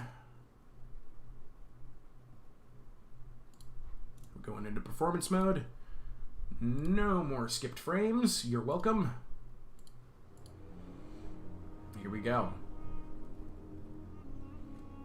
Of the tournament, at least, because I'm narrating this epic encounter. Okay, I get it. On those grounds, I get it. I understand. So yeah, we're going to see some interesting Argos deployment options because of all of this open terrain with all sorts of secrecy available to him. And I think Sparta's got the right idea. Just get out of the mud and go forward. Go forward as much as you can. There's the secret 4th heavy infantry option for Sparta.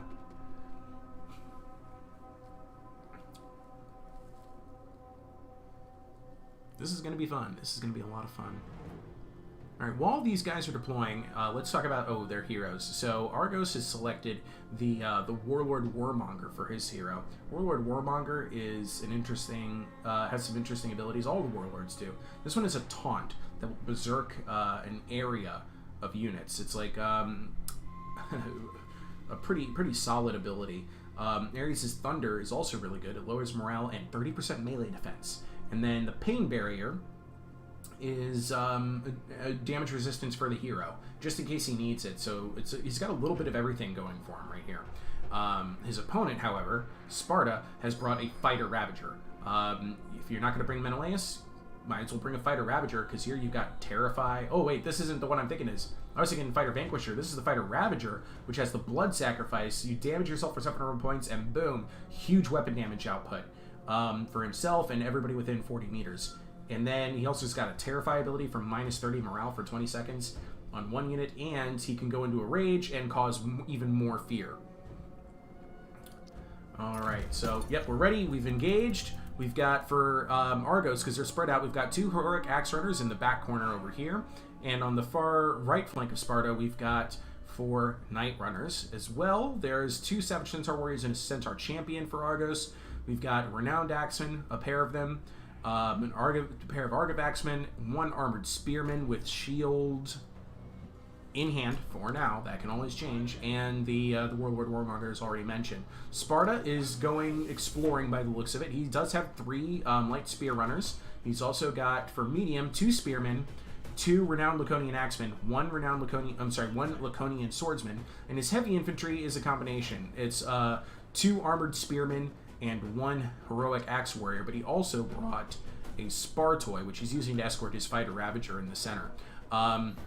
There's a pair of Renowned Slingers. This one looks like this is deceptive. So Argos thinks that these Renowned Slingers are actually unprotected because there's only a Spearman over here, but there's Light Spear Runners that he can't see. So he's trying to dive in on these Renowned Slingers, and Sparta is probably just going to turn around his Light Spear Runners and deal a death blow to these Heroic Axe Runners. Or the Slingers might turn around and start shooting them any second. The foe has sighted your hidden units. Thank you, Homer. So the main lines are now closing in on one another. I think the main line engagement might actually favor Sparta here. And here comes the Centaurs to support the still hidden Knight Runners. Actually, one of them is no longer hidden. So and Light Spear Runners over here have been seen. He's actually just going to go ahead and... Oh, that's actually a little awkward. I don't think he meant to hit that. And he's already regretting it. He's going to try and get away from it. He wants to move his cavalry down here and get his Knight Runners into place in front of them. Meanwhile, the main infantry fight over really quickly. The Spartoy and the Renowned Laconian Axemen just tore this Argive Axemen apart.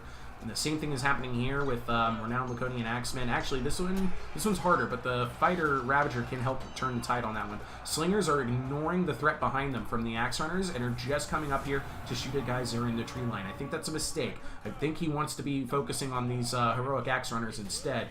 He does have Light Spear Runners in the vicinity, but he's more interested in outflanking. I don't think Hazard ever saw the Heroic Axe Runners. He finally has, and he's charging in now with these Light Spear Runners. Meanwhile, the other Light Spear Runner has been found, but is chasing and dealing damage to Centaur Champions. He wants to get the Centaur Champions over here to support his Heroic Axe Runners. Meanwhile, the Knight Runners, they make work. They absolutely just make hay. The Laconian Swordsman, gone. And that's a shame, because that's a really, really good 750 value unit. Spearrunners are going to continue to chase Centaurs and just, like, unleash all of their javelins. Let's see if they've got shields on. Shields on back, yeah, so they're almost as fast as Centaurs in this state. But sure enough, it's already too late. The Heroic Axe Runners, they couldn't take the Light Spear Runners. Light Spear Runners win. Yeah, finals are a best out of 5, so this won't be the end. Not yet, anyway.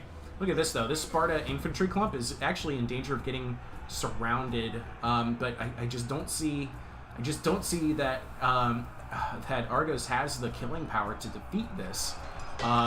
These are shields in hand, but this is a Heroic Axe Warrior, a Spartoy, and an Armored Spearman. He's going to try and outflank them, but his infantry is going to start evaporating because the Knight Runners, they can't handle this in a prolonged engagement.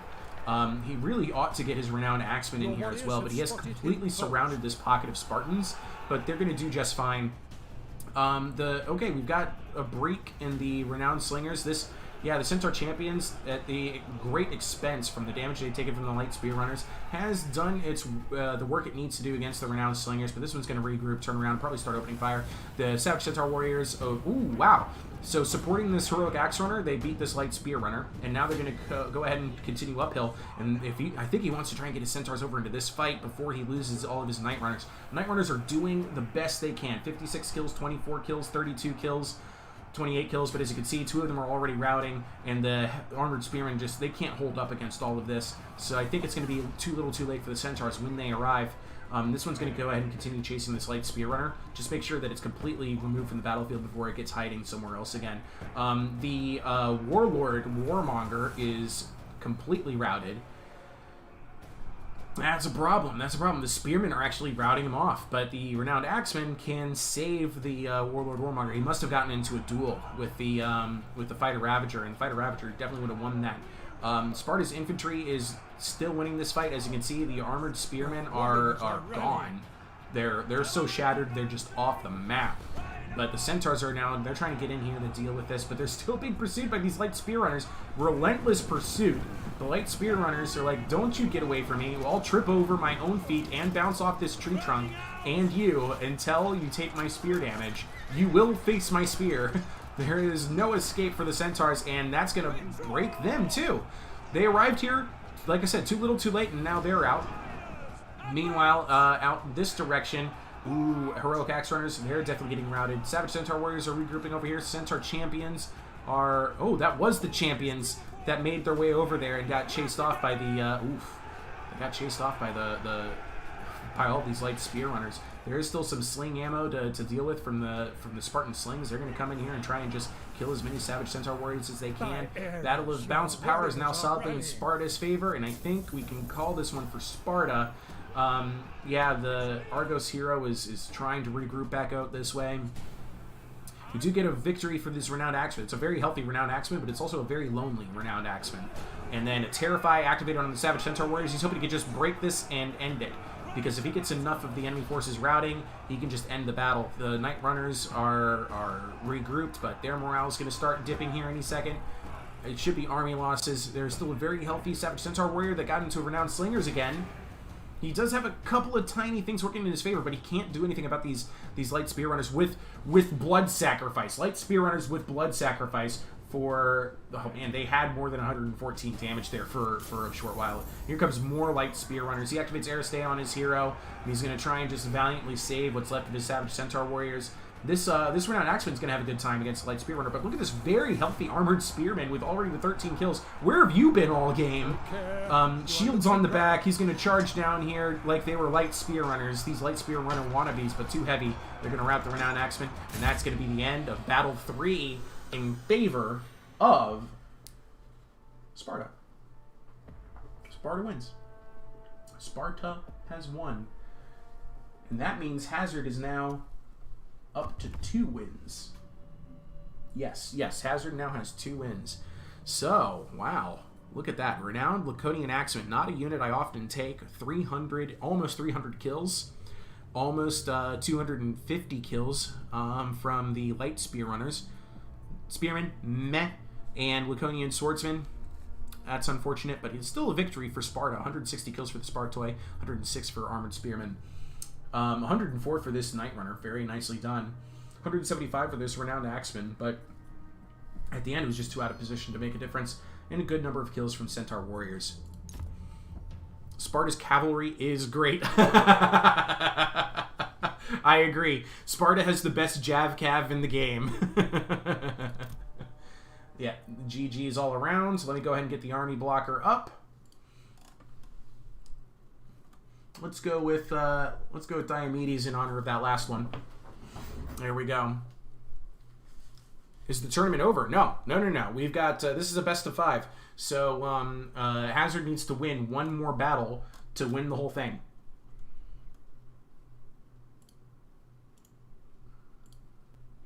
So yes, that's Hazard at 2 and Alexandros at 1. Light spear a runner. Yep. Yep, I knew exactly what you were going for there. Alright, let me go ahead and verify army picks, army selections. So, Hazard's next army I can announce at this time is Mycenae. Hazard will be playing as Mycenae.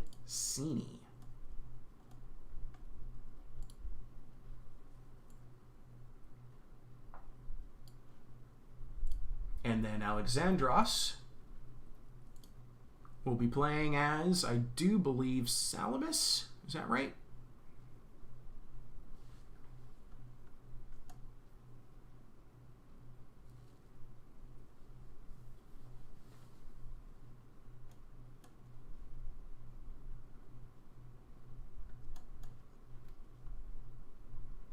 No, it's, yeah, wait. He just played as Argos. He's playing Sparta. He's playing as Sparta.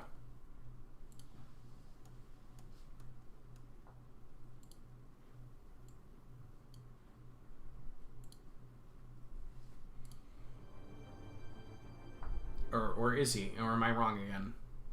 Hold on.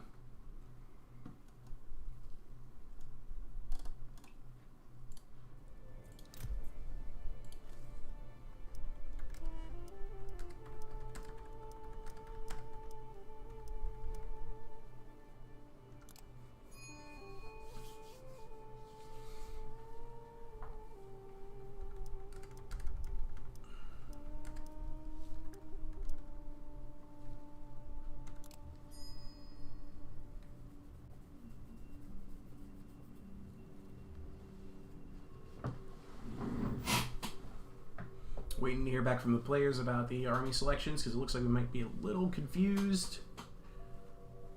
Which I don't blame him. I'd be confused too after how many times I've had him repick his stuff. Just wait till Strider bug gets fixed. Yeah, I don't like the way Strider is working in the mud right now.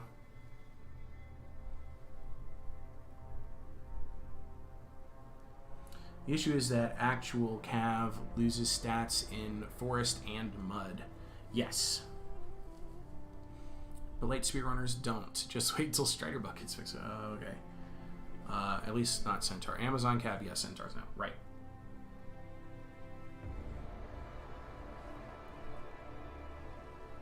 So the Strider bug, as I understand it, Vodka, is that it says that units with that ability they don't receive penalties for moving through any type of terrain, but Amazon Cavalry, which has Strider, still takes penalties when they're in the mud, and the Strider ability says that they shouldn't. So far it only seems to apply when they're in forests and scrubs, but it should apply to all terrain because it says regardless of terrain. So it's either they need to change the way it's written to apply to only forests and scrubs, or they need to actually make sure that the mud isn't slowing down Amazon Cavalry. No mud.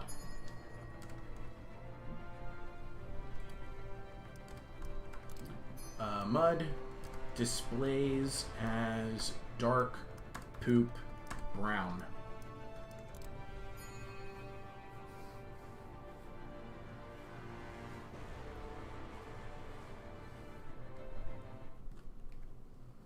All right. So we're getting the brothers. We've had this matchup before earlier too in the tournament. We're getting you know, I'm actually just gonna quickly shift something around a bit here. I just don't like where things are positioned. I just want that, yeah, moved over. And then I'm gonna do the same thing to all of these banners. Just shifting them a bit. Oh my gosh, I gotta click on each one. There's so many layers to my stream now that it's actually hard for me to move things about. There we go. Just doing a little bit of housekeeping while I stream, because of course I do. There we go. That makes me feel better.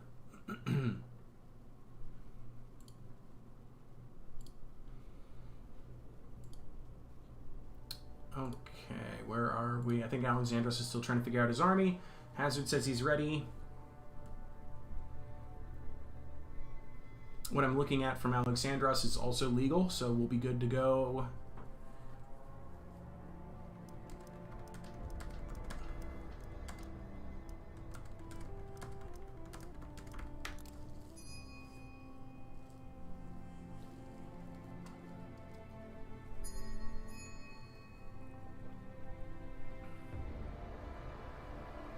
Yeah, Vodka says he didn't know they took the penalty, actually. He's been playing them as if they didn't. Precisely.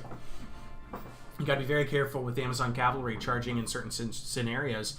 I first noticed it when, just hovering my mouse over Amazon Cavalry in the mud just to prove, like, oh, hey, look, while I was doing a stream, I was like, hey, see, this is a cool ability for the Amazon Cavalry. They don't take penalties in mud. And then I saw they were taking penalties, and I went, wait, what? It was heartbreaking. You want Alex to win just so we can go to round 5? Man, that says a lot. That means you guys are being entertained, and you really want to keep watching my content, which, hey, I'm all for it. We're already 4.5 hours plus into this stream, and honestly, it felt like that. Like, it just went by so quickly. So quickly for me. But to be honest, I support Hazard just because I lost against him, and he was a great player. I get that, Vodka. I definitely get that. So this is a very bright map compared to other ones that we've been doing so far today. Let me go ahead and verify the Mycenaean army.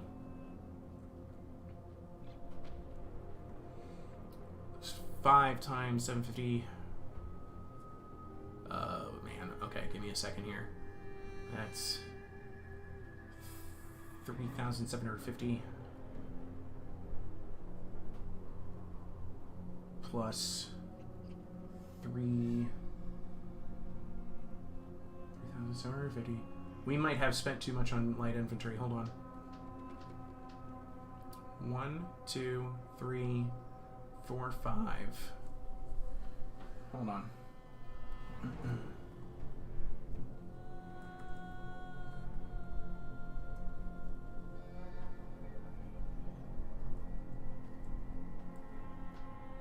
No, Bing, I didn't mean to open you up. Never want to open up Bing. Yeah, 3750. And then what's the funds on Young Spears?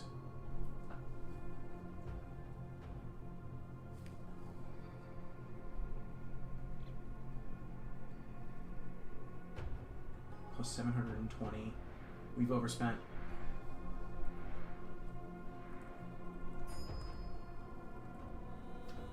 Yep.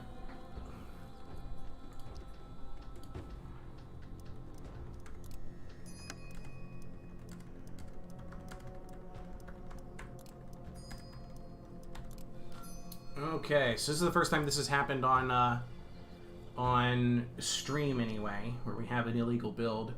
We've overspent on light infantry by just like literally just by 70 points. It was just 70 points too much. I want to make sure that the rest of the army is good. Armored Spearmen, Agamemnon's Guards. That's 1120 plus... Which one is the guard? Is that the spear or the axe? It's the spear one. So that's 2760 plus 3880. That's fine. So heavy is good. Light is not. Alright, so we just got to get him to replace like one young spear.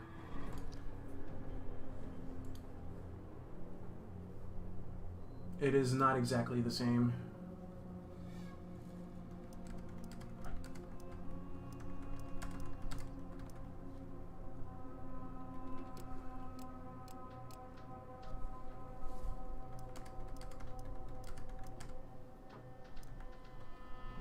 He's trying to private message me. I'm just going to say it's over by 70.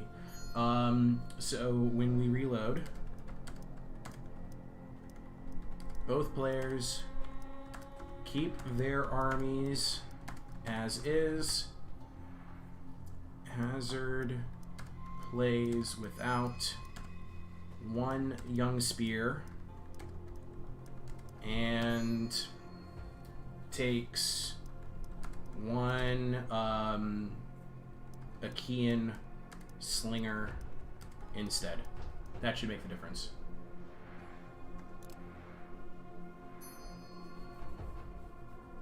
All of a sudden my messages are deleting.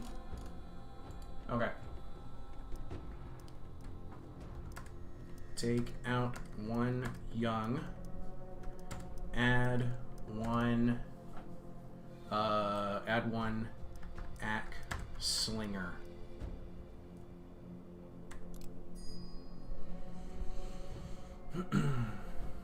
All else remains the same.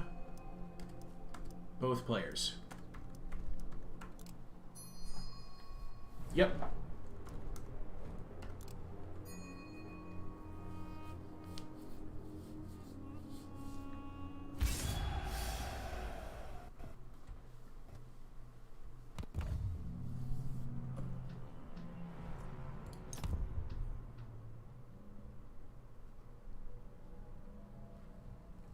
Okay, let's see what the chat was saying, because there was a lot of conversation going on while I was organizing that. Bold move to pick a Minotaur? I don't think so. I think the Minotaur is a good choice. Agamemnon are sure to win against Menelaus. So far, it's proven his good hero-killer combo. Yep. I really like the boldness of bringing Agamemnon's guards. I love Agamemnon's guards. Let's guess that Sparta brought 2 heavy chariots, 3 light spear runners on this open map. Ear runners, yeah. You're gonna keep trying to name them after yourself, and I'm not gonna allow it. Let's see here. For me, they perform better than Spartoi. Companions are even better. I agree. I think they're better than Spartoi. Have you ever tried them and Spartoi together? Okay, they're just amazing. For holding the line, you mean against each other. Spartoi is fast as infantry. No, it isn't. Why is Spartoi fastest heavy infantry? I see what you mean. Into the enemy's main line head on. You gotta be careful of javelins. I bet they evaporate enemies. But other than that, they'll take on most of the non-elite heavy main lines. I'd say so, yeah.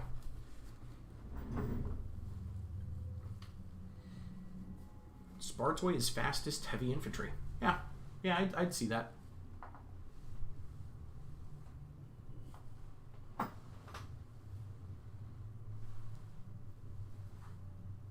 Alright, so we're loading back into Limos's Shadow. This is a very clean, clear, even map, right? There's not... This one isn't as busy as, say, Melite's Breath with that river running down the center of it, or Deer Gorge with mud and trees all over the place. Let me just make sure he picked the same army. Yeah, he's lined them up now. He did not do the change I told him to do. He's changed the whole army. I'm sorry, what happened? No. You changed more than I told you to change.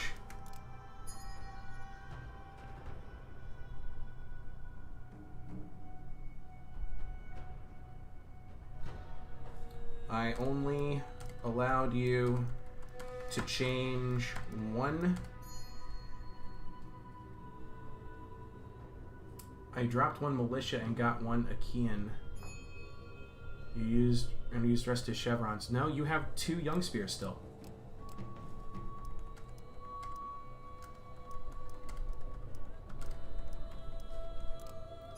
Was that that's not militia, that's club warriors. I told you to keep all the same. Drop 1 young. Add 1 Achaean.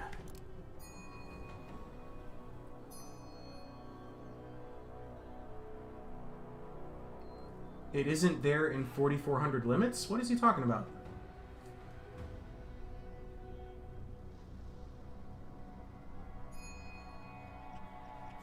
$840 times 4 plus 360 times 2. No. You had 750 times 5 plus 360 times 2. I want 750 times 5 and 360 times 1. Whoops, I'm doing pluses instead of ones. Or pluses instead of times.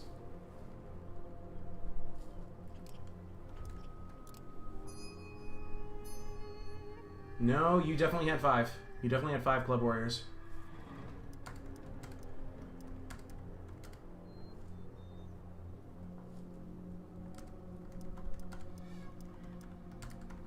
Okay, now I'm doubting myself. Did you bring militia?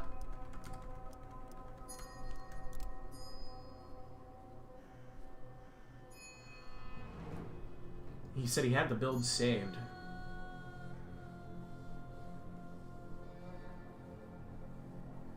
Alright, I'm going back into the... Going back into the stream here.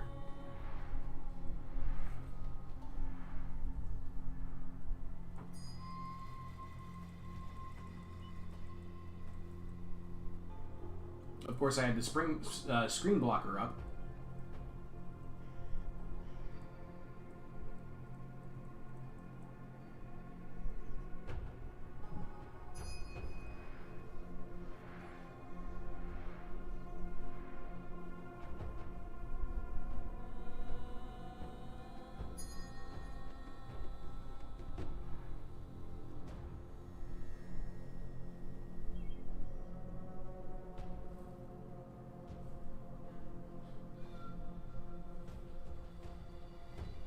Because if he had militia instead of a club warrior all this time, then it was my mistake and he should have been able to play that first army. Young Spears, Menelaus. Yeah, I guess he did. I guess he did.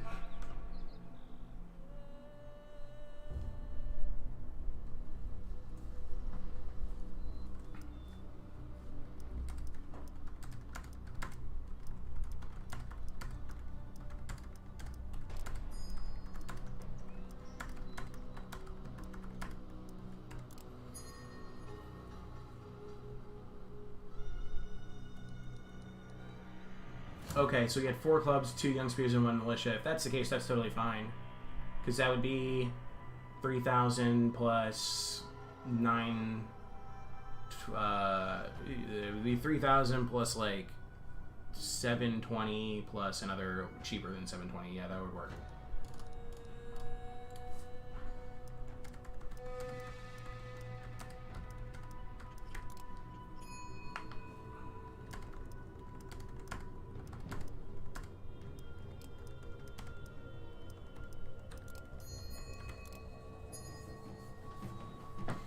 Yeah, we'll just get them to reset and put the original army he had. That was my bad.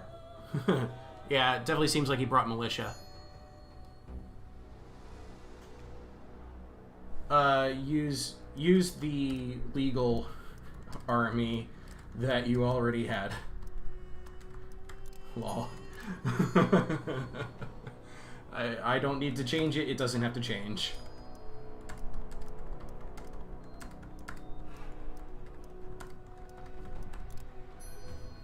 Alright, so they're going to reload. Achaean slings do not count to 4,400, correct. Alright, let's see here. Can you have more than one Spartoian campaign? Yes, you can. Young spear spam to beat the campaign. He brought militia according to Vodka. You can see it in the replay. Thank you, Vodka. You can look at it at the end of the round summary of the army. Yep. Good call. Achaean slings don't count. Nope. I don't think missiles counts. Missiles do not count. Missiles do not count. I was so surprised to see I never would have expected to look for militia. That's what it boils down to. I never would have expected anybody to actually pick militia. So one of those things that you just wouldn't think would happen, but it did. But it did.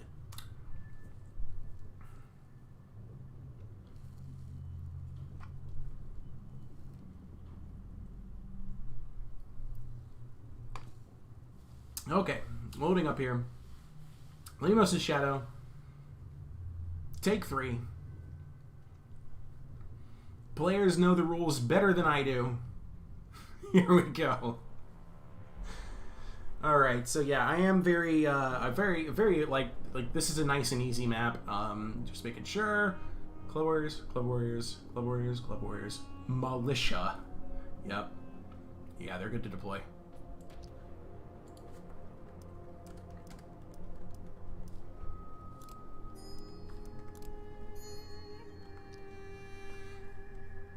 And let me go ahead and take care of that screen blocker for you all. Thank you, Diomedes. Your help has been invaluable. Boom. We've got Agamemnon versus Menelaus. Agamemnon versus Menelaus. And after this battle, both players can pick any heroes they want. Now that we've gotten no repeat heroes in the first 3 battles, and we've gotten an epic hero from both of them in the first 3 battles, they can play any heroes they like for battles 4 and 5. Which might mean that we'll see some repeat archer heroes. We might see some repeat fighter vanquishers. We might see a bunch of epic heroes still. We don't know. It could be anything. Menelaus has brought 955 troops, and Agamemnon has brought 1472. It's a very wide Agamemnon army, and it even features, you guessed it, militia. I've actually introduced the armies right now. I don't have to delay, because everybody knows what's in the armies now. We've got 4 Achaean slingers. We've got 4 club warriors to escort those Achaean slingers. That's pretty cool. We got a militia, I guess, just to throw their bodies in front of the enemy. We've got a pair of young spears, and for heavy infantry, we've got 2 Agamemnon's guards and an armored spearman. And what I love to do right here, Agamemnon and Minotaur right next to each other. If Agamemnon activates that blood sacrifice, that adds 60% damage to the Minotaur. You do the math. That's more than 660 damage added to the Minotaur's damage, as well as all of these nice little buds over here, the Agamemnon's guards and the armored spearmen, if they go into turtle mode anyway. For Sparta, we've got Spartoi, we've got heavy chariots, we've got renowned Laconian axemen, we've got heroic axe warriors, and armored spearmen as well. Menelaus is on foot, and then more Laconian swordsmen. Now then, is Agamemnon in trouble for having not brought any chariots? Wide open map, big blood bowl in the middle, and plenty of reinforced chariots for his opponent. Here they go. Here we go. Performance mode. Thank you. Good call. Good call. Here we go. So I think Sparta has got the advantage here. No light spear runners. There's no light spear runners, but there are reinforced chariots. Is he bluffing the light spear runners? Is he thinking that everybody thinks that you always take spear runners, and in that case you don't need to bring any? Or was it... I mean, he lost that advantage if that's the case, because we had to reload the battle several times. His opponent now knows that he wouldn't have brought light spear runners, but was not bringing them... Was that a hidden choice? Light spear runners are too well hidden. You cannot see them. Man, oh man, these slingers are running out here to die. These young spears are running out here to die. The chariots are going the wrong way.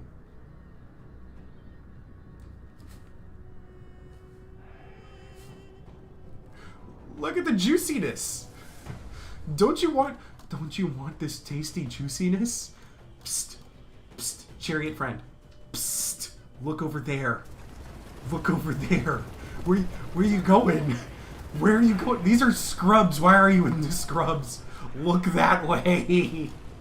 Man, if I was playing in Sparta right now, I'd be having a field day. I'd be like, I'm just gonna drive right through here. Thank you. And right through that. Thank you. And oh, you're throwing javelins at me? That's okay. I'm running you over. That would be what I would be doing in Sparta right now. That would be my path. No spear runners. That is correct. The sky is falling. Oh, man. Okay, so Achaean slingers have already opened fire. They're targeting heroic axe warriors. At this angle, though, the axe warriors are just going to shrug it off. This is an okay trade for them. They'll take those slings. They're not going to be distracted by it, is what I would say. Don't let the slings distract you. Take the damage. You've got a 75% missile block chance. Get your infantry into position. Close in. Look at the damage in this militia. Oh my god, the militia's eating up all the javelins! The javelins! No, you need those javelins later. The militia, they weren't going to hurt anybody. They weren't going to do anything. Has no more Ooh, okay, so the Minotaur being out here stops at least one of the chariots. That's actually very good. I like using... Yeah, the Minotaur killed that chariot. 100%. That's what I like using the Minotaur for. If I'm not just escorting my hero to make sure he stays alive, I'm using the Minotaur to kill some chariots. Chariots are going to the middle of the battlefield now, but there's so many heavy infantry over here. I don't think this is what he wants. Oh, no. You do want these. You do want these young spears. You do want these club warriors. You don't want the Minotaurs and the heavy spearmen and the... Oh, he's going for the juicy slingers. I don't blame him for this, but that felt like a trap. I think the chariots are caught now. Hero is under attack. There's all sorts of Spartan infantry still over here to be engaged. Menelaus is with the heroic axe warrior, a pair of heroic axe warriors. They're going to beat all of Agamemnon's guards over here. Agamemnon's like, hey, wait a minute, come back here. Those are my lads. What are you doing? Not my guards. Please no. Please no. The chariot's trying to get out of here now. They've taken a ton of damage, and the club warriors are just going to dish out all of their javelins now. This young spear is trying to slow down the renowned Laconian axemen. Yeah, the chariots are going to turn around. They're going to take the fight to the club warriors. This is what they should do. It's absolutely what they should do. Just run them over, deal all the damage you can.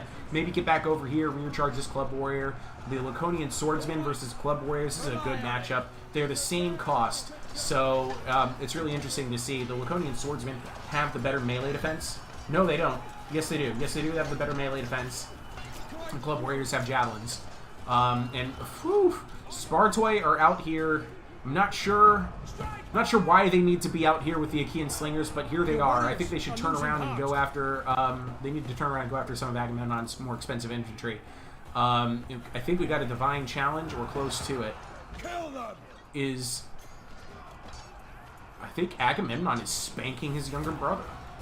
I think Agamemnon's spanking his younger brother. This has been a very surprising, battle so far. Okay, so we've got Leader of Men activated, Minotaur. Ooh, we activated Bull Rush. No, he's not going anywhere right now. Why do you want Bull Rush? That's a mistake. That's a mistake to Bull Rush because now he can't attack. He can trample units, but he can't attack. Agamemnon is starting to lose against Menelaus, and Menelaus is the duelist here. Aristeia, well timed. Leader of Men activated. Oh my goodness, Shield Wall is activated. Who are you getting the Shield Wall against? Okay, we are in a Divine Challenge now. Agamemnon is minus 20 armor. The Spartan infantry is cleaning up a whole bunch of other Agamemnon's infantry. The chariots, they're chasing off some club warriors now. Woo, man, the battle really is boiling down to all of this down here. There is a free Agamemnon guard, but the balance of power is in Sparta's favor. It just depends on if this Agamemnon guard can get... Oh, it's about to get rear charged, though. Oh, man, Menelaus is having trouble with Agamemnon. He didn't route the Laconian swordsman back here before the Laconian axemen showed up. This is so close.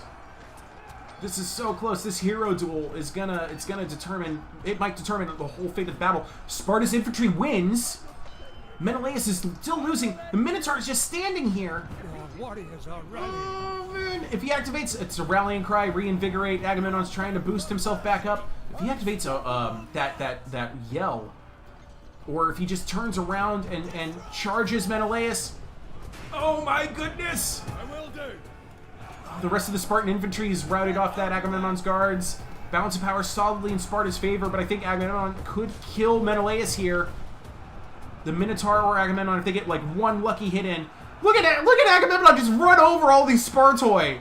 Like he was in a chariot. He can't find his brother in the battle. The Minotaur's trying to get through. There it is! Agamemnon spanks Menelaus! Holy cow! But he gets the kill and then he ruses and then he routs. Wow! Yeah, that does remind me of our fight. He's not saying, I know what you mean. That Bull Rush, if you time it wrong. Oh my goodness. Yeah, Chariots cleaned up the rest of the light units. Is what they should have been doing from the very beginning. I know I got hyper-focused on that duel, but it was just so good. It was just so good, and the battle really did boil down to the infantry in that engagement. Even though Menelaus was killed by Agamemnon, which rarely happens. That rarely happens in this game. The support of the Minotaur... Wow, 203 kills on this renowned Laconian axeman, 183 kills reinforced chariots, 113, 235 kills for the Spartoi. That was the real killing power for the Spartan army here. And honestly, I was very impressed by the renowned Laconian axeman as well. It was just a little bit too light, a little bit too thin, and no chariot support. If Hazard had brought something to help him counter heavy chariots, he could have turned that around. That was, yeah, the hero duel was definitely the moral victory. Absolutely the moral victory. Okay, let me go ahead and get set up for the next round. Let's pick, let's see here.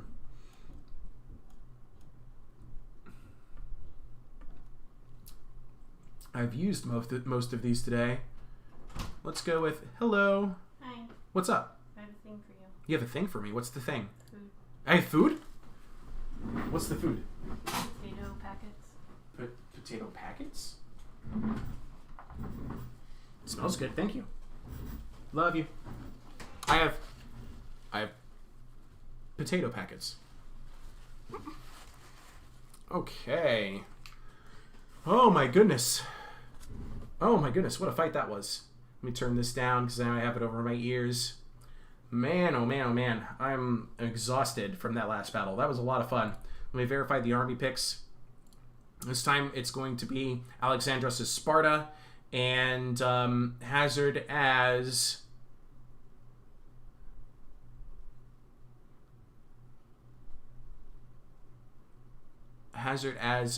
Thia.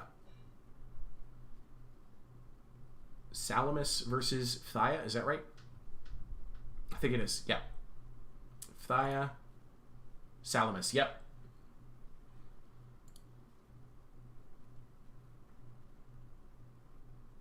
Man, oh man, we're going all the way to Battle 5. Man, oh man, oh man. I'm going to go ahead and get the bracket set up, and then I'm going to tell them their map. I've already picked out the final map. The final map is going to be Thirsty River. It's one of my all-time favorites. Let's see here. So, properties, Hazard is at 2. That's done. And Alexandros is at 2.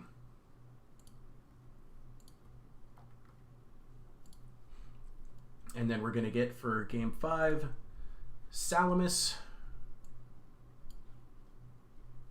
versus Thia. I think you all know what my prediction in here is. I think Thia is a very strong anchor. Very strong anchor. Thia never dies. Love Paragon's Cav, though. Yep. Let's see here. Final map is Thirsty River.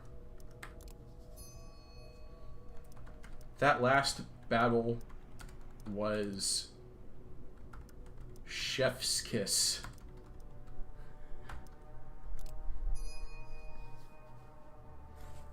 I have potato pockets. They're very hot. I'm not going to eat my potato pockets yet. You tell when you pick it up, you're like, ooh, no. So Thirsty River is a very balanced map. It's very symmetrical on all sides. There's a slight line of cliffs that makes some routing issues a little bit interesting for some units. It's lined with trees, and then there's a pocket for forests in the center, and a couple of spread out tall grass. Alright, so Alexandros has got to pee. We're going to give him that break. I'm probably going to take a similar break. We'll see you soon. If you need a bio break, now's your time. I'm just going to leave this up, and I'll see you guys in a couple seconds. I'm not here to win. I'm only here to spank my brother. Oh, man.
All right, Alexandros.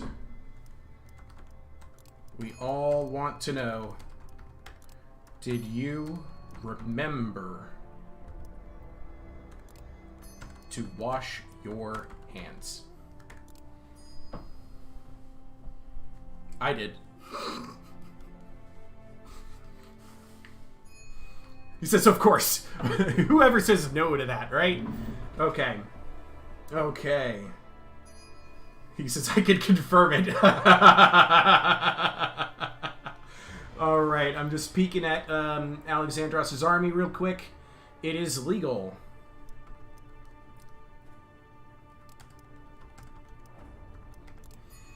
Now, we actually saw this matchup earlier in the tournament. We saw Salamis versus Phthia, and we also saw that almost got won by Salamis. Or did it? It might have even have won, now that I'm thinking about it. Yeah, Salamis did win that encounter. And I think it was Alexandros, too. I think he was the only one to have picked Salamis at this entire tournament so far. And he played Salamis into Phthia and won. So let's not immediately dismiss Alexandros' chances here. As good of a game as Hazard has brought, does he fall into the same traps as his opponents normally fall into? You know? Because Salamis has some interesting tools. Salamis makes for an interesting anchor as well. It does have an unbreakable unit in Glorious Neoptolemus. It can bring a better centaur than Phthia can bring in Fleet-Footed Atseides. Let's go ahead and check out real quick the army of... Okay, we've got 1, 2... Light infantry is good. Heavy infantry is good.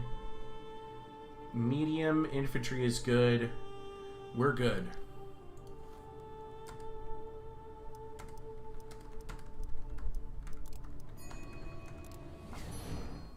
And I'm going to go ahead and set up the, turn off that good old Phthia screen blocker. I wasn't trying to say I was picking a winner. Not at all. Not at all. Set it to performance mode. Here we go, folks. Here we go. I want to hear it. Who do you think's going to win? Who do you think's going to win? Is it going to be Alexandros as Salamis? Or is it going to be Phthia run by Hazard? It could be a good match this game. This could be good. I don't know. It's only the final game in a best of 5 in the finals of Jarl's first tournament. It could be good. Nah. Don't coulda, woulda, shoulda me. This is going to be a good match. And I certainly won't bungle it like I did the setup on the last one. So Salamis has brought an archer skirmisher hero and has brought 827 troops. Phthia brought more troops than Salamis did. Don't often see that. But Salamis does have some pretty expensive troops. So it is possible. Salamis is like the Greek Paris in a lot of ways. It's all about the skirmishers. Oh, it was against you, JK Rico? Okay. Did you win, or I think you lost that one, didn't you?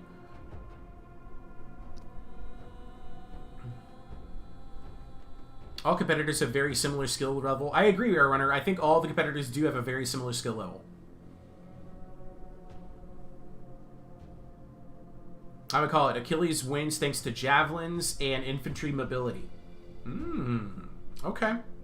Okay.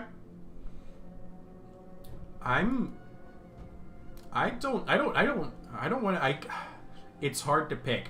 I think I disagree. Honestly, I'm leaning more and more towards Salamis based off of the units I see. I mean, well, wait, I keep forgetting that this isn't as good as it looks. I keep forgetting that this unit just doesn't do what I want it to. You said that badly. That's okay, Gabe. That's okay. Alright. Phthia looking to take advantage of some of the terrain features. Salamis looking to take advantage of some of his terrain features. Yeah, this is no Battlefield of Ares. Okay, so what Phthia's done is they've brought 4 heavy swordsmen to escort Achilles and 1 reinforced chariot. There's also a pair of spearfitting myrmidons on each flank, a pair of Aeginian runners, and a pair of Aeginian javelin men. And that's it. That is the Thaian army. As for Salamis, Salamis is already charging up here with the Archer Skirmisher hero in the chariot. He's going to go ahead and start targeting some Myrmidons and some heavy swordsmen. Try and deal some damage. Oh, looks like those arrows are actually going for Aeginian runners. I mean, why the heck not? You have plenty of ammo for that small of an army. 2 reinforced chariots, swift-footed Deciades, and a heavy island skirmisher is a great melee unit. These guys will beat light spear runners in battle. It's actually from the Ithaca roster. A pair of Salamis Marines, which is a good unit. But these guys right here, 4 Salamis swordsmen, escorted by glorious Neoptolemus. The Salamis swordsmen have such great stats, and yet never seem to do any good in battle. And it drives me nuts. Salamis has better flanks in large units. I mean, yeah, but those infantry, they're so few in number that they can't ever deal the damage that they need to do. They're meant to just kind of tank and hold a line, but it's hard to get value out of them because they're so expensive and they don't make a ton of kills. Still shooting Aeginian runners, I'd be going after the spearfighting Myrmidons if I was that Archer Skirmisher hero. This is a great target for them because you can just ignore their missile block chance.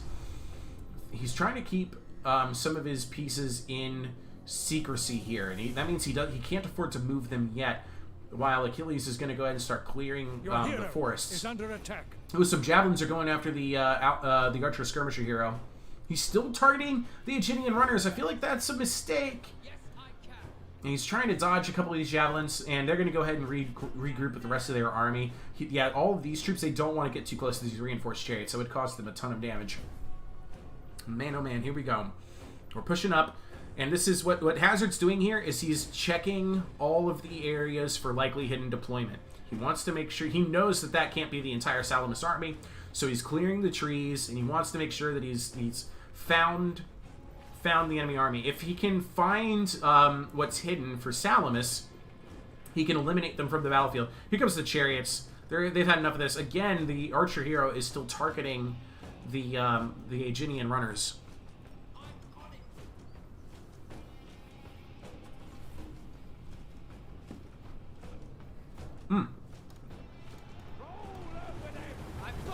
But here they come. He sees he's countering with heavy infantry. He's going to pull back from this, dodge some javelins. Well played. Hazard's still advancing, still clearing the trees. And I think, yeah, he's going to go ahead and pull his Salamis Marines out of there. He's like, I don't want them to cut out alone. So he's going to start marching them this way. This might have an additional added effect that works to his advantage. We'll see.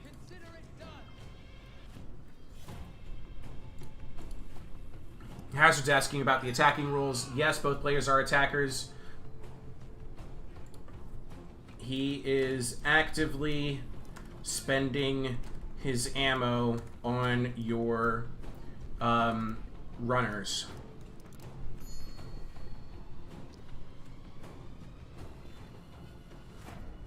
Thaya is playing solid right now. I'd agree. He's also maneuvering to outflank you. That single entity attacking, he's also outflanking you.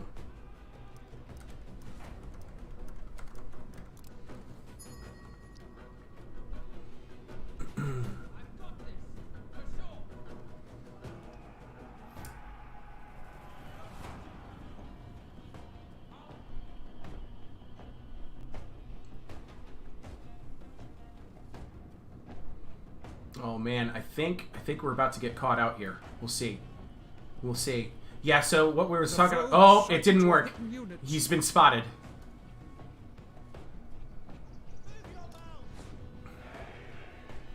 More javelins being spent over here. And yeah, he's going to go ahead and dive on in. Oh, nope, we're falling back. Alright, you got to engage at some point. Yeah, okay. Alex, you got to attack.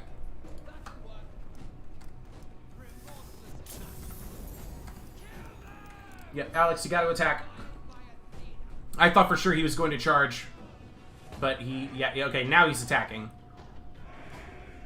Or is he at least positioning himself to an end? Yeah, he's surrounded Thaya here. And he does have a hidden weapon back here. So for a while, I thought when he moved his Salamis Marines out of this position over here, that there was a chance that Thaya was going to think, oh, well, that's the rest of the Salamis army. I'm going to move up this way. And then completely miss the heavy island skirmishers and swift-footed Asiates. But now swift-footed Asiates has had to move up. He did manage to keep the heavy island skirmishers a secret. Okay, he's moving up with his reinforced chariots. Because here's the deal. Salamis now has Achilles' position surrounded. But he's got to attack.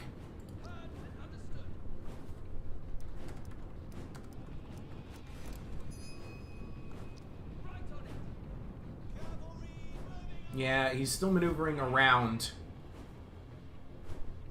You've gotten your envelopment. You've got to attack.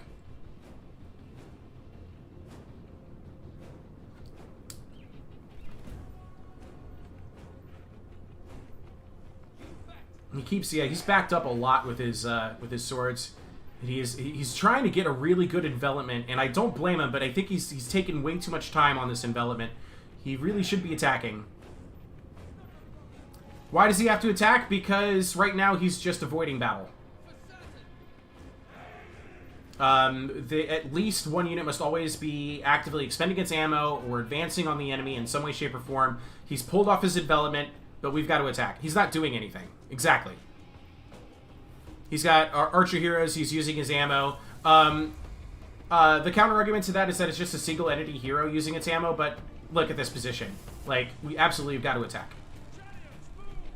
You cannot, yeah, that's still out. That's still up for debate, Vodka. That was Hazard's point as well, is that the attacking with just one unit, one single entity unit, isn't good enough. I don't understand this maneuver. Reinforced chariots are pulling away.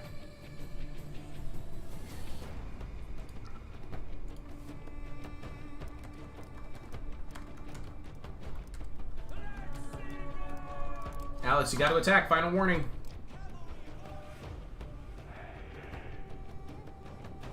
Ooh! Ouch! The javelin throw there. It's not a good formation for these chariots, but it is impactful anyway.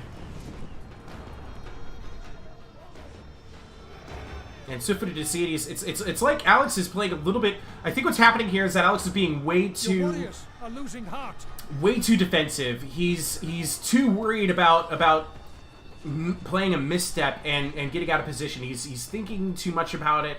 He needs to be advancing. He needs to be attacking. I mean, honestly, this is a completely surrounded Thaya. He's going to go ahead and try and spend some javelins here. But it was too little too late for those reinforced chariots.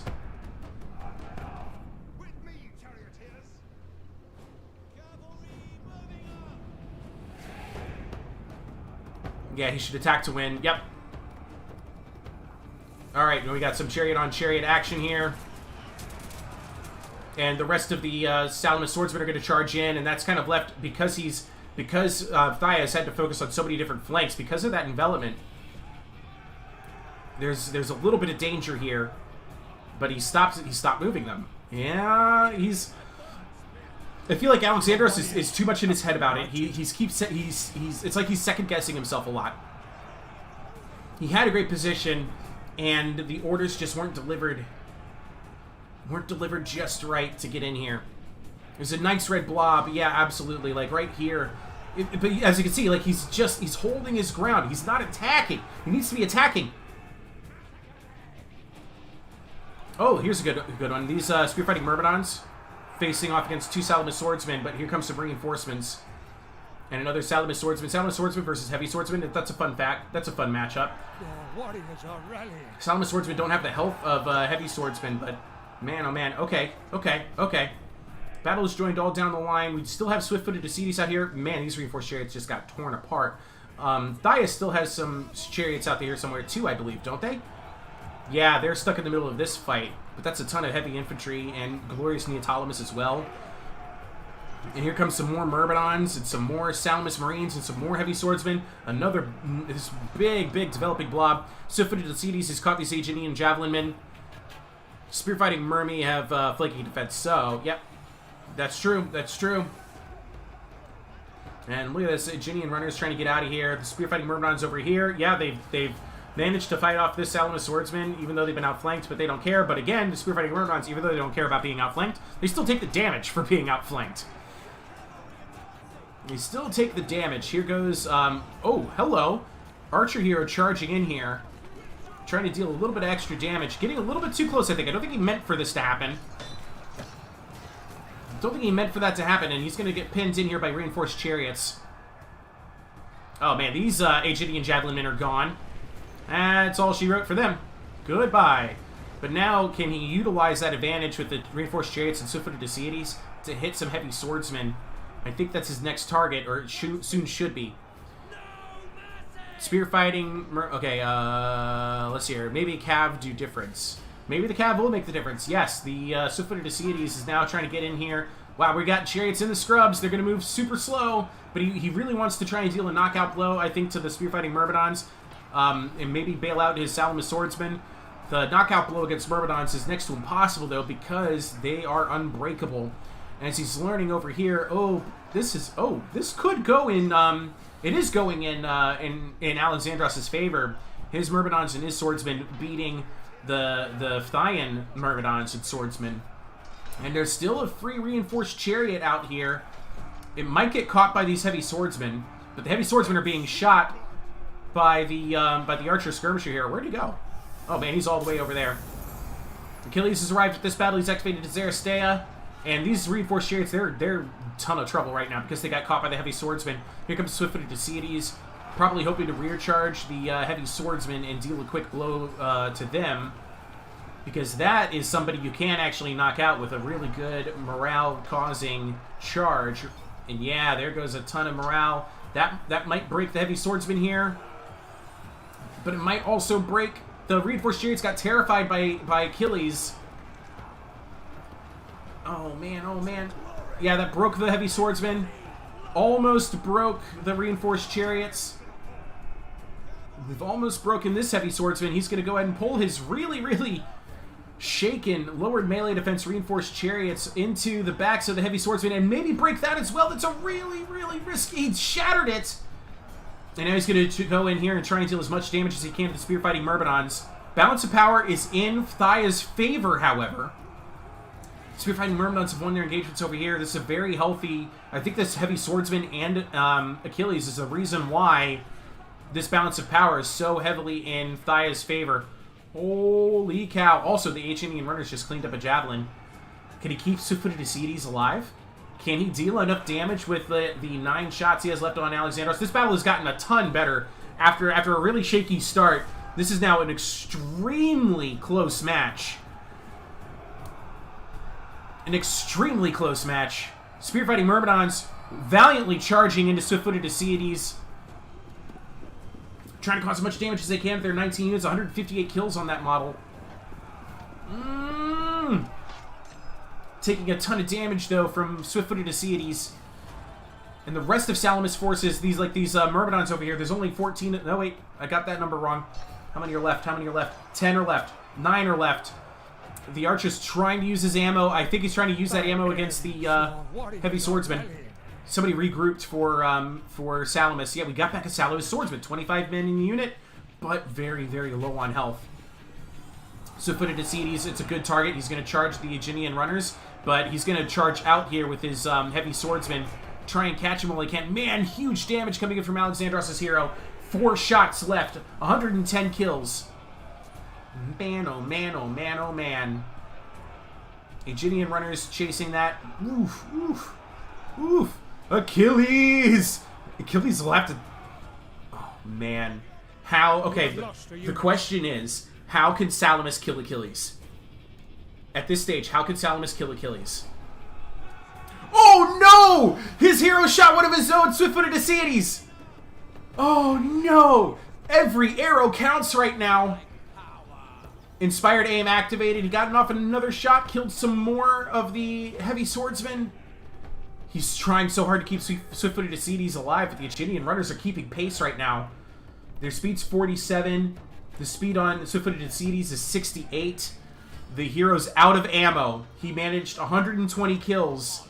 There's still 6 Myrmidons left, 49 swordsmen, and Achilles Swift-footed Illiad is the only tool he has to kill Achilles, but Swift-footed Illiad is also getting grouped up on. I think Thaya has this. I think Hazard's gonna win this. He's got to use his hero somehow. He can run over Myrmidons. He can kill Myrmidons. Terrify's been activated against Swift-footed Illiad. Exhausted and broken.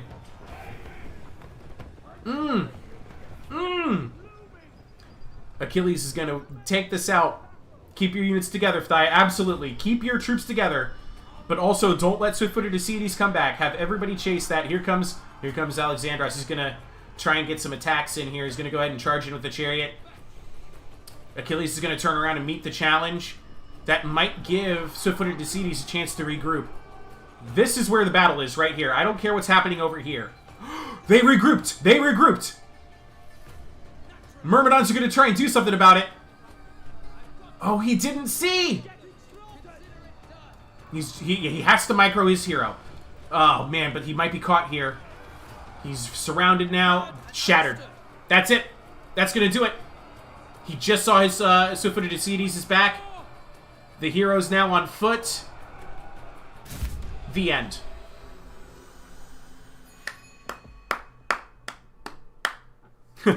Bro, what a battle. Very good. So close.